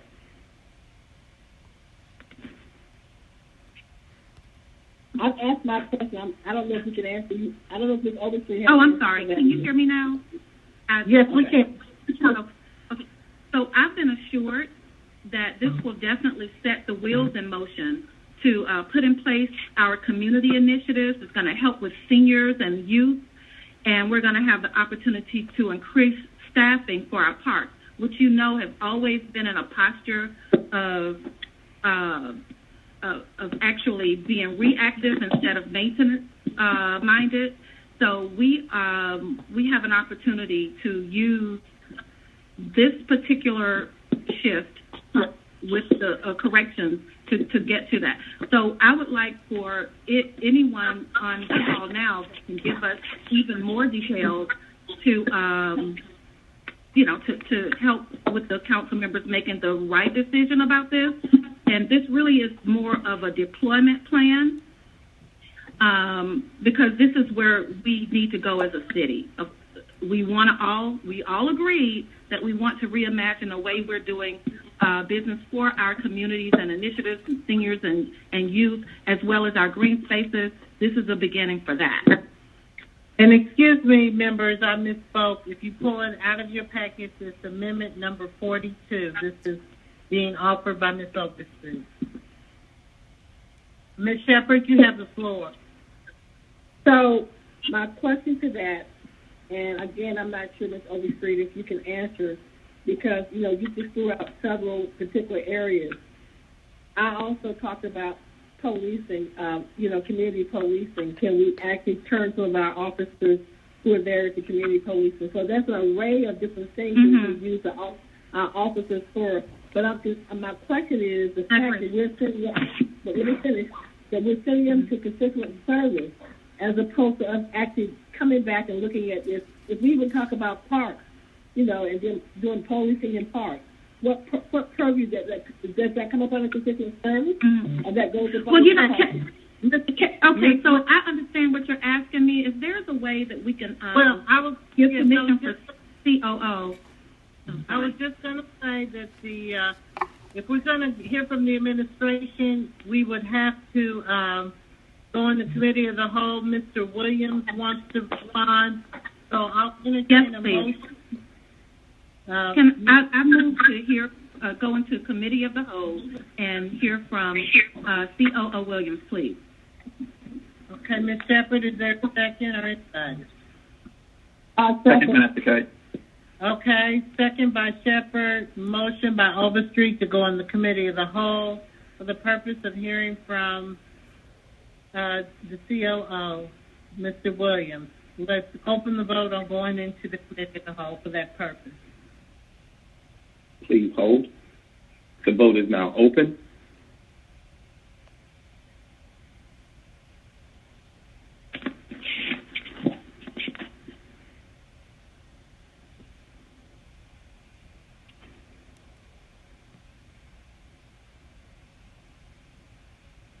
Please vote.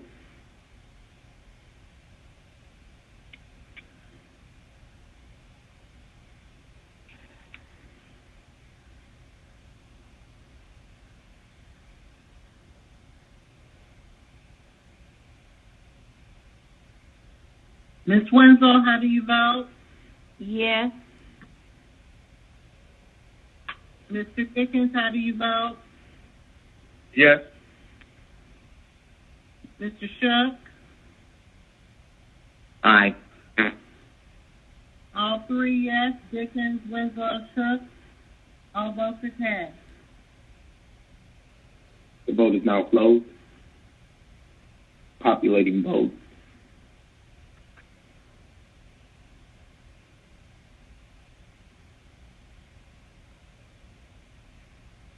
Yeas, 0 nays. 15 yeas, 0 nays. We are in committee of the whole. Mr. Williams, can you answer Ms. Shepherd's question? Yes, ma'am, and thank you, Madam President. I appreciate the opportunity. As you all know, the administration is seeking to amend the FY21 budget, as Ms. Overstreet mentioned, to shift the $13.5 million out of corrections budget into the Mayor's Office of Constituent Services. As part of the shift, all positions within the Corrections Department will be making a transition to the Office of Constituent Services. As you all may know, last week, the Mayor received the recommendations from the Reimagining HCDC Task Force that was established as part of the first phase of the administration's efforts to close the city jail.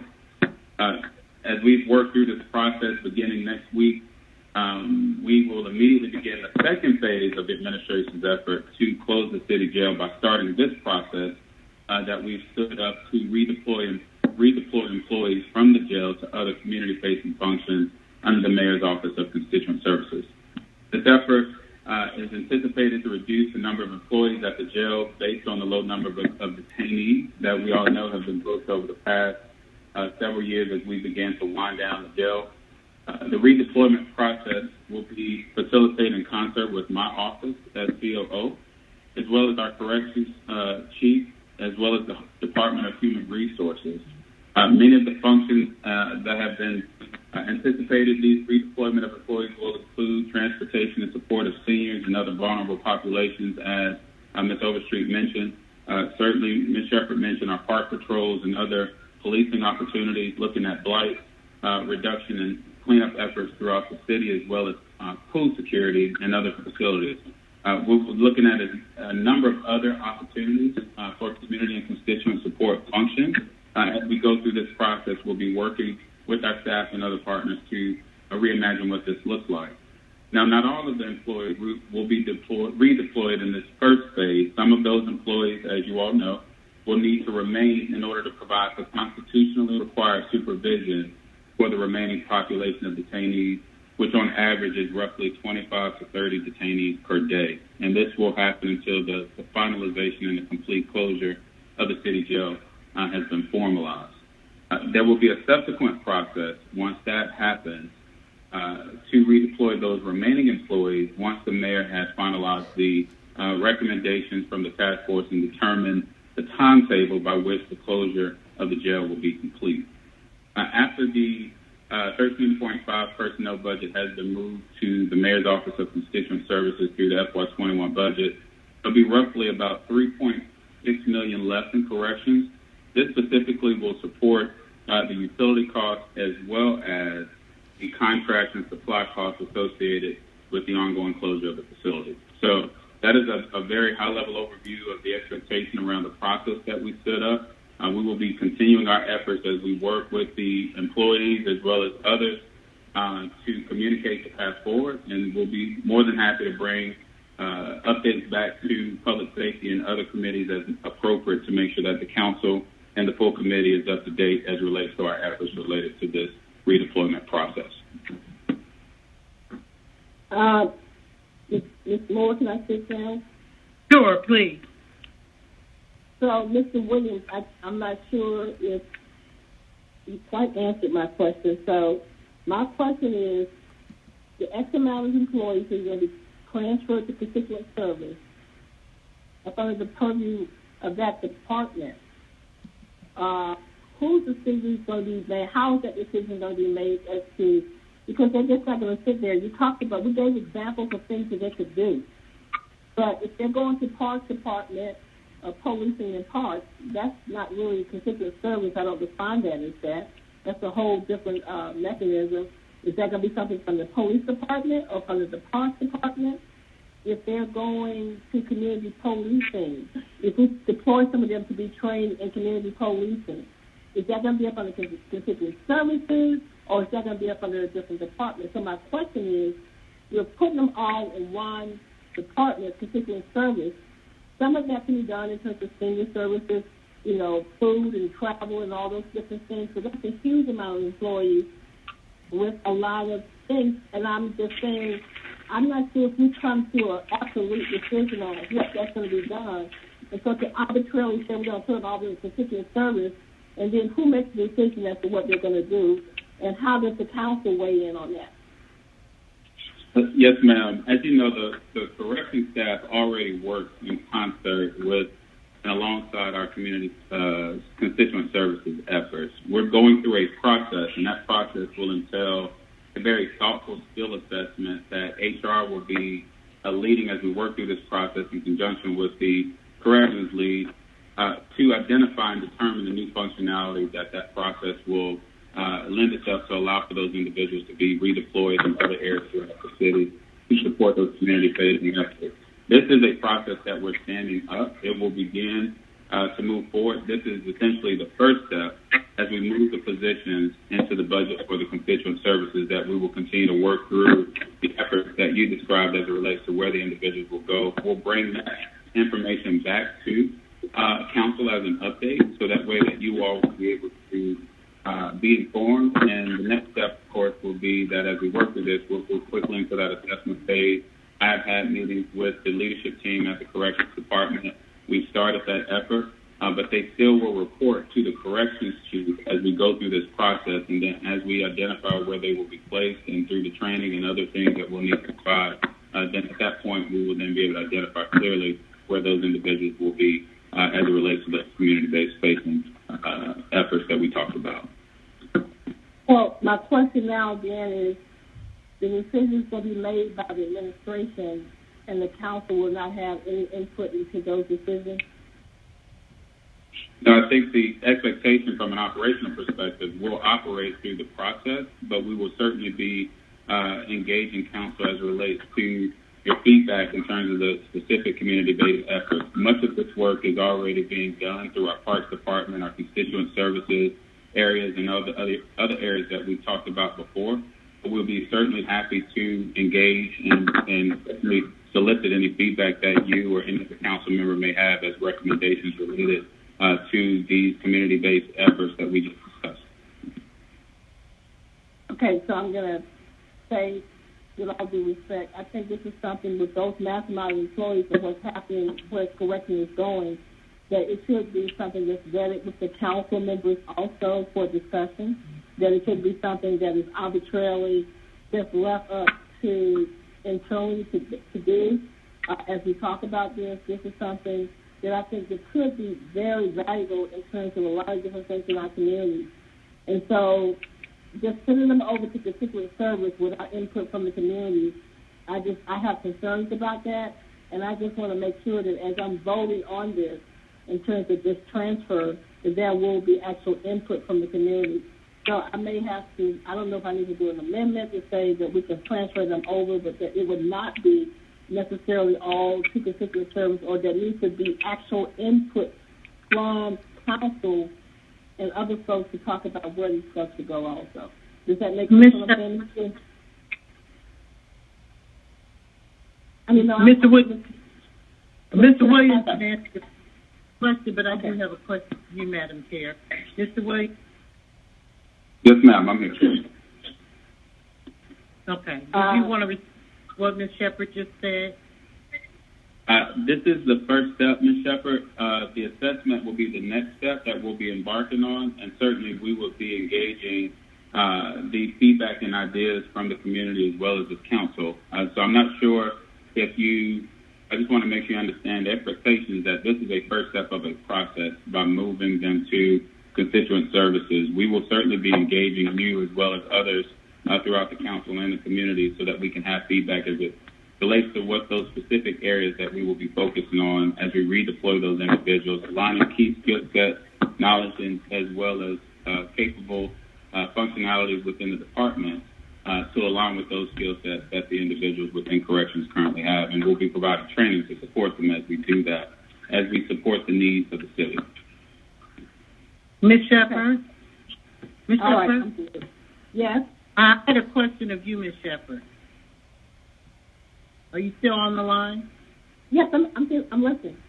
Okay. I just wanted to ask, because I've asked several different members and I've gotten pretty much the same answer, but I wanted to ask you as chair of public safety, has the council, because I believe shifting these positions, if they're not going to be corrections officers, then that means that we would leave what few inmates we have in the city jail without corrections officers. So has the Public Safety Committee and the council as a whole made a firm policy decision on whether or not the jail will be closing? No, we have not. And as a matter of fact, the Imagine Task Force has not come to a conclusion on that either. So there has not been definitive, there's been recommendations, but there has not been a vote or decision to make as to what specifically what portion of the jail stay open. We even asked the question is, where would our people who have misdemeanors, where will they go? The question is, will they go, what are they talking about, going to another spot, or should we keep a small portion of our correctional facility open for folks that we know are going to have those questions? So there has been a lot of colleagues who've asked me those questions.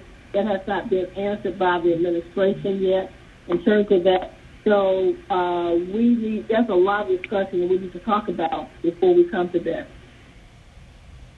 Thank you. The next speaker is Mr. Bond. Thank you, Madam President. And just a statement for the discussion and then a question of you, Madam President. I agree with and support with what Chairwoman Shepherd has said and share her concerns. There are many, many unanswered questions as to what, is going to happen going forward. And more importantly, what is going to be the cost of what's going to happen going forward. We maintain the right to have a police department and tax for it because we have a municipal code. If they're not going to be, or if we're going to lessen what is enforced by our municipal code, that calls our ability to tax and maintain any level of public safety into question. If the goal is to decriminalize the offenses that the city of Atlanta enforces, that opens the door, ironically, for more criminalization. Because if our police are not going to enforce, or, we're not going to enforce our municipal code, the only option then lies in taking those detainees or arrestees to the county sheriff. And the county sheriff is not obligated at all at this point or at any time, unless there is a contract, to accept our municipal fines. And so if a person is arrested in Atlanta to be detained at the Fulton County Jail, then their charge would have to be upgraded to a state charge, whether a state misdemeanor or a state felony. So I agree that there needs to be much more dialogue and communication about that portion of law enforcement in the city. But my question to you, Madam President, is a simple one. I just ask that while we're in the committee of the whole, that we would entertain all of these amendments and then confirm them when we come out of the committee as a whole, just as we do with, or have been done, with the Committee on Council and the Zoning Committee in a singular vote when we come out of the Committee on Council, because with so many amendments, there are bound to be other questions of, the COO or some other administration official. I'm fine with that. That is appropriate. Thank you. Okay. Ms. Overstreet. Yeah, so I wanted to make sure I weighed in on this because, again, I think that we should be community driven, and I know that the community has asked for us to really set these funds aside for just the reasons that I mentioned earlier.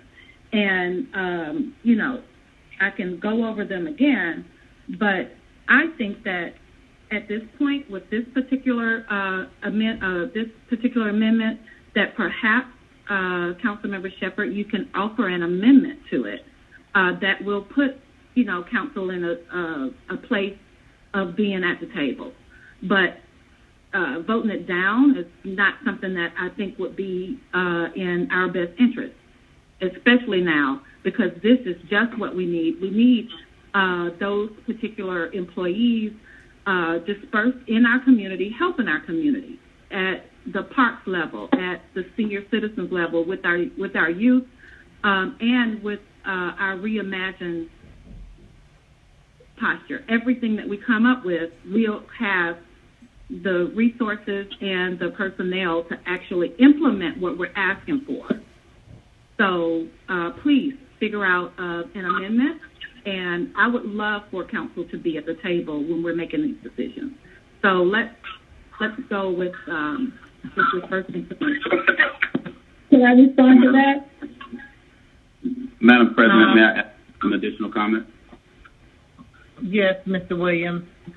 Yes, ma'am. Thank you. I just want to remind council that this is a very significant and proactive shift, as you all have seen and have heard from the mayor, as we shift from public safety dollars that is supporting the community-based initiatives that we've all talked about.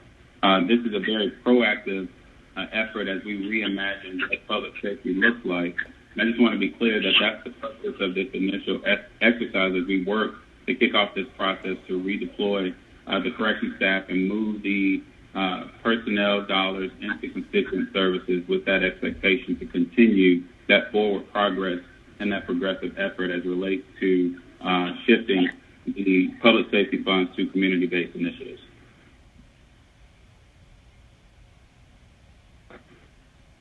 Madam Chair? Yes, go ahead, Ms. Shepherd. Okay. You want to? Let me just say this. I am not, first of all, that's not necessarily a vote to not support this. To be honest with you, I didn't even know this was coming before us today. As a public safety chair, no one told me. The questions I'm asked, as a public safety chair, if someone called me, I could have had some of these questions asked, and if I wanted to do an amendment, I could have done it. No one told me that someone was going to introduce this as an amendment today, and as a public safety chair, I could have been prepared for this. And yes, I am asking questions on the floor. That doesn't necessarily mean I'm not going to support this, but I may have to take a moment to do some amendments to it. I'm not saying we should not transfer them over to this department, but I do have questions in terms of where they will be deployed. As Ms. Overstreet talked about different various places they can go, that may not all again be up under the purview of constituent service. I'm not necessarily agreeing that it will all be up under that. So to that point, I really have some questions and concerns that I wish someone had talked to me about earlier so that I could get clarity on this, and I don't think I've gotten clarity yet. And so that really concerns me a little bit. So I've got to now get off, figure out if I want to do an amendment. Maybe somebody can call me, but I'm really a little stressed about this. Thank you. Thank you. And just if there's no objection from the council, since we are going to discuss all amendments in the committee as a whole, if there's no objection, we will move the motion to adopt this particular amendment into the committee as a whole. Is there any objection? Okay. Without objection, we are now discussing the motion. Now, next is Ms. Westmoreland.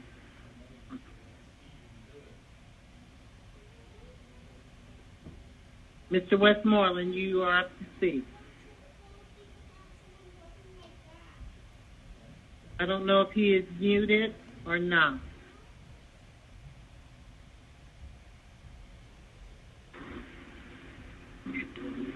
There we go. I think I've been unmuted now. Can you hear me? Oh, thank you. Okay.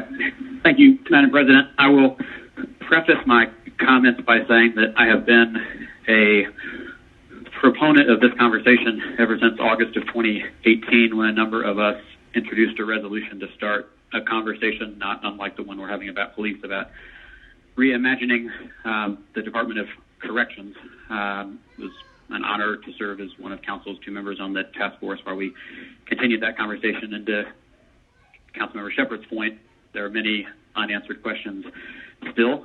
My hesitation is similar to what's been expressed by Councilmembers Shepherd and Bond, and that is that this move feels premature. I am a very strong proponent of reallocating resources from a department that 2 years ago was spending $33 million and this year spent $20 million to have so few inmates at the jail. I believe there's a better way to serve our citizens. I am concerned that we are taking an action that would move 198 FTEs from one department to another, but it's my understanding that the vast majority of those individuals will still be reporting to the jail on July 1st and moving them into the Office of Constituent Services, but it's my understanding that the director of the Office of Constituent Services will not actually be their supervisor. And so I am totally in favor of the forward progress we are making on this issue. I question why we're taking this particular action today. And it goes back to the comments that Councilmember Shepherd said about all of the things that we listed that these employees would be doing don't necessarily fall under the purview of the Office of Constituent Services. These employees aren't actually going to report to the Director of Constituent Services. And I'm curious as to why we're doing this today and not in 60 or 90 or 120 days when we are further along in the plan that the COO articulated earlier, and that we heard in different briefings on the personnel paper, all of the different actions that are likely to take place over the next 60 or 90 days, why we aren't having those conversations first and coming up with an even tighter and more concrete plan, and then passing legislation that does that, rather than moving everybody in theory, but it sounds like not in actuality. And so I guess my two questions are, on July 1st, will most of these individuals still report to the jail? On July 1st, will any of them report to the Director of Constituent Services? And if that's not true, perhaps an amendment from Councilmember Shepherd that would extend the timeline a little bit and allow us to have a more focused and nuanced and detailed conversation before we take an action like this one.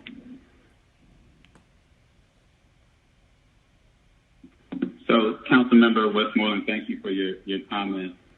We're moving the positions, and as we work through this is the initiation of the process that we talked about. As soon as we can redeploy the individuals, we most certainly will. We are seeking to adopt the budget for FY21, and we believe that this is the appropriate place to put those positions in the associated budget versus leaving them in the budget currently within the Corrections Department. This will give us the ability over the next several months as we work through the process to be able to quickly redeploy them without having to come back to council to work through the personnel paper as well as the budget shifts that would be needed in order to do that. It gives us the ability to effectuate the change quickly as we work through the process. But I think what you're hearing is that there are a number of us who would actually like that to happen, the conversation around budgets and personnel, once we have a better understanding of exactly all of the redeployment that will take place, then let's adopt a paper and not prior to having a really tight understanding on those things.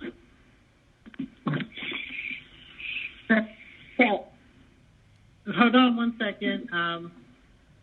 Is that it, Mr. Westmoreland?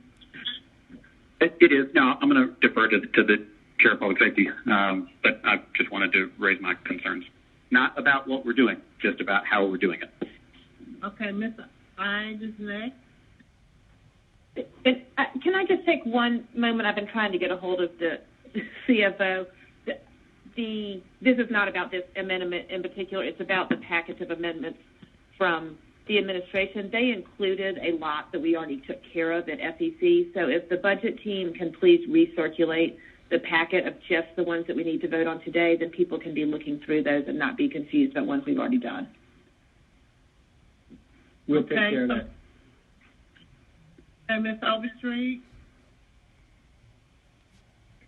As I'm sitting here thinking, I'm trying to see. I support the process. I understand that, we have to start with this move in order to get where we're trying to go. And it's the same way I understood the process when we exacted the department, the new department of IG. We just assigned a number. We had last year's budget, we gave $800,000 because we knew that there was a possibility that we would pass legislation and begin the process of really imagining what our IG program and, the Inspector General department would look like. And then this particular budget cycle, we actually added money to that, and we've not yet erected the whole department. We've not done that yet. But we know that we need to, and that we're working on that. I don't see where the difference is here. So if you guys can let me know what the difference is between, a phased approach of placing money and our funds and our priorities where they belong for our budget year, and then making sure that we stick to that. With those things, and how is that different from what we're doing right now? I'm open to hear that. Okay. Anyone want to respond to Ms. Overstreet? If not, Ms. Smith? Yes. Well, I did. This is Councilmember Winslow. Okay, I go did, ahead. and I was the second. But Mr. COO, and I'm not trying to speak for Council Members Bond or Shepherd, but I think what I'm hearing for them is a lot of it is communication across the aisle, okay, to the proper people who are chairs or who are on a particular committee, but especially the chairs. This is something that has been done by other administrations, and it's just a way of communicating way ahead of time so that those individuals that are heading up those committees and those departments of purview, they know, they've got an idea of what the administration is doing. That's what we're talking about. The communication's not there. And I think you kind of already know that. You got me? It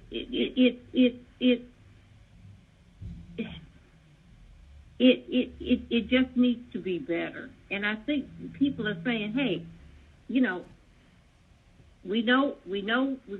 need to use the money someplace else. The commitment was made a long time ago to, defund the jail, and we're good with that.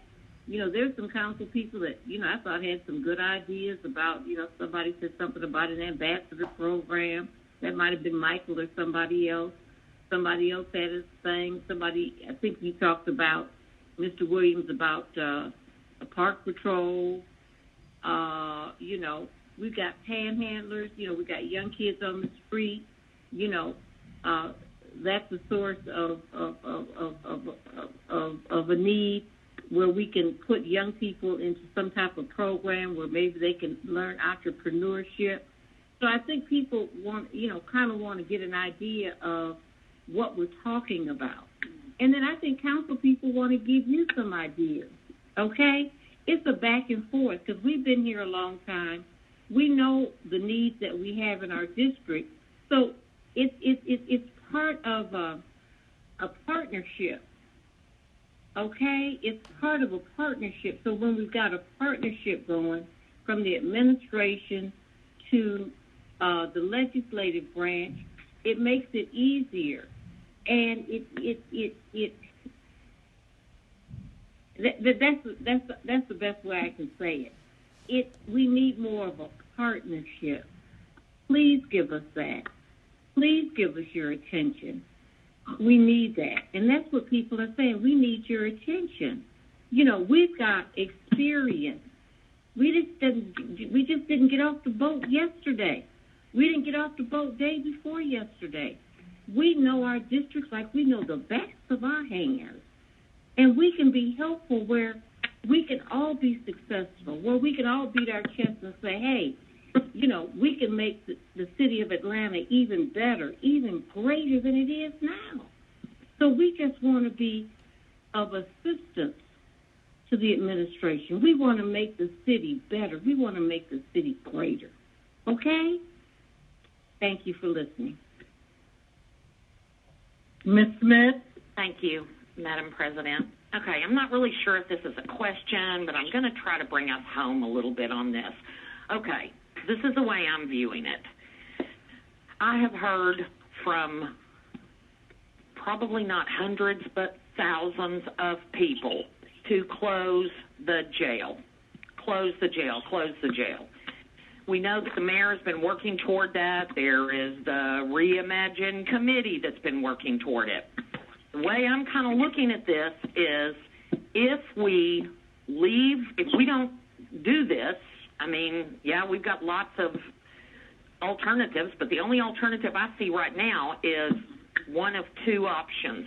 One, we could leave the employees where they are, which is working at the jail, or we can move them over to constituent services.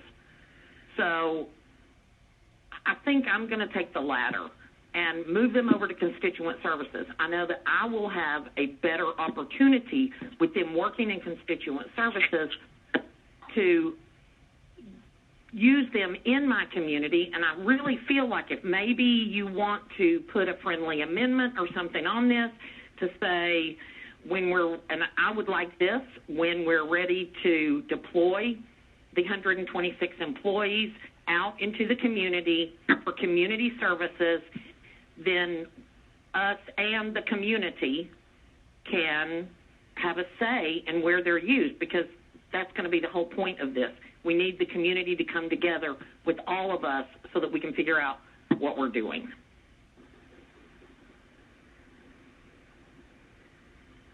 Mr. Williams, do you have a response? Yes, ma'am. I apologize there. But no, I think the expectation here is that as we've had our conversation, and certainly Councilmember Shepherd, I hope we can be aligned on this expectation. When we briefed our conversations earlier this week regarding the personnel paper, the intent is that we will have this opportunity for engagement, as well as the expectation that as we work through this assessment, we would have to come back to council, of course, because they will require a personnel paper to move them out of constituent services into the other functional departments that will be needed.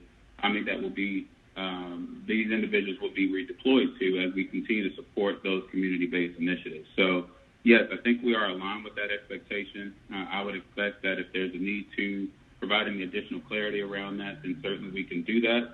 But again, this is an effort as we continue to remain in the posture that the mayor has stated to move and shift toward these community-based initiatives as we continue our efforts to be progressive related to our public safety reforms and the work that we need to do in our communities.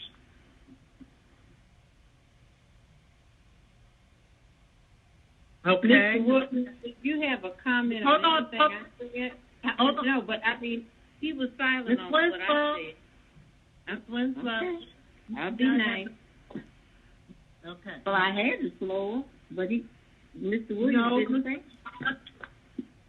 Okay. So are you finished, Ms. Winslow?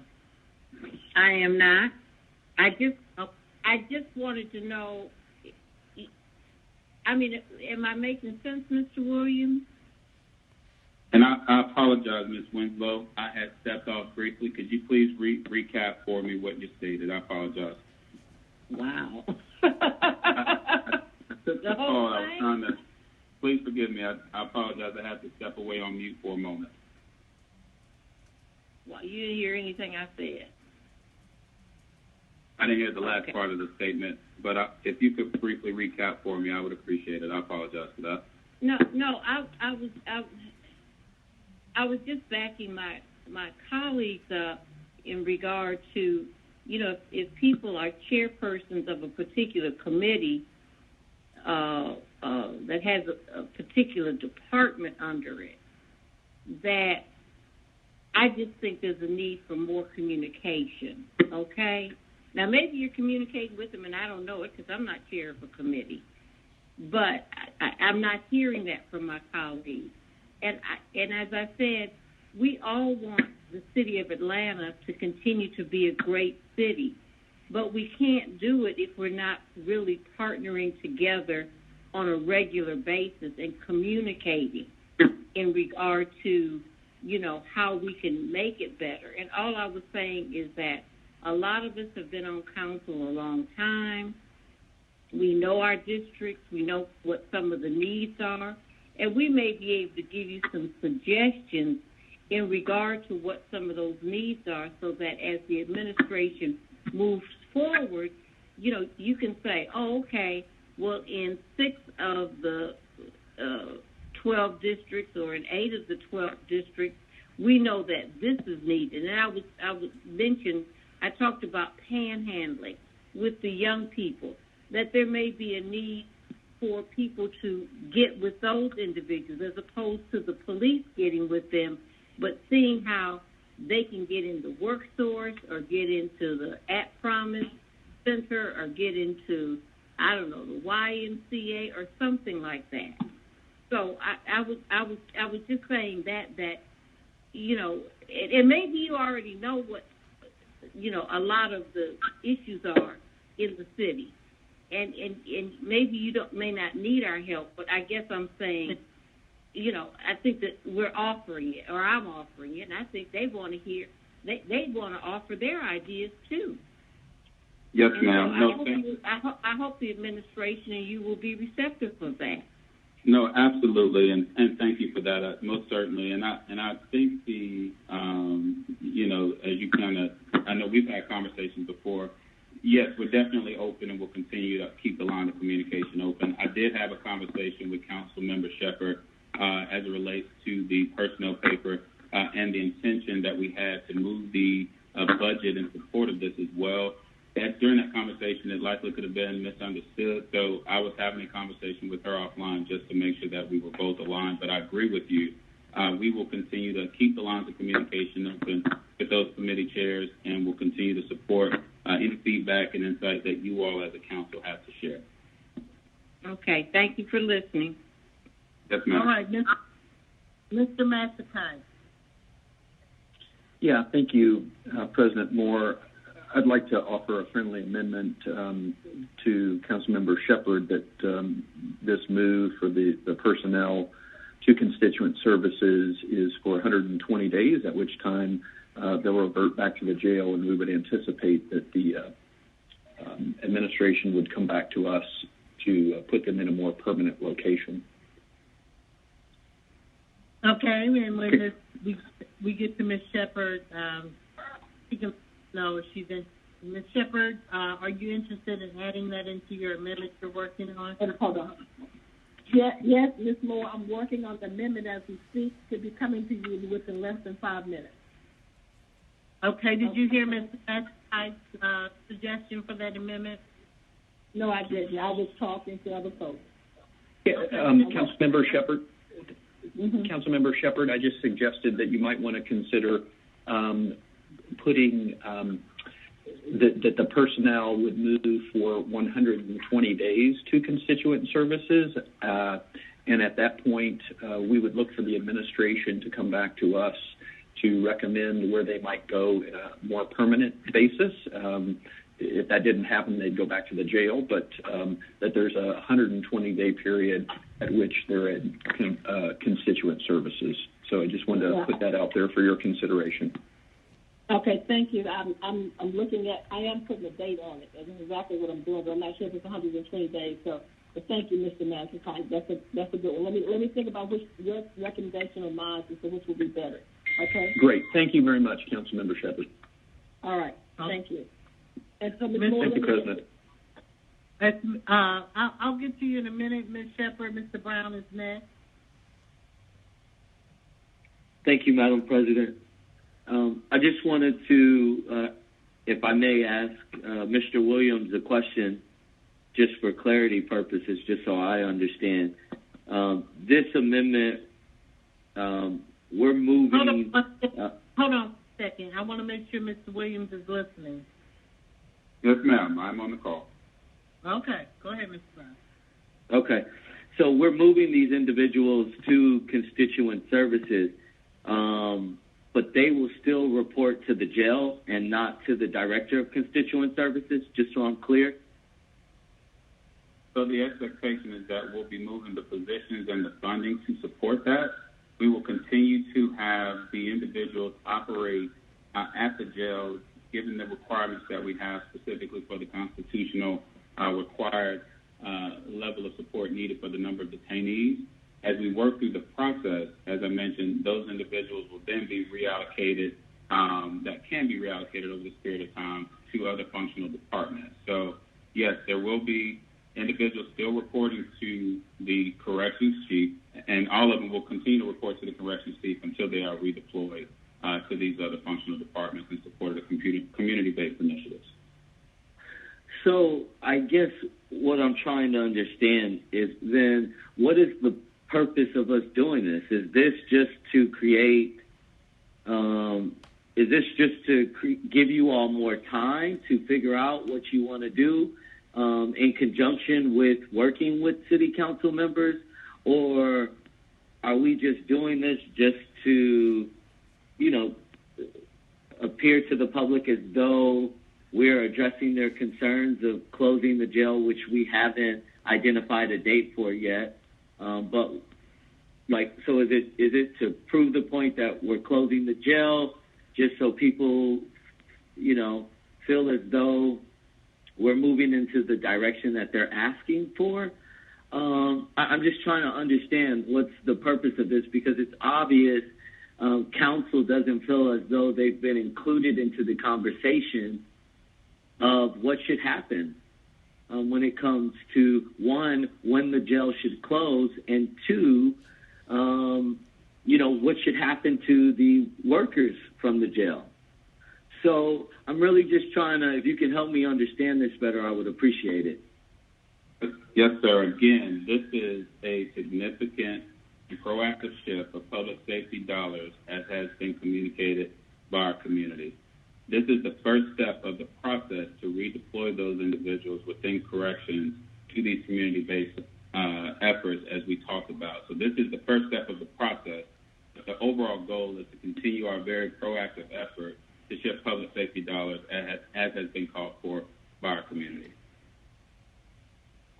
So, Mr. Williams, basically you're saying that you're doing this to reflect it on within the budget for the public to know you're taking a step into reallocating the particular monies in the jail, and that you're listening and you're reallocating these monies to eventually close the jail.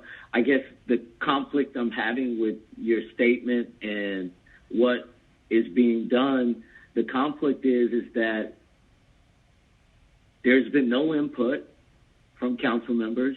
There's no date for the jail to be closed. And you want us to move these officers to constituent services when,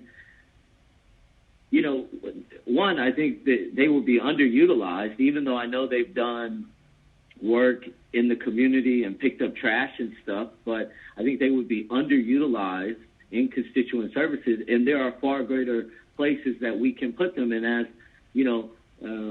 Councilmember Winslow and I don't always agree, but I absolutely agree with her and everything she stated today. You don't even, we're not even a part of the discussion before you put forth this amendment to reallocate these folks. So, I just cannot support this, even with its amendments. I would ask that council members, speak to the fact that we should all be a part of this conversation, and we shouldn't just be here doing things just to create the appearance as though something is getting done. Let our actions be a reflection of the work that we're attempting to do here. Thank you, Madam President. And just as a reminder, Madam President, if you don't mind, as a reminder, this has been a year-long process. The mayor has been very clear about her vision around reimagining ACDC. And as we've seen even through the task force that she established, that task force has presented recommendations that the mayor has been in receipt of, and we're working through the process to evaluate those, and she will be making a decision as it relates to those recommendations and the formative time frame by which the jail will close. This is this next phase, if you will, of that process, which is looking at the appropriate nature in which we need to redeploy those corrections staff as we work in tandem with the recommendations that have been presented by the task force to continue along in this process. So this is not something that has just started. This has actually been underway for a year, and I think at the end of the day, the expectation is, as I stated before, is a continuation of our very proactive effort to make sure that we continue to shift our public safety dollars to focus on those community-based initiatives as has come out of the task force, and that has been very clearly stated by our mayor. Mr. Williams, yes, Mr. Williams, just in response, we appreciate the work that the mayor has done with this task force. As you know, I was appointed to the task force along with Councilmember Westmoreland. We appreciate this work, but what I still don't seem to understand, all this work that has been done over the last year, and we don't have a date to close the jail yet, nor have we had conversations with other council members about how we go about doing this important work that we've been working through for a whole entire year. I mean, there has to be more participation with council, Mr. Williams, and you and I have had conversations, and we've talked about this. The legislative branch and the executive branch have to work together if we plan to move this city forward. That's not an option any longer. We have to. And you all play a critical role in working in partnership with council to ensure that that does happen. And as long as I've been on council for a year, I haven't seen it much, and we got to get back to that. And I agree with everything Councilmember Winslow said again. We have to get back to working together.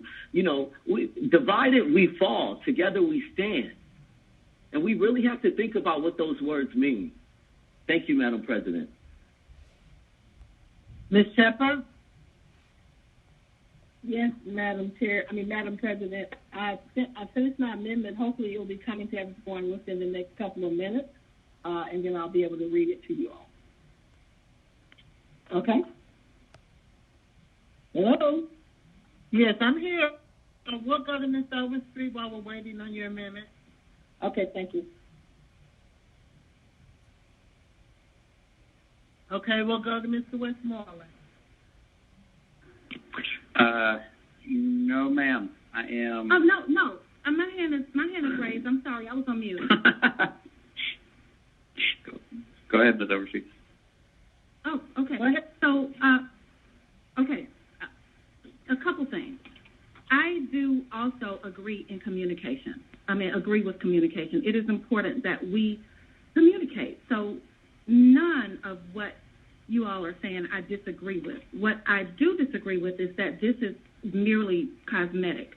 I don't agree with that. I think that we are taking a step in the right direction, and I've heard from people directly that really want this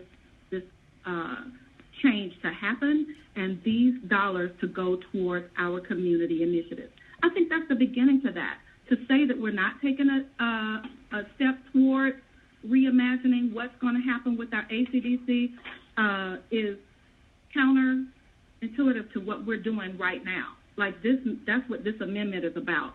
I am glad that Councilmember Shepherd is offering up an amendment, because I do feel like that amendment will give us more communication between the council and the administration and the community.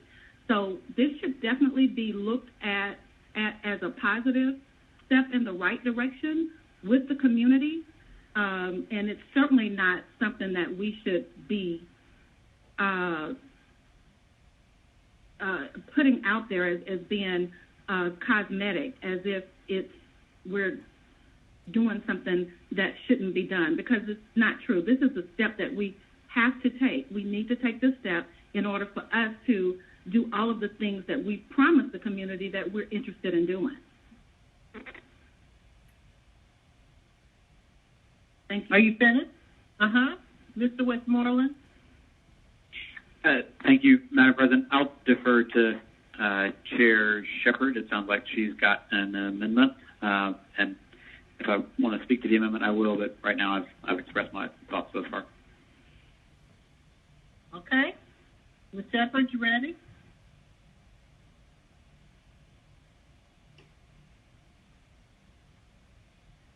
She must still be working on her. No, I'm sorry, Madam President. What's the question? I was just wondering if you were ready with your amendment. I am, and you all should have it. I mean, are we still in the committee of the whole that we're going to do it, or do we have to come out? I thought we would have to come out to see. Nope, we're doing it in the committee of the whole. Go ahead and read your amendment. All right. The amendment reads as follows. The Corrections Department personnel will transition to the Mayor's Office of Constituent Services for a period of 120 days, which is through October 29, 2020. A deployment plan must be presented to both public safety and legal administration and finance executive committee.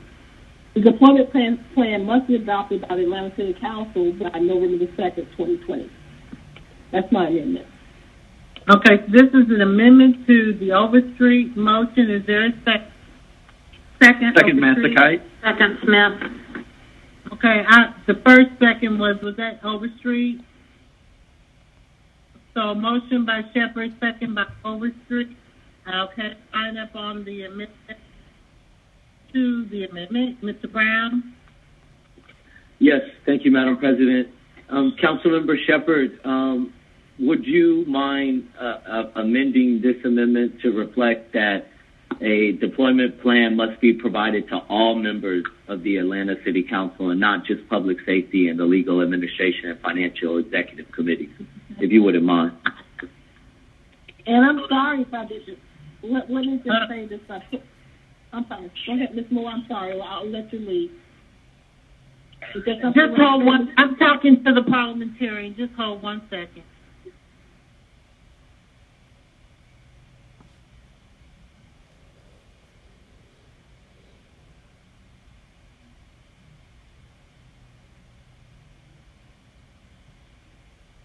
Okay, Ms. Shepherd, do you accept what Mr. Brown is saying?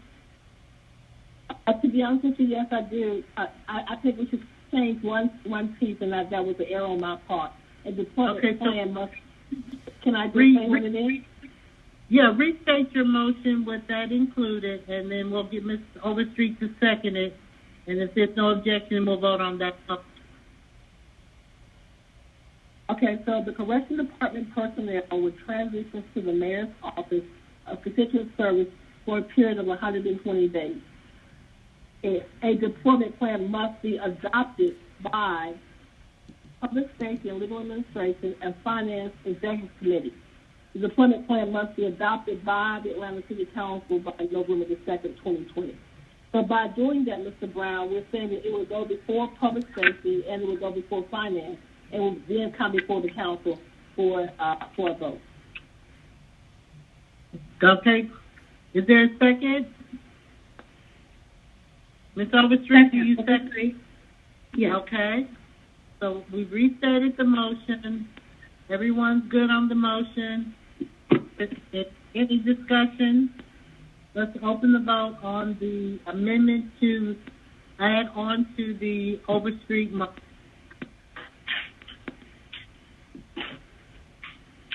Please hold. So Ms. Overstreet had a motion about moving the correction to constituent services. This is an addition to that motion, additional language to that motion. Okay, Ms. Winslow. Ms. Winslow, how do you vote?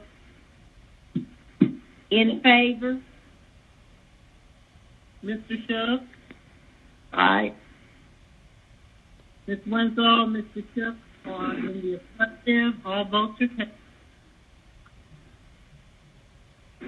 The vote is closed. Populating votes now.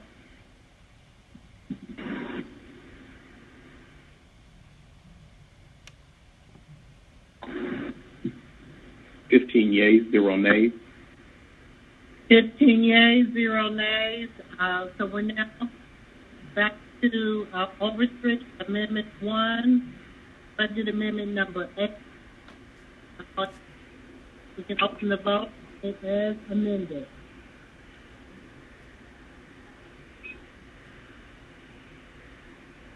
Madam President, if you could repeat that, I couldn't make out what you were saying.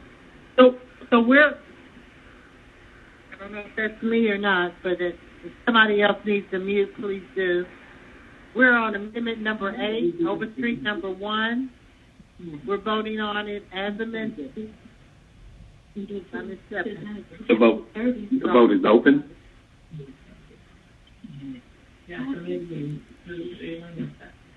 Please mute your phone.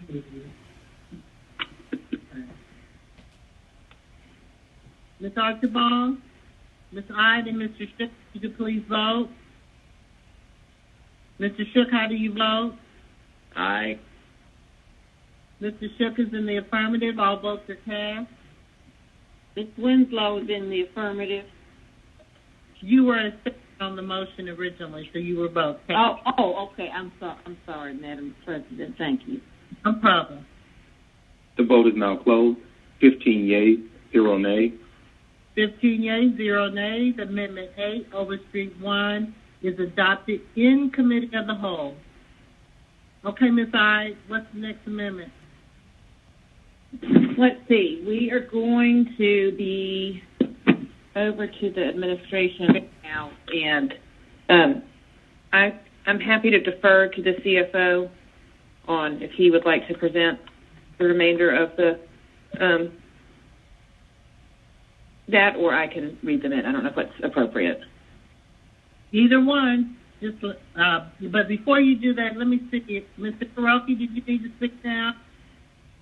Yeah, just as we're moving to the administration papers, Council President, I just want to make note that whether it's Mr. Counsel or Ms. I, that amendment number 43 from the administration was incorporated into our pre-arrest diversion paper or amendment earlier.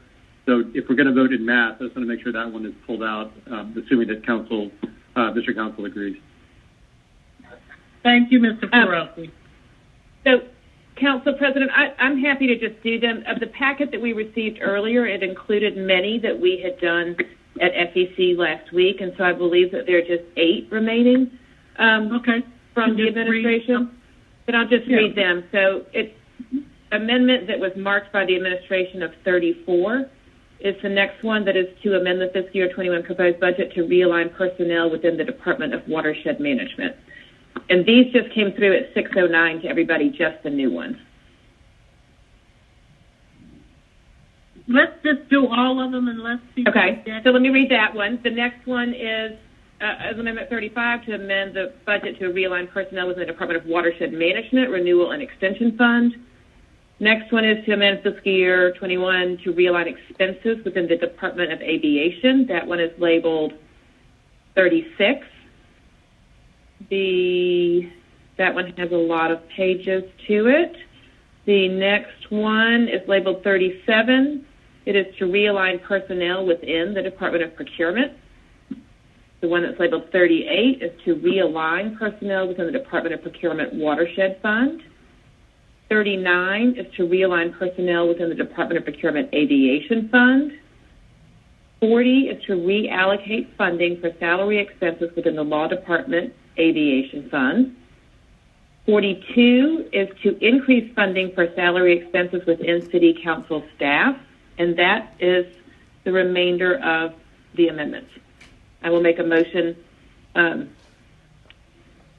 to adopt all of these amendments. Is there Second, Brown.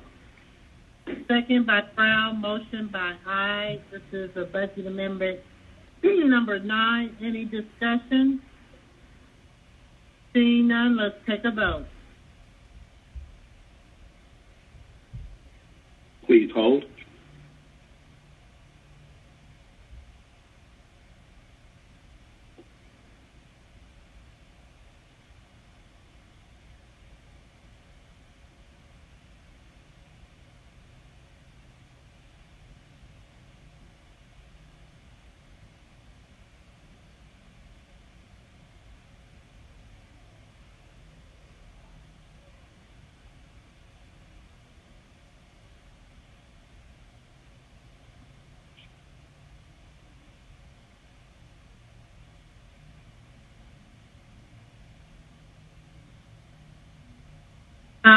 If you could just, Ms. I, for the clerk's office, would you please reread the amendment numbers from the administration? Yes, I will. 34 is a watershed one. 35 is another watershed. 36, Department of Aviation. 37, Department of Procurement. 38, Department of Procurement Watershed. 39, Department of Procurement Aviation. And 40, Law Department Aviation. And 42, City Council staff. All right, thank you. We're waiting on the vote to open.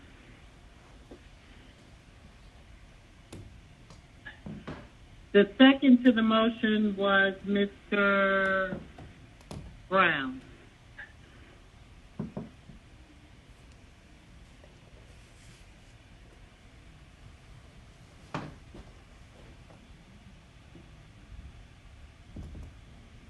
The vote is open. Ms. Winslow, how do you vote? In the affirmative. Mr. Shook, how do you vote? Aye. Ms. Winslow and Mr. Shook are in the affirmative. All votes are cast. The vote is now closed. Populating votes now.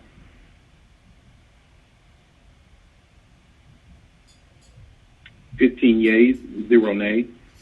15 yeas, 0 nays. It is adopted. All of those. Madam Chair, are there any other items for the budget? Not that I'm aware of. If the Finance Department just wants to confirm quickly that that was everything that was coming from the administration, I would appreciate just a second look confirmation on that. But I got them all. While they're looking, Ms. Boone wanted to speak. Yes, Madam President, I would like to suspend the rules so that the Honorable Mayor Keisha Lance Bottoms can address the body as soon as we are able. Okay, if we can do that on unanimous consent, we can do that. We're still in the committee of the whole, so it's appropriate for her. She's on the line. She can speak to us now before we go back in regular session.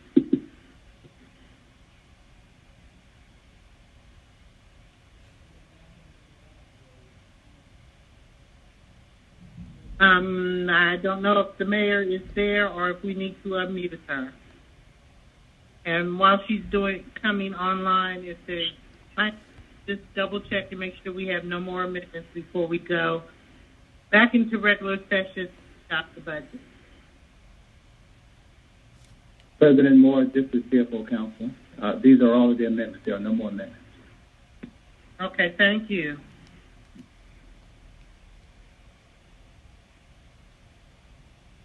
So the mayor has not made it yet. Let's continue on, and when she does, someone will let me know.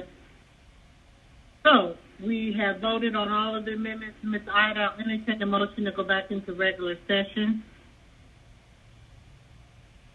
So moved. Shook, second. Is there a second by Shook, motion by I to go back into regular session? Exit the committee as a whole. Let's open the vote. Please. The vote is now open. I would recommend maybe I would be done there. Thank you.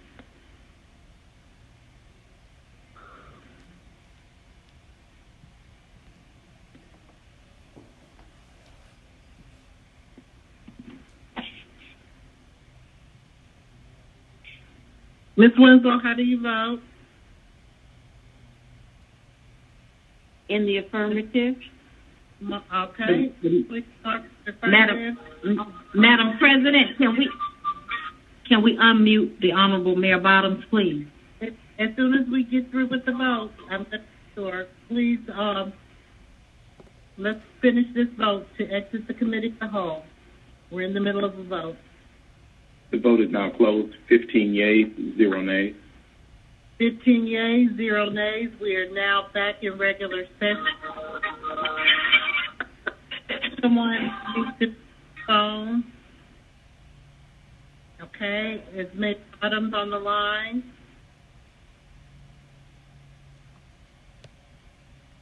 Okay, she's not on the line yet. That's what I'm being told, but we're getting her there. We can continue. I'm sure she would love to congratulate you all for passing the budget. So let's finish these last two votes.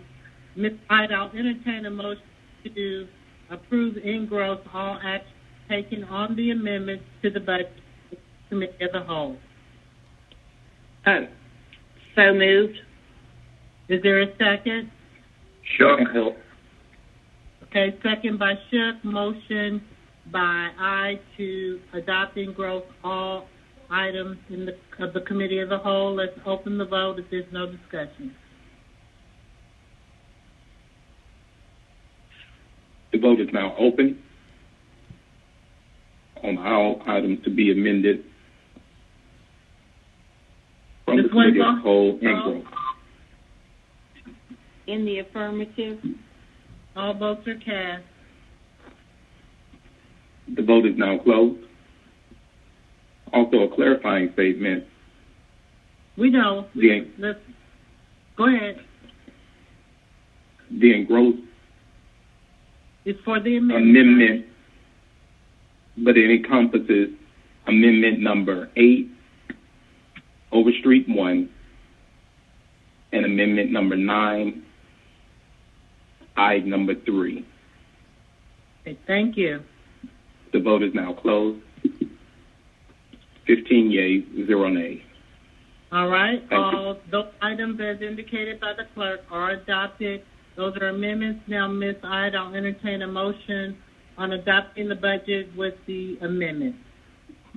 I am going to step down and allow my vice chair to make that motion.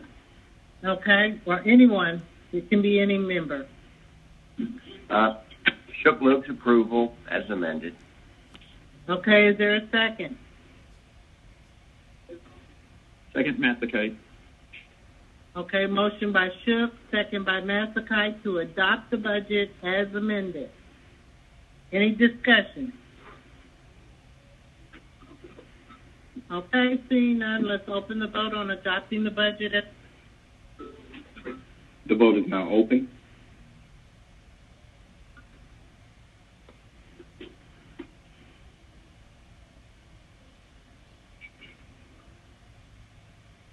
Ms. Winslow, how do you vote? In the affirmative. All votes are cast. The vote is now closed. Populating votes now. 13 yeas, 2 nays. 13 yeas, 2 nays. The budget is adopted, and we have the Honorable Keisha Lance Bottoms on the line, and on unanimous consent of the members, we will allow her to speak. Madam Mayor. Thank you, Madam President, and to members of council. I know that this has been a very long few days for you, and as for all of us, it's been a very long few weeks and even few months. I know that 2020 has not been what any of us had hoped for and anticipated, but as always, as a city, we have risen to the challenge.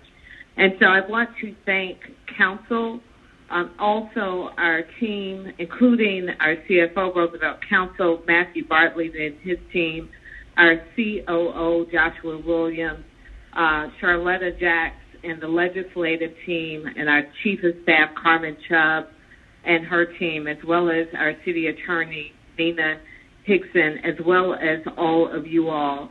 There's so much work that goes into making sure that a city has a balanced budget, and this year was no exception except for the fact that we were doing it under extenuating circumstances. Many of us believe that COVID-19 was going to be probably the highlight / lowlight of 2020, but certainly there were other things that made this year an even more extraordinarily different year. And so I know that as we continue to navigate what we are doing as a city, as always, we will keep equity in our communities top of mind. We have been very proactive, as you all know, in reimagining what public safety looks like in our city. And I do believe that with the next step that has been taken by this council for us to reimagine how we spend our public safety dollars, as always, we will create a model for the rest of the country to follow.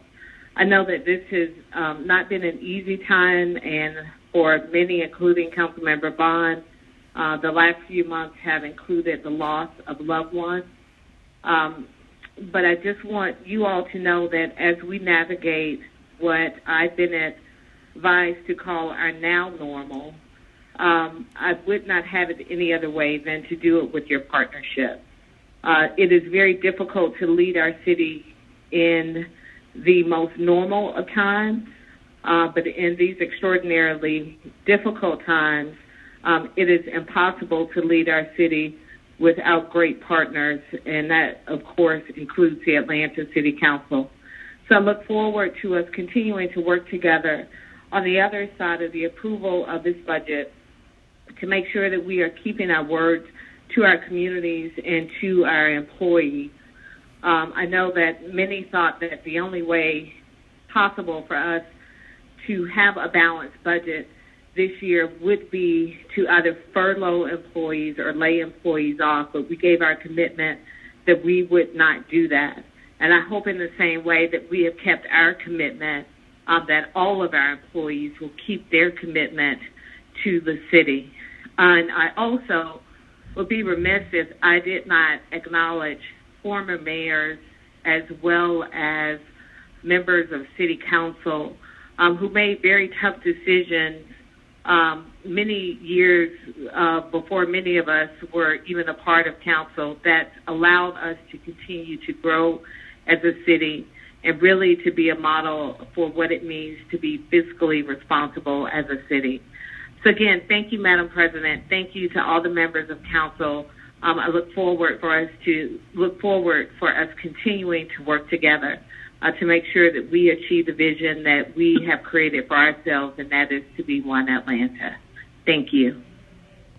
Thank you. Now we're at the point of our agenda for general remarks. Are there any remarks before our roll call? Shook. Mr. Shook, go ahead. Yeah, no, thank you. I want to thank the Finance Department. I want to thank our export from New Zealand, Mr. Bartley, for his work.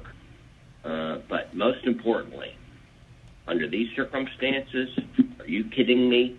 I want to thank FELICIA Moore, the President, for chairing these meetings under conditions that would, are like a furnace. And I want to commend the Chair of the Finance Committee, Ms. Ide, whose unsurpassing management of this process under these circumstances needs to be engraved in granite. Thank you. Thank you, Ms. Ide. Thank you, Mr. Shook. And I will repeat my thanks to everybody who participated in this budget process, to Mr. Williams and Mr. Bartley.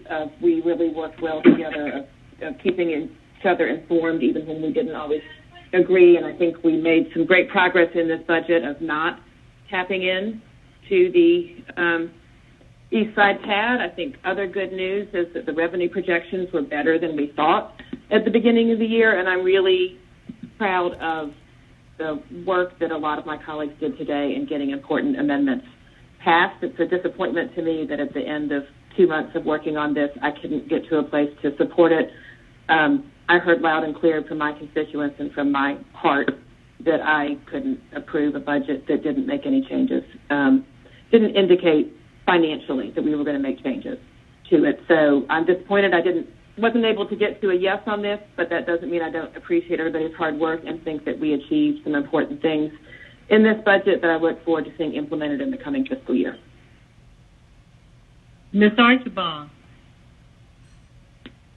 Yes, I wanted to add to what Shook said, that our own staff, particularly Mr. Case, Ms. Kempson Wright, and their supporting cast of characters were phenomenal.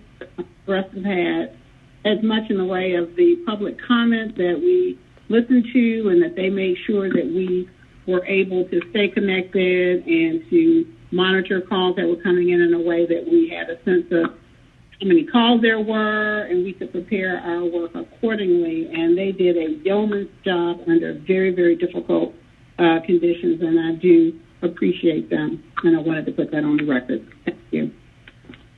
Thank you, Mr.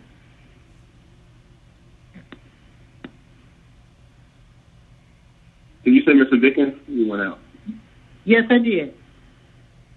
Yeah, I did want to offer up my thanks and just expressions of appreciation to Council President Moore for leading us through this and making sure that we had ample time to prepare and to be connected on the phone and just leading the whole thing. Councilmember as mentioned, you are just stellar in your leadership of FEC, getting us through the budget process with so many factors that were challenging this time. And the staff, Mr. Pace, Ms. Kimson Wright, as well as the IT staff, each time that we had something happen, they were able to get us back going and give us good guidance. They've proven their worth to keep us up and going throughout this process, and our communication staff that continues to let the public know. Thank you to the administration for continuing to fight the good fight and put this budget together. My final thanks is really to all the advocates and activists out there and those who came into our process this year for the first time. I have gone through 7 budgets now, and this one, without a doubt, of course, with dozens upon dozens of hours of community input and public comments and emails and text messages and social media posts. This shout out goes to the citizens of Atlanta and all those other people that called in from God knows where, but particularly those that are in the metro area that gave us their thoughts.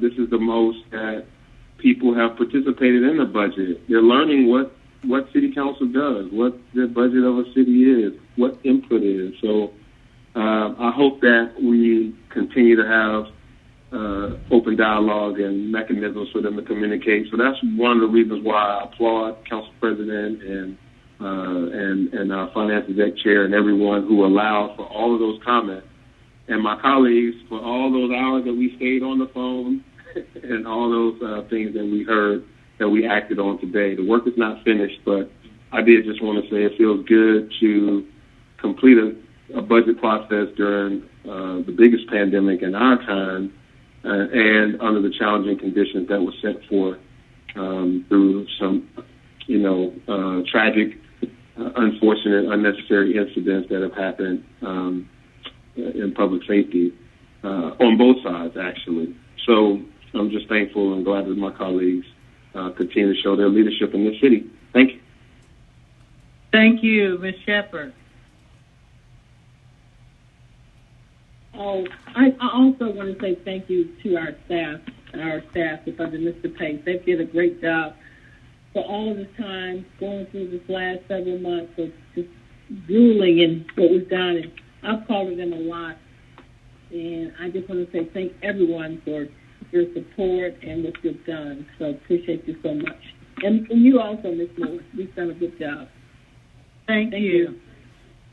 Ms. I. Yes, I feel like I gave my Academy Award speech and I forgot to thank my mother. So I definitely intended to thank our staff. They have done just a phenomenal job. So to Theo and Santana and Damon and LaToya and all of the people in the Research and Policy Office and Communications Office and Clerk's Office, it's, I think I have a little bit more insight. I'm sure President Moore does also, of what has had to happen behind the scenes to pull off all of these meetings. And I counted for my children last week of how many different sessions there were in this budget process, and it was like 42 different remote sessions that had to happen. And I can't thank you enough for you all doing all of the hard work, and I just had to do the talking. So I appreciate it. I hope we don't ever have to do this again. But you all made it, a whole lot easier than it was, and you were there to answer the phone at 8 a.m. and at 11 p.m. So thank you for that. Any other member? Mr. Brown. Mr. Brown? I'm sorry, Madam President. Thank you so much. I just want to say that Chairman Ide You have been such a fierce warrior through this process of bringing this budget together. And I personally appreciate you so much. You've taught me so many things through this process of the budget. And you are such a powerful person. And I have enjoyed watching you evolve into this position, into this role, and leading our Finance and Exec Committee. You've been inclusive, and you've made sure everyone's voices were being heard, including the administration through this budget process. I want to thank my team and the People's Uprising Task Force for helping to support and keep a consistent message and being able to work to ensure the people are being heard, and that we're moving from a place of just, talking about something and moving into a place of action. President Moore, thanks for working so diligent and providing us the history and your thoughts around how to move this city forward through this budget. Thank you to all the council staff for working under the leadership of Theo Pace and Zio Lewis. I mean, you all have been incredible through this whole process, from making sure we can log on to our computers to calling in on the phone line. So we're so grateful to all of you all. I wanted to speak specifically to why I couldn't support the budget. As Chairwoman I said, we've made some great strides today toward justice. But for me, some of the more substantial change that I was looking for was not reflected in this budget. And it merely continued to do what we've been doing for decades in this city, where we talk about great work and we speak to all the things that we want to accomplish, yet our actions aren't a reflection of those things. The people in this city have spoken, and not only have they spoken, but they pleaded and begged you to listen to them, and for me, I don't feel like they have been truly heard today. I feel like today there's been this kind of appearance as though they've been heard, but they really haven't. And to the public listening to this call, listen, this fight is far from over. We have to continue pressing forward. You need to call every committee. You need to call every full council meeting, and you need to demand that the resolution that we pass today is funded through a city ordinance, that this resolution is completely funded, where the funds are reallocated from APD to a trust fund account. You need to hear me in this call today, and that is how you need to move forward so we can continue to move into a place of actual action. Thank you, Madam President. Thank you. Anyone else? Overstreet. Okay, Ms. Overstreet, go ahead. Yes, I really needed to, not that I have anything extra to say other than the warm thank yous that I heard from my council member, but I definitely didn't want today to go by without everyone knowing how appreciative I am for all of the work that they've done up until we passed this budget, especially our council staff. It has been unbelievable, the support that they've given us through all of our crazy ups and downs and not this but that, and they've been wonderful about delivering us exactly what we've asked for, and that would be, Theo Pace and Santana, Kimpton Wright, and Mr. Webb, and you, Madam President, and including like the David Johnson and Amber Robinson and Nina Hickson, everyone that has really been there for us. I just want to say thank you. I appreciate you. I never felt like I was in it all by myself as we sat through hours and hours and hours and hours of our financial meetings and our briefings from each department. I want to thank them too, because when we ask for updates and clarification and any kind of amendments to the papers that they brought before us during their presentations, they got those right to us, especially the personnel papers, clarifying what each position was for. And I just want to thank everyone for working together on that. So we do have work to do. I definitely feel like this is a step in the right direction. I do feel like this budget reflects that we do hear our constituents. We do hear our residents of the city. We know that we need more community-based initiatives.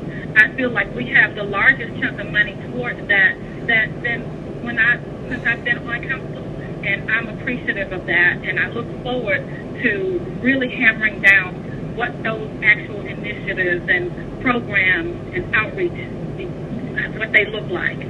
So it's, to me, is a good day for the city of Atlanta. Even though we have so much work to do, I do feel like we can begin to help the protesters that really feel left out of the process. I think we have something for them in this budget. I really do. I think that we can also begin to heal as a city, because we know that we've been through a lot with COVID, plus all of these budget talks, plus the protests. I just feel that all of the communities right now need to know that City Council is behind them, and that our budget will definitely work for them. This is really about the community, and I thank everyone for helping with that. So that's all. Anyone else? Okay, well, I would like to take the... Madam President. Go ahead. Yes, go ahead, Mr. Bond. Thank you. I just wanted to thank everyone who was involved, particularly our staff. What I've learned from colleagues around the country, our staff has made it possible to have a seamless transition from being present at City Hall to being online. And we've actually, as a function of that, have included many more citizens in our deliberations. So I want to give high accolades to them. I want to thank the mayor and the administration for what partnership that we've had in developing this budget, and thank all of our colleagues for our comments and contributions to this budget. I just wanted to say for the record, the perfection of our government and its function is never ending. As we move over these next few months for reimagining what will be our public safety functions, we should all be aware that we never really truly meet the end. There's always room for improvement and further perfection of the services that we attempt to provide the public. And hopefully no one goes away discouraged from this budget process, that in light of the comment I just made, that it is a long journey to make sure that the city of Atlanta is functioning and responding to our citizens on each end of the spectrum of their perspectives to provide the best services and the best government on their behalf that we possibly can. I just want to thank everyone who leaned in and had a portion of an effort to get us to this point, but understand that there's much work that remains to be done, and that it's never truly over, and that hopefully the level of citizen participation that we have observed through this process will continue, and that we'll work together to continue to perfect what is known as the City of Atlanta. So thank you, and congratulations to everyone. Thank you, and I do want to say a couple of things. I know we have certainly thanked our research staff. I don't think anybody, except for them, can appreciate the time that they put into it. They have put in an inordinate amount of time as well. I want to make sure that we also lift up the clerk's office and their staff, Mr. Webb, Ms. Walden, and their staff, making sure that we keep our records straight in this remote environment. I also want to include our parliamentarian, Dennis Conway, who's been able to help us navigate through this remotely as well, and making sure that we're staying in parliamentary order. And then I want to thank our city attorney, who we've had to reach out to make sure that we're getting it correctly legally as well. So thank you. I want to say to the public that no longer can anyone ever say that the City Council does not allow or look for public comment. During all of the sessions that we've had, that's including committee, full council, listening session, and interactive sessions, we have fielded 2,429 comments for a total of 40 hours and 29 minutes. And again, I want to thank Mr. Damon Massenberg, who's had to pretty much listen to all of those. So I want to thank you on that. And then my final comment is, I know we've talked about the work that needs to be done. And believe me, we're going to have to find a mechanism to do that work and to reach out to each other and do work remotely more often and quickly. As we were on this council meeting, was getting numerous emails and texts from people, some not so good and unrestful things that are happening out there on our streets. The relationship between our people, the people in our city and the police department are frayed, and it's up to us as policymakers, the mayor, and all of us to work to mend those frays, because I'm not hearing good things about what the interactions that are taking place and many of them were taking place while we were on this call. And so I would just ask for the citizens of the city of Atlanta to take a moment and let's look at calm, peace, and understanding, and trying to understand each other's point of view, and so we can work together to make the city that we love much better and get beyond what the mayor says is the now normal. So with that, Mr. Clerk, we will take the adjourning roll call.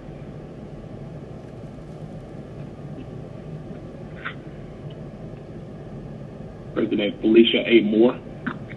Present. Council members Bond. Here. Westmoreland. Here. Dickens. Present. Smith. Here. FAROKHI. Here. Brown. Winslow. Present. Archibald. Here. Hyde.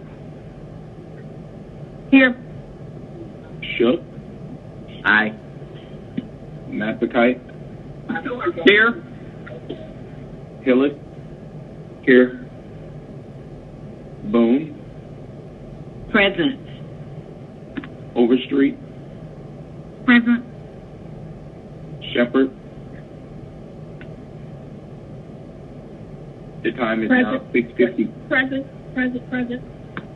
Thank you. Mr. Brown, line unmuted. Yes, Mr. Brown is present. He got dropped. He's reconnecting to the call. I'll entertain a motion to adjourn. So moved. Motion by Massacite, second by, I think that was Smith. Without objection, on unanimous consent, we are adjourned. Everyone stay safe. Thank you. Thank you, Madam President. Woohoo!